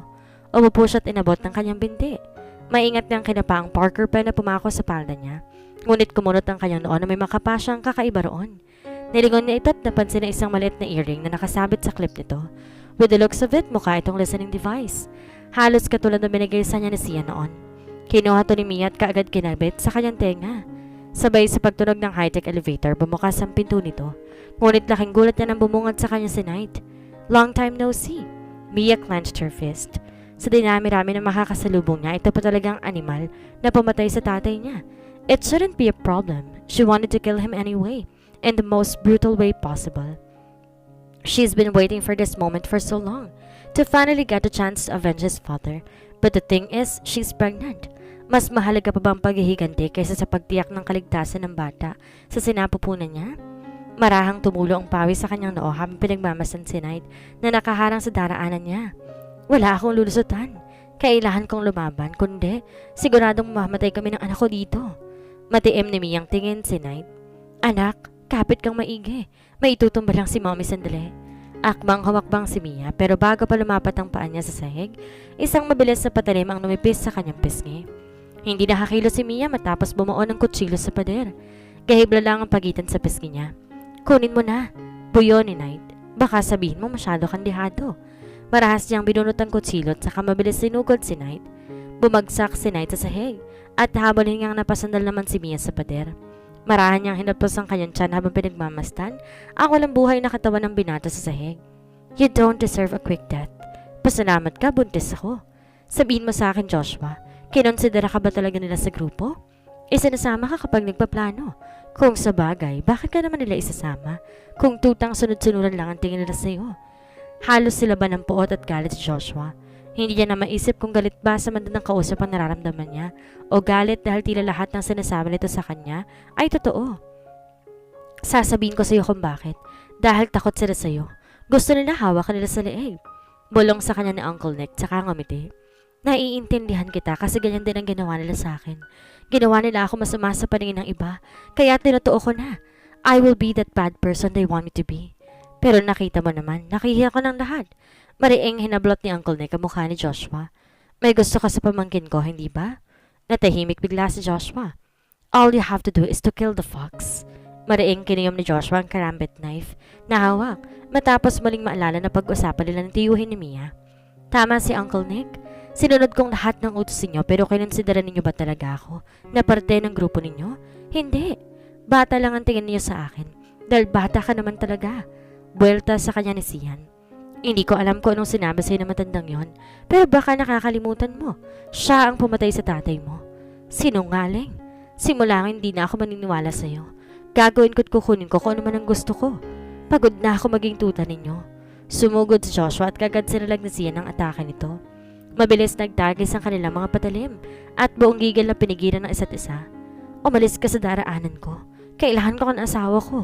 Akin si Cindy. Joshua expertly flipped his blades. His strikes became faster, heavier, and deadlier. Walang nagawa si Sian kundi sumalag at umilag. Hindi siya makamporma. Muli siyang inatake ni Joshua at sa pagkakataong yon nahuli ni Sian ang kamay nito.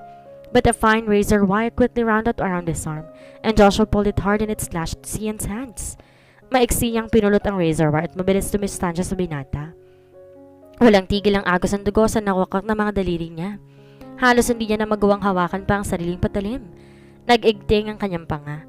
Talagang desidido si Joshua na patayin siya, makuha lang si Mia. I just need one opening. Bulong ni Sian sa sarili habang minamasdan ang bawat kilos ito.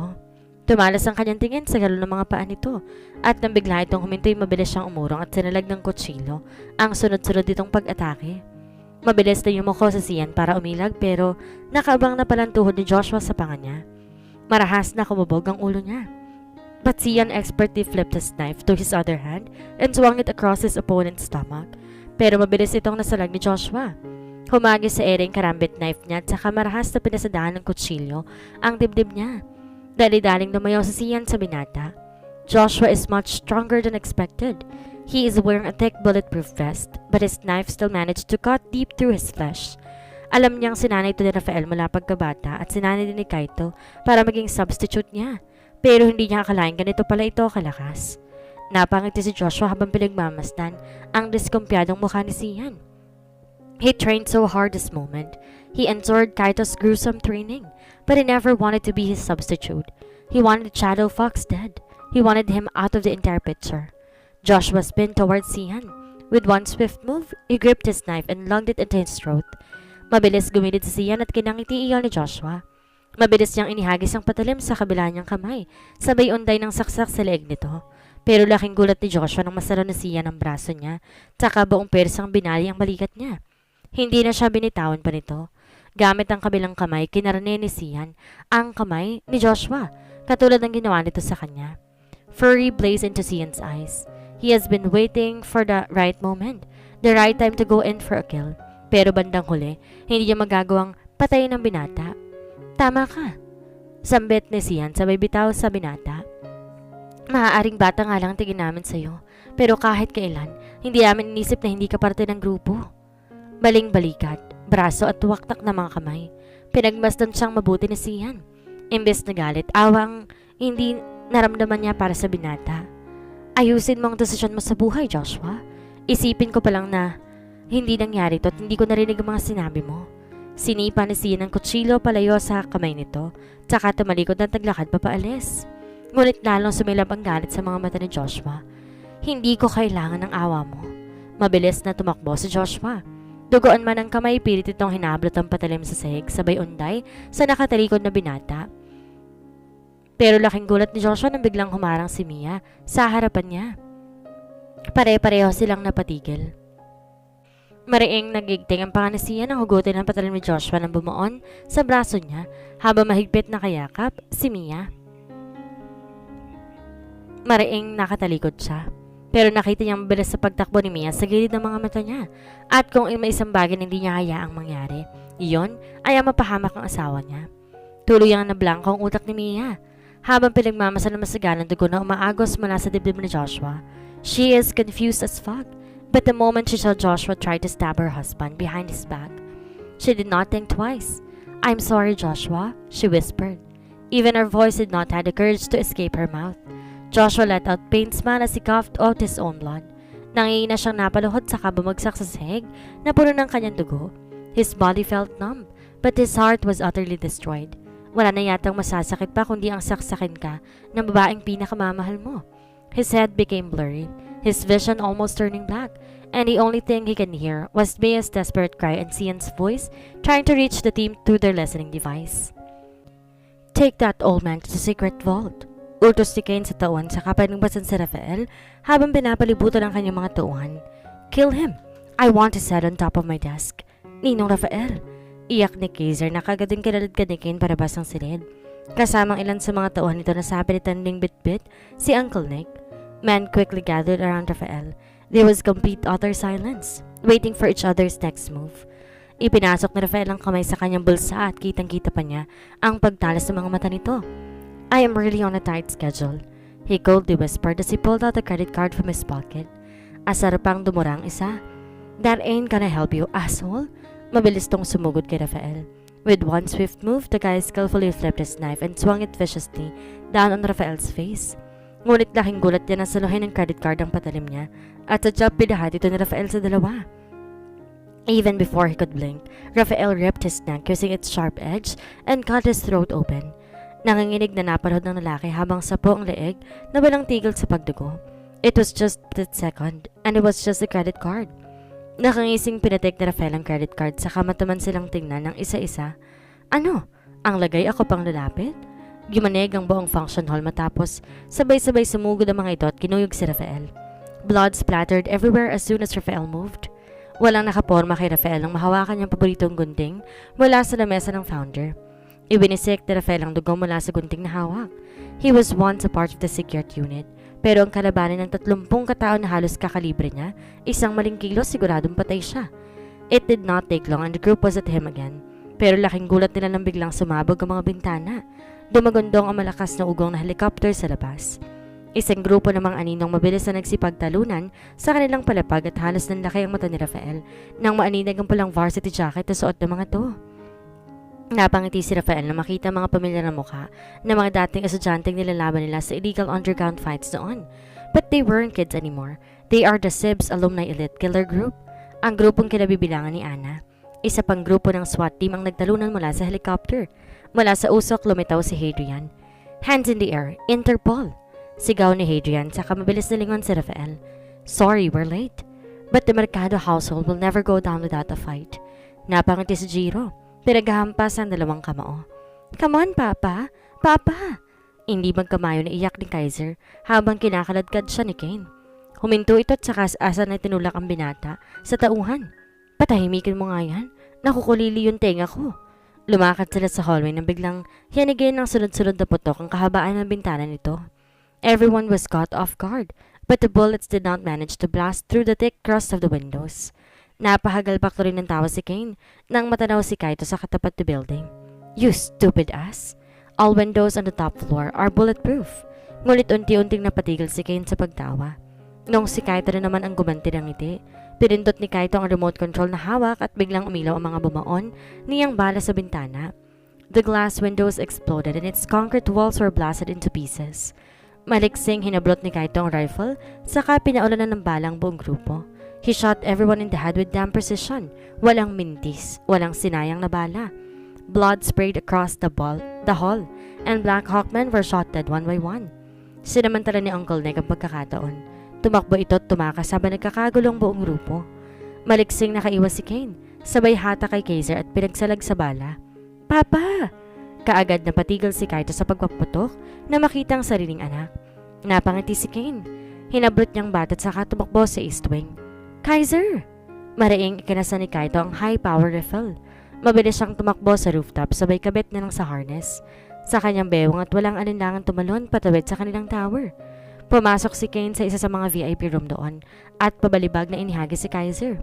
Sumabsob ang bata sa basurahan malapit sa sink at muntik pang mahiwang mukha nito at matala sa takip ng dilatang nagkalat. Gusto niyang tumakbo palayo, pero tuloy ang nigas sa mga tuhod ni Kaiser habang pinagmamasdan ang pagtawa ni Kane na para bang nababaliw. Nawala sa paningin ko yung founder ng dahil sa tatay mo, pero ayos lang, hindi naman yan makakatakas ang dami ng tauhan ko sa labas. Kumabog ang dibdib ni Kaiser nang humakbang to palapit sa kanya. Ngunit kaagad na patigil si Kaiser na maalala ang itinuro sa kanya ng Ninong Rafael niya. Listen carefully, Kaiser. Remember everything that I taught you. If you lose your head. The nearing sound of Kane's footsteps thundered in Kaiser's chest. His eyes widened in terror as Kane pulled his blade from his sheath and swung it savagely through mid-air. Mabilis yumuko si Kaiser sa sahig sa sobrang takot hanggang sa mapansin niya ang kordon na extension sa pagitan ng paa nito. Kaagad niya iyong hinatak at pumulupot yon sa paa ni Kane. His footing went out of balance, but this man is alert as fuck. He quickly tossed his blade on the other hand and slashed Kaiser in lightning speed. Pero maliksing gumulong si Kaiser sa sahig at halos makagat pa niya ang sariling labi. Nang maramdaman ang malamig at matala sa dulo ng kutsilyo na dumapli sa kanyang baba. Fact, you cannot kill him. You are too young and he is too skilled to die in your hands. Pero wala siyang inaasahan sa iyo, Kaiser. At yon ang bentahe mo. Gulatin mo siya. Kane's eyes fixed on Kaiser. His vicious blade raked the tile floor, following Kaiser's every move. Maraing napapikit si Kaiser saka mabilis na gumapang, patakbo sa sahig. Muling hinablot ni Kaiser ang dulo ng kordon at mahigpit na binatak ito paikot sa lamesa. Nabigla si Kane nang maipit ang paa niya roon. Never aim for his chest. It's beyond your reach. Slashed the back of his ankle. Kaiser quickly grabbed the sharp can lead from the trash and slashed Kane's ankle deep and hard. Mabilis tumayo si Kaiser at halos madapa-dapa pa sa pagtakbo palabas ng kwarto. You son of a bitch! Kane's eyes burned in rage, looking at the splattered blood across the floor. He is wounded. He will resort to a faster method. Mabilis lumabas ng unit si Kane at saka kinasa ang baril. Run as fast as you can, Kaiser! Mabilis tumakbo si Kaiser sa kabaan ng hallway at halos mapatalon siya na magsimula nitong magpaputok. Never run straight. Run in inconsistent patterns, hands on his head. Kaiser dodged every bullet as he ran sideways like how Rafael taught him. This kid is getting into my nerves. Binalibag ni Kane ang baril nang maubusan to ng bala. Saka mabilis sinabol si Kaiser. He will run after you. With those long legs, it's just a matter of seconds before he reaches you. Aabutan niya po ako? That's why I told you to run fast. Make him run, Kaiser. Rinig na rinig ni Kaiser ang dagundong ng kanyang dibdib, pero mas rinig niya ang dagundong ng mga yabag nito. Kane wielded his blade towards Kaiser's neck but his vision suddenly doubled. Kane shook his head and blinked hard. Napayuko siya nang umikot ang kanyang tingin. At doon pa lang niya napansin, walang tigil na pagbulak ng dugo mula sa kanyang paanan. Pati na rin ang nagkalat na bakas nito sa kahabaan ng hallway. Buong gigil niyang nilingon si Kaiser sa hallway, pero mabilis na nahatak ni Carr ang bata, papasok sa isa sa mga kwarto. Niyakap ng dalagang nanginginig na bata, tsaka tinakpan ng bibig nito, habang palihim na sinisilip si Kane sa hindi kalayuan. Mula sa madilim na pasilyo, tahimik na sinilip ni Kaiser si Kane, at muling naalala ang pangaral sa kanya ni Rafael. You just dash off a fatal artery at the back of his ankle. The more he moves, the more blood he will lose. He can die in a matter of minutes. It's not just the heart that is fatal, you know. Saan niya po natutunan lahat ng yon, Ninong? Science books. Rafael smiled wickedly. Now do you understand why your father wanted you to study hard? Wika ni Rafael. Samantala, aray! Daing ni Sian nang maidilin na Mia ang tama niya sa sikmura. Sorry. Maingat na dinampi ni Mia ang dugo ang damit ni Sian sa mga sugat ito at halos manginig ang mga labi niya kakapigil sa pag-iyak. Ngunit kinalma yon kagad ng mga labi ni Sian na masuyong humalik sa kanya. Huwag kang mag-aalala. Matatapos nga din ang lahat ng to. Hindi ako mapakaling iniwan natin si Joshua sa hallway. Sa lagay ko, hindi ko kayang buhatin si Joshua, Mia. Nasa tower ng Sibs Elite. Sila nang bahala kay Joshua. Sa ngayon, kailangan natin kumuna experimental drug. Nilingon ni Sian ang malaking eskaparate sa silid. Mabuti na lang nabanggit sa ni Rafael na may itinatagong serum vault ang founder sa Red Tower. Tumayo si Mia at kaagad binuksan yon. Ngunit kaagad niya ring isinara at napatago nang biglang bumalagbag ang pinto at pumasok doon si Kane. Habol hininga. Dumiretso to sa serum vault at binuksan ang eskaparate. Kumuha ng 4 na serum. Saka isa-isa nitong tinarak ang syringe sa binti at ang iba naman ay sa leeg. Halos maglabasan ng ugat sa sentido ni Kane habang dinadama ang pagdali ng experimental drug sa kanyang sistema. Papatayin ko talagang batang yon kapag nakita ko. Tahimik na nag-uusap ang mga mata nila Sian at Mia na ngayikapa na sa ilalim ng magkalapat na lamesa. Inilapag ni Sian ang karambit knife sa sahig tsaka mabilis ipinasa yun kay Mia. Ngunit laking gulat nila ng apakan yun ni Kane. Tinadyakan ni Kane ang lamesa na pinagtataguan ni Mia. Sian's leg made a quick sweep and a vicious-looking knife came out of his shoe in an instant. Mabilis na napaurong si Kane. Sian's hands might be injured, but as long as he is alive, he will not let anyone touch his wife. Napangiti si Kane na makita ang dalawa sa salid ng secret vault. Mabilis tong sumugod patungo kay Mia, but a fast swirling scissor caught his way. Mabilis silang napalingon sa pintuan at nakita nila doon si Rafael at Giro. Lalong nangiti si Kane na makita ang dalawa roon. Oh, nasan yung sniper? Kulang pa kayo. Mabilis dinampot ni Mia ang kutsilyo sa sahig. 4 laban sa isa. Kaya na natin sigurong demonyong to. Bulong niya. Ngunit mabilis niyang sinanyasan ni Sian na lumayo. Diyan ka lang. Umayos ng tindig si Sian. Inarangan ng daan ni Mia laban kay Kane. Hindi kasi Agent Red Velvet ngayon. Asawa kita. Dumistansya si Mia at saka sumandal sa kabilang pinto. Ngunit laking gulat ng lahat nang biglang umugong ang bakal na pinto at mabilis sinatak ni Uncle Nick si Mia. Papasok ng secret vault. Sunod-sunod sumara ang high security wall. Ngunit mabilis na ihagis ni Mia ang patalim na hawak at kumalang iyon sa bakal na pinto bago tutuluyang sumara. Initiate outer vault security self-destruct. Marahas napalingon si Mia na marinig ang iniutos ng tiwin sa command system. Outer vault security self-destruct initiated. What the hell is wrong with you? Buong gigil na kinuwelyuhan ni Mia ang matanda. Wala ka ng ibang inisip kundi sarili mo at itong impyernong ginagawa mo. I'm doing all of this for you. Huwag mo akong patawanin. Namatay ni Dad sa dahil sa'yo. Ngayon pati asawa at mga kaibigan ko. Papatayin mo rin? Ang sama mo. I wouldn't kill Rafael if he only followed my orders and take you as his wife. I would not kill Sian if only he did not dig things up and screw up my whole damn plan. I wouldn't have killed your dad if only he did not take Azalea from me. She wouldn't have died if your father tended to his pregnant wife instead of going to his mission. Tama na. Huwag kang magsalita na para bang kami pa ang may kasalanan sa'yo. Sinira mong buhay ko. Inubos kong kalahati ng buhay ko sa mga kasinungalingan mo. I love you. Like you are my own child. That was never a lie. His tired voice trembled. I love you in any way I can, in my own wicked ways. Mia's lips trembled as he looked into her uncle's hard yet sincere eyes. Maaaring puno si Mia ng galit sa matanda, pero may kirot pa rin ng awa na pilit kumakatok sa kanyang puso.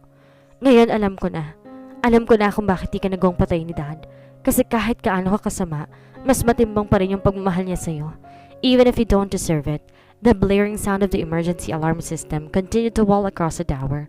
Lights went out, and only the flashing red signal lights lit up the whole vicinity. Nice, Kane chuckled. This whole emergency thing is such a food. Shut the F up. Raphael sprinted towards Kane, and the sound of their fast clashing blades along with the heart-pounding siren echoed across the hall. Both of them, equally fast, equally skilled, equally deadly. But Kane's vicious attacks combined with his literally poison blade are far superior to Raphael's improvised leg scissor. Hindi pa man to nakakabelo, eto na. At marahas nang humawi sa ere ang tanto blade ni Kane. At muntik pang mahati sa dalawa sa Jiro kung di lang siya nahatak ni Raphael palayo. Focus! Bulyaw sa kanya ni Raphael. Tatawa-tawang naglalakad si Kane habang pinapaikot ang tanto blade sa kanyang kamay. Bakit ba kasi nagbitbit ng bubit dito? Tuya ni Kane saka napatingin sa dugo ang kamay ni Sian. Kung sa bagay, wala na kasing silbi sa Shadow Fox. Daldal mo. Sumugod si Raphael. Ngunit sa bawat ikot ng patalim sa kanyang mga kamay, siya namang balik ng atake ni Kane sa kanya. He should not let his guard down. If there is a slightest mistake in his move, it will cost for Mised. Blade against blade. Raphael will stop at nothing until he takes a piece of Kane's throat. But to his surprise, a thin, shiny metal flicked against Kane's finger, and it's about to hit his neck. But something came in between an unbelievable speed, and it deflected Kane's poison needles before it reaches Raphael's neck. Kaagad nabalingon si Raphael sa karambit knife na bumasag sa malapad na bintana ng opisina. Mabilis na lumayo si Raphael at siya namang sunod-sunod na paghahagis ni Sian ng karambit knife. Maliksing iniwan yun ni Kane, ngunit laking gulat niya na biglang bumungad sa kanya si Sian. Nabitawan ni Kane ang tanto blade na hawak. Ngunit bago pa umabot ng kamay nito sa kanyang leeg, kaagad siyang nakapiglas at tumistansya kay Sian. Gamit ang bibig, mabilis siyang bumunot ng karayom mula sa kanyang wrist brace as sinumpit ang pasugod na si Raphael. Walang kahirap-hirap itong nailagin ni Raphael. Ngunit dumiretso ang sinumpit nito papasok sa siwang ng pinto ng vault. Nanlaki ang mga mata ni Uncle Nick. Mabilis niyang hinawakan si Mia. Itinulak ito palayo sa pinto. The poison needle struck Uncle's neck and an ominous black veins quickly spread to his neck. Bumagsak siya sa sahig. At kaagad na manhid ang buo niyang katawan. His eyes became blurry, his hearing muffled, but he doesn't care. He may be the evilest man in the world, but he truly loved Mia as his own, and even to the last minute he remained true to his word. Galit at buot. Napahapyaw ng iyak si Mia. Jiro's eyes burned with fear when he saw an opening in Kane's defense. With all his might, his legs swiveled into an arc and landed a devastating kick against his ribs. Kane grunted hard at the sharp pain of his crushed bones, but before he could even counter, Sian savagely slashed both of his uncles, and Raphael's scissors raked Kane's stomach and tore him up to his chest. Ngunit nakawala pa rin si Kane sa tatlo at mabilis tumakbo palabas ng pinto. Pero laking gulat ni Carr at Kaiser na masalubong ito sa bungad ng pintuan. Asar na tinapik ni Kaito ang wristwatch na suot. Kung kailan crucial na oras, doon pa nawala na signal ang listening device at GPS system niya. Tinanggal niya ang kanyang harness saka mabilis tumakbo paliko ng hallway at doon pa lang umilaw ang signal ng wristwatch nito. Kaiser! Halos magtindigan lahat ng balahibo ni Kaito nang marinig ang sigaw ni Raphael sa listening device. Kaagad niyang tinipa ang GPS system. 5 palapag ang layo niya sa mga ito at ang tanging mabilis sa paraan na mapuntahan niya si Kaiser ay tumalon siya pababa. Mabilis siyang tumakbo. Mariin niyang kinasa ang rifle na hawak at walang takot at tumalon sa bintana. Bumulusok si Kaito pababa. Wala na siyang pakialam. May harness man o wala, he can die anytime, but never his son.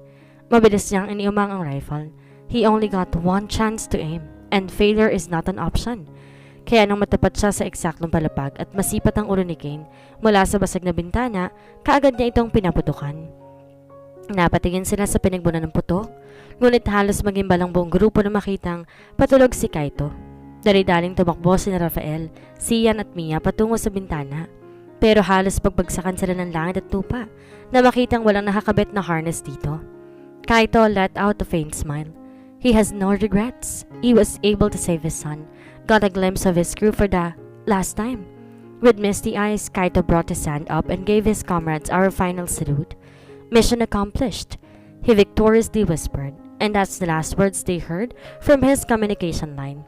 Sabay sa pagbagsak, nangihinang napalahod si Sian na makitang marahas na sumalpok ang katawan ng kaibigan sa mga nakaparadang kotse. Kaito! Sigaw nila. 1 week later. Buksan mo ang mga mata mo. Dahan-dahan ha? Unti-unti sumilip ang liwanag mula sa kanyang paningin. Lahat malabo at labis na nakakasilaw. Her forehead creased as she tried to focus her eyes on something until someone familiar came into shape. Hari? Ako nga. Masayang bati sa kanya ng binata. Kamusta na ang paningin mo, Ana? Medyo lumilinaw na, pero mahapdi ng konti. Ganun talaga. It will take time to heal. Nasaan sila? Nalingon ni Ana ang buong paligid at pilit pinagmasdan ng silid. Si Rafael? Si Sian at Mia, si Kaito, nasaan sila? Hindi nakaimik si Harit, napatingin lang sa mga mata ng dalaga. Hoy, bakit di ka sumasagot? Buong ngiti niyang tinapik ang braso nito, pero unti-unti ring nawala ang ngiting iyon. Nang hindi pa rin magawang sumagot ng kausap. Hari, sagutin mo ko, may nangyari ba? Mapait itong napangiti. Wala na si Kaito. Ana? Ano? Gustong tumawa ni Ana sa kalokohang narinig. Si Kaito, mamamatay? Ang tinik nun eh. Pero may kung anong pumunit sa kanyang lalamunan nang hindi man lang nagawang umiti ng binata. Hindi, imposible yung sinasabi mo. Si Kaito? Nanginig ang mga labi ni Ana nang tahimik na tumango si Hari. Tila umikot ang paningin ni Ana sa ibinalita nito. Ipinaliwanag ni Hari ang nangyari pero ayaw itong tanggapin ng utak niya. Hindi totoo yan. Wala na siya, Ana. Lalong nadurog ang puso ni Ana na mahigpit siyang niyakapan nito. Ang tagal na nilang magkakasama, pero ni minsan di sumagi sa isip niya na may isa sa kanilang mawawala. Napatingin siya sa salamin ng bintana at tatoon ang kanyang tingin sa kulay kastanyas niyang mga mata. I will take full responsibility. Bigla siya napatigil na maalala niya ang narinig niyang tinig noong nasa ICU pa siya. As the leader of the Raven Seals, I'll take full responsibility for your eyes, Ana. Kaagad ni Anang nilingon si Hari. Kanino galing ang mga mata ko? Nanlamig ang buong katawan ni Ana, pero hindi na kailangan magsalita pa ni Hari dahil kinumpirma na iyon ang mga mata nito. Hindi, hagulgol ni Ana at saka nangihinang napakapit sa braso ng binata. Hindi totoo yan. Sabihin mo, buhay si Kaito, di ba? Tana, makakasama sa mga mata mo yan. Sa puntong iyon, wala na si Ana nagawa kundi umiyak sa balikat ng binata. Umalingaw ang putok sa buong paligid. Gayun din ang sigaw ng komandante. Puluman ang tahi sa katawan pero tumayo si Sian mula sa kanyang wheelchair tsaka taas nung sumaludo sa harap ng puntod ng kaibigan. Hindi pa siya dapat lumabas sa ospital pero hindi siya makakapayag na hindi niya maihahatid si Kaito sa huli nitong hantungan. Sabay-sabay ikinasa ng 7 unipormadong Marine Corps ang kanilang rifle tsaka nagpaputok para sa 21 gun salute. Napuno ng bulaklak ang libingan ni Kaito. Halos mapuno din ng medalya ang larawan ni Kaito. But no matter how many gunshots they fired, nor how many medals they rewarded him, it will never be enough to bring his friend back. Mapait na napangiti si Sian. Last time na magkasama silang dalawa ni Kaito sa sementeryong ito, it was General Natividad's burial. Never in her wildest dream that they will be on the same spot again. The only difference is, Kaito is the one of the casket and he's left alone there standing. Paulit-ulit nilagari ang puso ni Sian. Ang dalawang taong malapit sa kanya. Magkakatabi na ang lapida. Papa, I'm sorry. Halos basagin ang iyak ni Kaiser ang katahimikan nang iba ng kabaong ng ama. I'm sorry. Shh, don't cry. Mahigpit niyakap ni Mia si Kaiser at tinalo ang pag-iyak nito. Di na rin napigilan pa ni Rafael ang sarili. Napatakip na lang ng kamay sa kanyang mata. Mapigilan lang ang pagtulo ng kanyang luha. Ayaw mo ba talagang lumapit doon? Tanong sa kanya ni Hadrian. Habang tahimik na pinagmamasan sila Sian, Mia at Kaiser sa hindi kalayuan. Tingin mo may mukha ako may haharap kay Kaito? Ipinangako ko sa kanyang paprotektahan kong anak niya. Pero tingnan mo ang nangyari. Hindi mo kasalanan yon, Rafael. Huwag mong isisisi ang lahat sa sarili mo. Mahigpit na niyakap ni Mia si Kaiser habang minamasan ang puntod ng kaibigan. Huwag kang mag-alala. Aalagaan ko si Kaiser. Ituturing ko siya na parang tunay kong anak.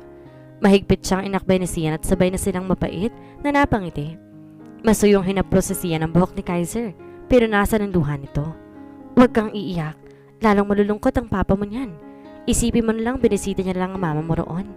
Kaagad siyang napatigil ng maramdaman ang mainit na paggagap ni Mia sa kanyang kamay. Without a word, she looked deep into his eyes. Maupo ka na, baka bumuka mga sugat mo. Bulong sa kanya ni Mia, saka inalayan siyang maupo sa wheelchair. He is in a better place right now. Matapos manalangin, tahimik na naglapag ng bulaklak si Car sa muton ni Kaito sa kalamingan sa paligid. Pero ni Aning ng Rafael hindi niya nakita roon. Matapos sa mga nangyari, hindi niya na nakitang muli si Rafael. Alam niyang mabigat ang dinadala nito at hindi niya mapigilan na mag-alala para dito. Gayunpaman, kaagad siyang umiti na mapansin si Hadrian sa hindi kalayuan sa ilalim ng malaking puno. Wala ka rin bang plano magpakita sa sekretarya mo? Pasimpleng tanong ni Hadrian kay Rafael na nakasandal sa likod ng puno. I am no longer in business. She should go on with her life and achieve her dreams. Hindi rin namin kailangan magkita kaming muli. I don't deserve it. Kailan mo pa papatawarin ang sarili mo? Nilingon siyang muli ni Hadrian. Hindi na ikaw yung Rafael na nakilala ko noon. You are a changed man. For once, allow yourself to be happy. Inabot ni Hadrian isang envelope. Kaagad tinignan ni Rafael ang mga dokumentong iyon. Katulad na napagkasundaan ninyo ni General Natividad, all of your records are gone now. That's your new name, new records. All information regarding Rafael Mercado, we wiped them clean. You can start anew for good. Tahimik na sambit ni Adrian. Sa huling pagkakataon, pinagbasa ni Rafael muli ang kanyang mga kaibigan, sina Mia at Sian. Ang umiiyak ng inaanak na si Kaiser at ang magandang dalaga na umaalo dito, si Car. Parang tinusok ng ilang milong karayom ang puso niya habang pinagmamasa ng mga taong malapit sa kanya. Pero kailangan mo niya mapag-isa. I will take my leave.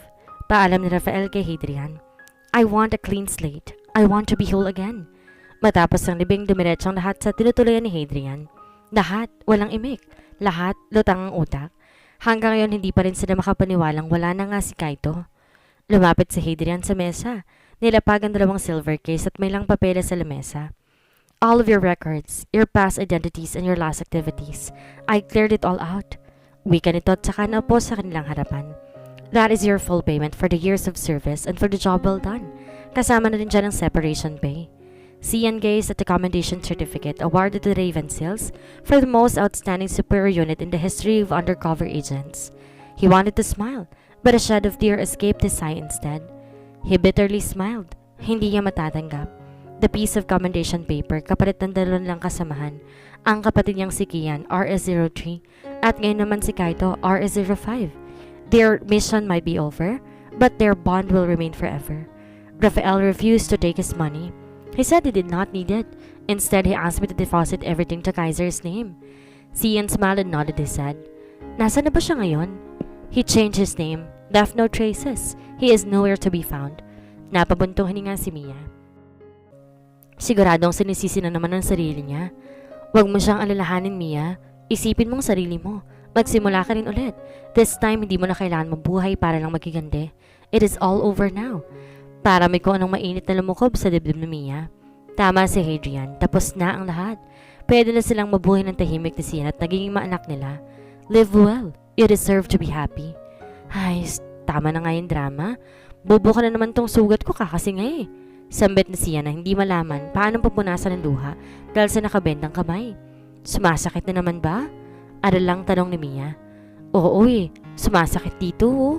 Sambit ni Sian sabay turo sa galit na galit niyang abs. Kawawa naman yung abs ko, parang kailangan ng matinding kiss. Pero matinding pingot ang nakuha ni Sian mula kay Mia. Napakamat na lang tuloy si Hadrian sa dalawa. Oo nga pala, kamusta yung paghanap kay Joshua? Pag-iba ng usapan ni Mia. Bago mag-self-destruct ang tower, sigurado ng SWAT unit at ng SIBS Elite na hanapan si Joshua sa area na sinabi ninyo, pero wala talaga siya doon. Bumalik ang unit matapos maapol ang apoy pero nahirapan ang i-identify ng forensic experts ang mga katawang nakuha roon. Let's get real. With that kind of explosion, Joshua's survivability is slim to none. Dead silence lingered to the air. But we're not taking this lightly. Hahanapin pa rin namin si Joshua. Ganun din ang isa pang miyembro ng Black Hawk na si Arajin. Salamat, Hadrian. At pasensya na rin kung pinaghinalaan ko kayo pareho ni Ninong Harold. Pagak na nangiti ang binata. No offense taken. Ganyan ka naman eh. Biro nito na kinatawan ng dalawa. Ang mahalaga na tuldukan ng masamang plano ng founder. Naibalik na rin lahat ng kinamkam niya kay Henry Zhang at nahuli na rin ang buong grupo ng merkado. Masayang tinapik ni Hadrian ang balikat ng dalaga. Sigurado ako, mapapanatag na rin ang kaluluwa ng daddy mo. Matapos sila mag-usap, kaagad ding lumabas sila Sian. Maingat na niliko ni Mia ang kotseng minamaneho, tsaka pumarada sa magarang mausoleo. Bumaba siya ng kotse at kaagad siyang sinundan ni Sian. Pumasok sila doon at dumiretso sa tapat ng eskaparate ko sa nakasilid ang isang porcelain urn. Her lips trembled and her breath caught up in her throat. Hirap man, pilit tinakbay ni Sia si Mia mula dito. Buong buhay ko, wala ko ibang iniisip kundi makipaghiganti. Gusto ko siyang patayin. Gusto ko siyang magdusa. Gusto kong gawin ang eksaktong ginawa niya sa daddy ko. Pero bakit kailangan niya pang iligtas ang buhay ko? Kaagad tumingala si Mia. Nakako siyang hindi niya naiiyakan ang tiyuhin niya. Pero eto tinrider na naman siya ng sarili niyang luha. Your uncle is a bad man. No doubt about that. Sambit ni Sian saka pinunasan ng luha sa pisngi ni Mia. Pero hindi natin maitatanggi na minahal ka talaga ng tiyuhin mo na parang tulay niyang anak. Galit din ako sa kanya, Mia. Pero ang pagligtas niya sa iyo at sa dinadala mo, panghabang buhay kong ipagpapasalamat sa kanya. Kung nalaman ko lang na mas maaga, baka sakaling nakumbinsi ko pa siyang sumuko. We all tried our best, Mia, but your uncle won't get on without a fight. Lumapit doon si Mia at pinagmasal ng tritado ng tiyuhin na tinuring niyang parang tuloy niyang ama sa mahabang panahon. Binuksan niya ang eskaparate at naglapag ng puting rosas sa tabihan ng urn nito. Tapos na ang lahat. Wala na akong dahilan pa para magalit sa'yo. Bulong ni Mia dito. Sana makapagpahinga ka na, uncle. Pinapatawad na kita. Makalipas ang 1 taon. Wow! Ang ganda naman ni baby Hana. Manang-mana sa ninang. Hoy, mahiya ka naman sa Adam's apple mo, Ana. Baka mausog mo tong bata. Sabi mangot ang dalaga sabay hampas sa braso ni Sian na ikinatawa naman ng binata. Ikaw talaga, inaano mo na naman tong si Ana. Bisita natin yan. Saway ni Mia kay Sian na hindi matigil sa pang-aasar kay Ana. Uy, thank you ha. Alam ko sobrang busy mo strips ngayon, pero lumuwas ka pa rin dito sa Baguio para kay baby Hana. Aba syempre naman, palalampasin ko ba naman ang binyag ng inaanak ko? Sambit ni Ana at saka pinanggigilan ng inaanak na karga ni Mia. Sus, sabihin mo si Adrian ang di mo papalampas kaya nandito ka? Kantsaw ni Sian sa dalaga. Sasagot pa sana si Ana na biglang pumarada ang isang itim na kotse sa driveway at bumaba si Adrian mula roon. Uy, mabuti nakarating ka, bati ni Mia. Ngunit kaagad silang napatigil nang muling bumukas ang pinto ng passenger seat ng kotse. Unti-unti nang laki ang mata ni Mia. Ganon din si Ana na hindi na nakagalaw sa kinatatayuan nito. Rafael, wala tong mga to. Sa kainan lang talaga kayo humabol. Initi ko kayo sa simbahan na. Piksi ni Sian sa dalawa pero kaagad ding umiti. Pasensya na, sobrang traffic eh. Sagot ni Hadrian saka masayang nalingon si Mia. Pero pagbumukha ni Ana ang bumungad sa harapan niya. Hi baby. Anong baby? Ilayo nyo nga sa akin to, baka hindi ko tumatansya. Nagtawaran lahat maliban kay Mia na hanggang ngayon, napako lang ang tingin kay Rafael. Nalingon siya ni Sian at napangiti na makitang itsura nito. Lumapit si Sian kay Rafael. Hinatak ang braso nito at saka inihatid sa harapan ng asawa. Sige, usap lang kayo, huwag kayong mahiya. Sali naman ako maging invisible eh. Nagselos pa rin tong bedlog na to. Tatawa-tawang hinatak ni Ana sa Sian palayo. Iniwan si Mia at Rafael para makapag-usap. Rafael let out a heartwarming smile. It's been a while. Mabuti nakarating ka. Inanap ko talaga yan, sabat ni Hadrian. Tuwing may occasion kasi ikaw unang hinahanap niya ni Mia. Isa ka pa, huwag kang umipal sa dalawang yan. Pumulupot si Ana sa braso nito at kinaladkad si Hadrian sa table kasama sila Sian. Natatawang napailing si Mia. Rafael remained silent as he gazed at the gentle smile and those beautiful brown eyes glimmering with happiness while holding her little bundle of joy like it's the most precious thing on earth. Pwede ko ba siyang buhatin? Oo naman. Maingat na inabot ni Mia ang natutulog na anak. Inayos pa niyang higa nito sa braso ni Rafael. Hi baby. Hana. Masuyong bulong ni Rafael habang hinahaplos ang mamula-mula nitong pisngi. Ako nga pala si Ninong Rafael mo. Muntik na ako maging daddy mo. Hoy, narinig ko yun ha? Singhal ni Sian sabay bawi sa anak. Kumagalpak tuloy ng tawang lahat na nasa mesa. Hoy Sian, sinabi mo upo ka dito eh. Sigaw ni Ana. Napangiti si Rafael. Maaaring matagal siya nawala pero alam na alam pa rin niya kung paanong pikunin si Sian. Napangiti lang si Mia sa iringan ng dalawa. Mukhang wala na talaga siyang magagawa sa dalawang ito. Ngunit kahit na ganoon, alam naman ng lahat at higit pa sa magkakapatid ang turingan nila ni Kaito. A bitter smile suddenly crossed her lips the moment his name came to mind. Nilingon ni Mia ang lamesa at napatingin sa bakanting upong nararoon. Kaito Nakama. She felt her heart sank as she read Kaito's name on the table card. Hoy! Napaayos si Mia ng tayo ng mariin siyang akbayan ni Ana. Binyag ng pangayan mo yun, nakasimangot ka? Wala, naisip ko lang. Mas masay sana tayo kung nandito si Kaito. Kaagad umiling-iling si Ana. Isipin mo na lang, nasa mas mabuting lugar na yung kumpare mo. At least kasama niya ng misis niya roon. Hindi na siya magiging tigang. Mami Mi, pakainin mo muna sila Rafael. Kami nang bahala ni Baby Hana sa ibang bisita.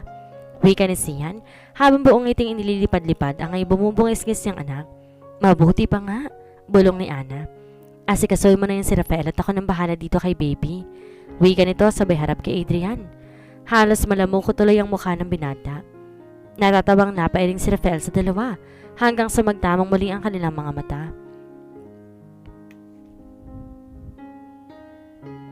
Lumabas sila tungo sa veranda, tahimik na pinagbasan ng malawak na hardin ng mansyon na General Natividad. Halos sabay pang gumuhit ang mapait ng ngiti sa kanyang mga labi. Marami kasing alaala roon na tayong silang dalawa lamang ang may alam. Kamusta? Ano nang pinagkakabalahan mo ngayon? Basag ni Mia. Pagka-uwi natin galing sa Hong Kong, bigla ka nilang nawala. I want to start anew. I went far away as much as I can. Gusto ko magsimula ng malinis, Mia. Kaya lang sa pagpatay lang yata ng tao at underground transactions ako magaling. Bika ni Rafael. Hindi totoo yan. Kontra sa kanya ni Mia. You have a great vision and big dreams for less fortunate kids. And you did an amazing job to SIPS program. Bakit di ka na lang bumalik sa SIPS? Para ano? Para maalala ko si Joshua? Pareho silang natahimik ni Mia. I could have guided that kid a little bit more. I could have been more compassionate. Eh di sana saling desisyon ni Joshua yon. Hindi mo yun kasalanan. Kaagad umiling-iling si Mia at saka ngumiti. Ano ba tong pinag-uusapan natin, Rafael? Nakaka-depress ka namang kabanding. Biro ni Mia na kaagad kinangiti ni Rafael. Mabalik tayo. Bakit di ka na lang magtayo ng sarili mong school o kaya isang orphanage? Pagak na nangiti si Rafael. How am I supposed to do that? I don't own a multi-billion company anymore. I don't even have a single staff to help me. Simpleng mamamayan na lang ako ngayon, Mia. Sus? Staff lang bang problema mo? May kilala ako. Kaagad lumingon si Mia sa kanyang likuran at sinundan naman yun ang tingin ni Rafael. Ngunit laking gulat ni Rafael nang makita niyang muli ang dati niyang sekretary na si Car. Hi, Ninang Car? Kabay ni Mia sabay senyas dito para lumapit.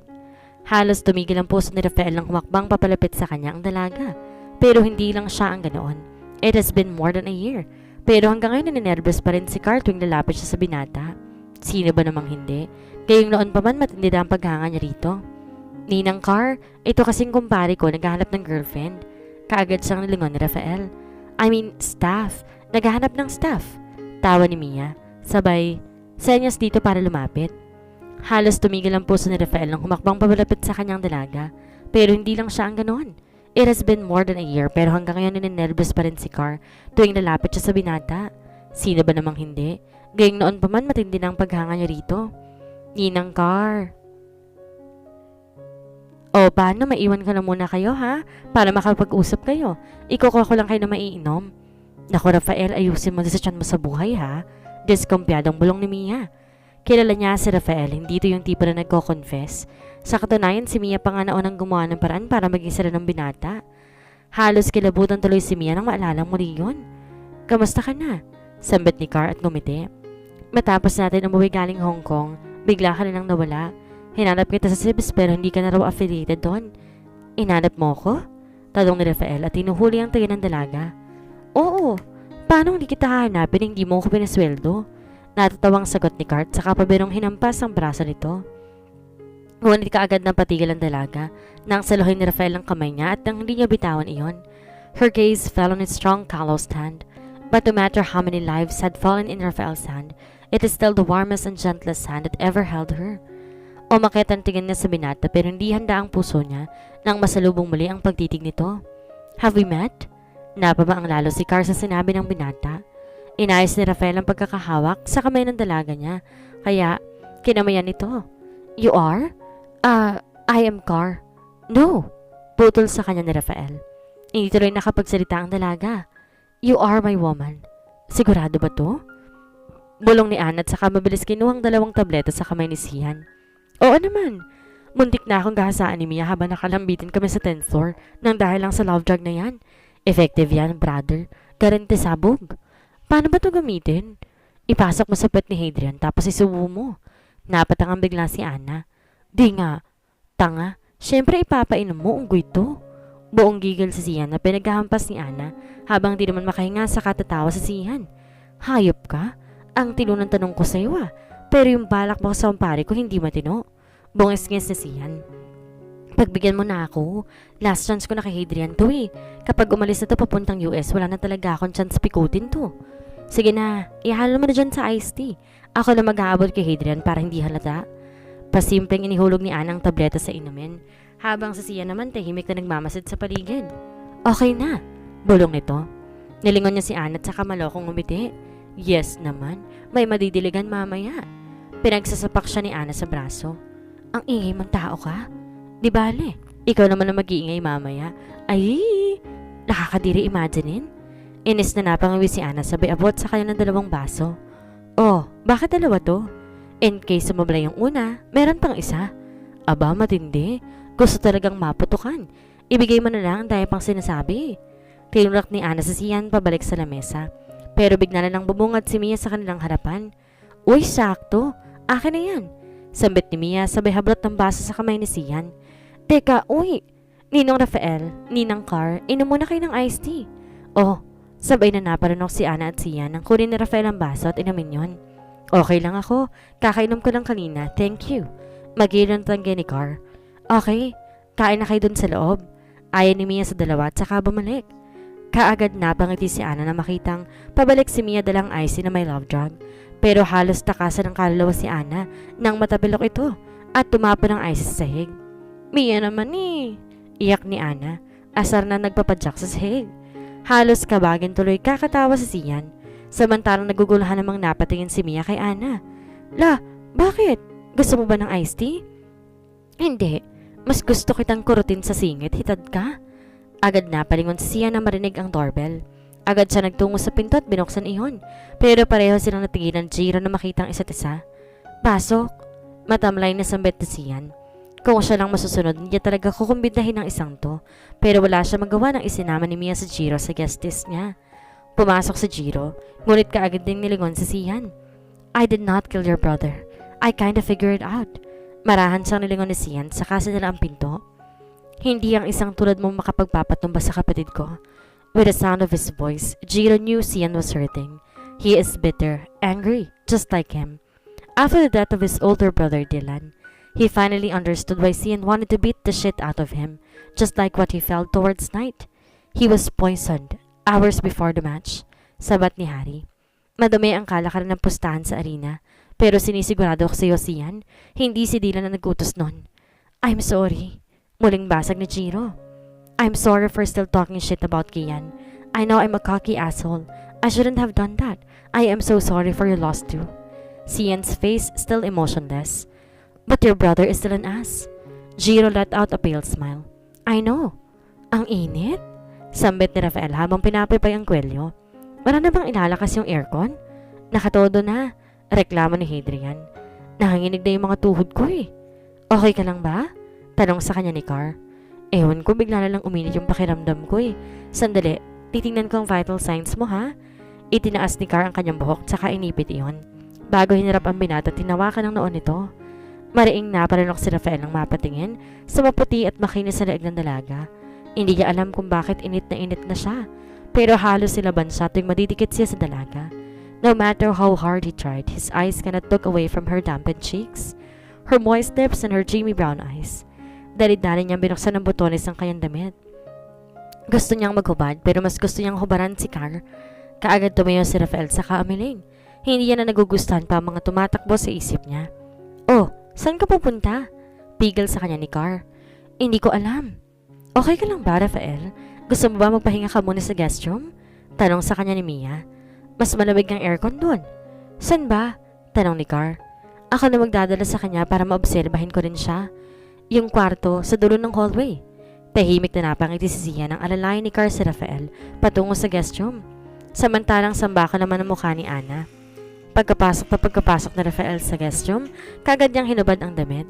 Mabilis tuloy napatalikod si Car at tumilat siya na lang sa aircon para buksan to at mag-face the wall. Kalma, Car. Kalma. Baka mauna ka pang heart attack dyan sa kasama mo. Huminga siya na malalim at saka marahang nilingon si Rafael. Tahimik tong nakadapa sa kama. Walang ipataas at nakabaon ng mukha sa unan. Alanganan namang lumapit si Car. Mainit na bahagya ang binata pero nakakasiguro siya wala itong lagnat. Agad siyang natigil sa paghakbang. Napapansin ang pilat sa likod ng binata. Her heart ached at every scar that etched into his way, into Rafael's back.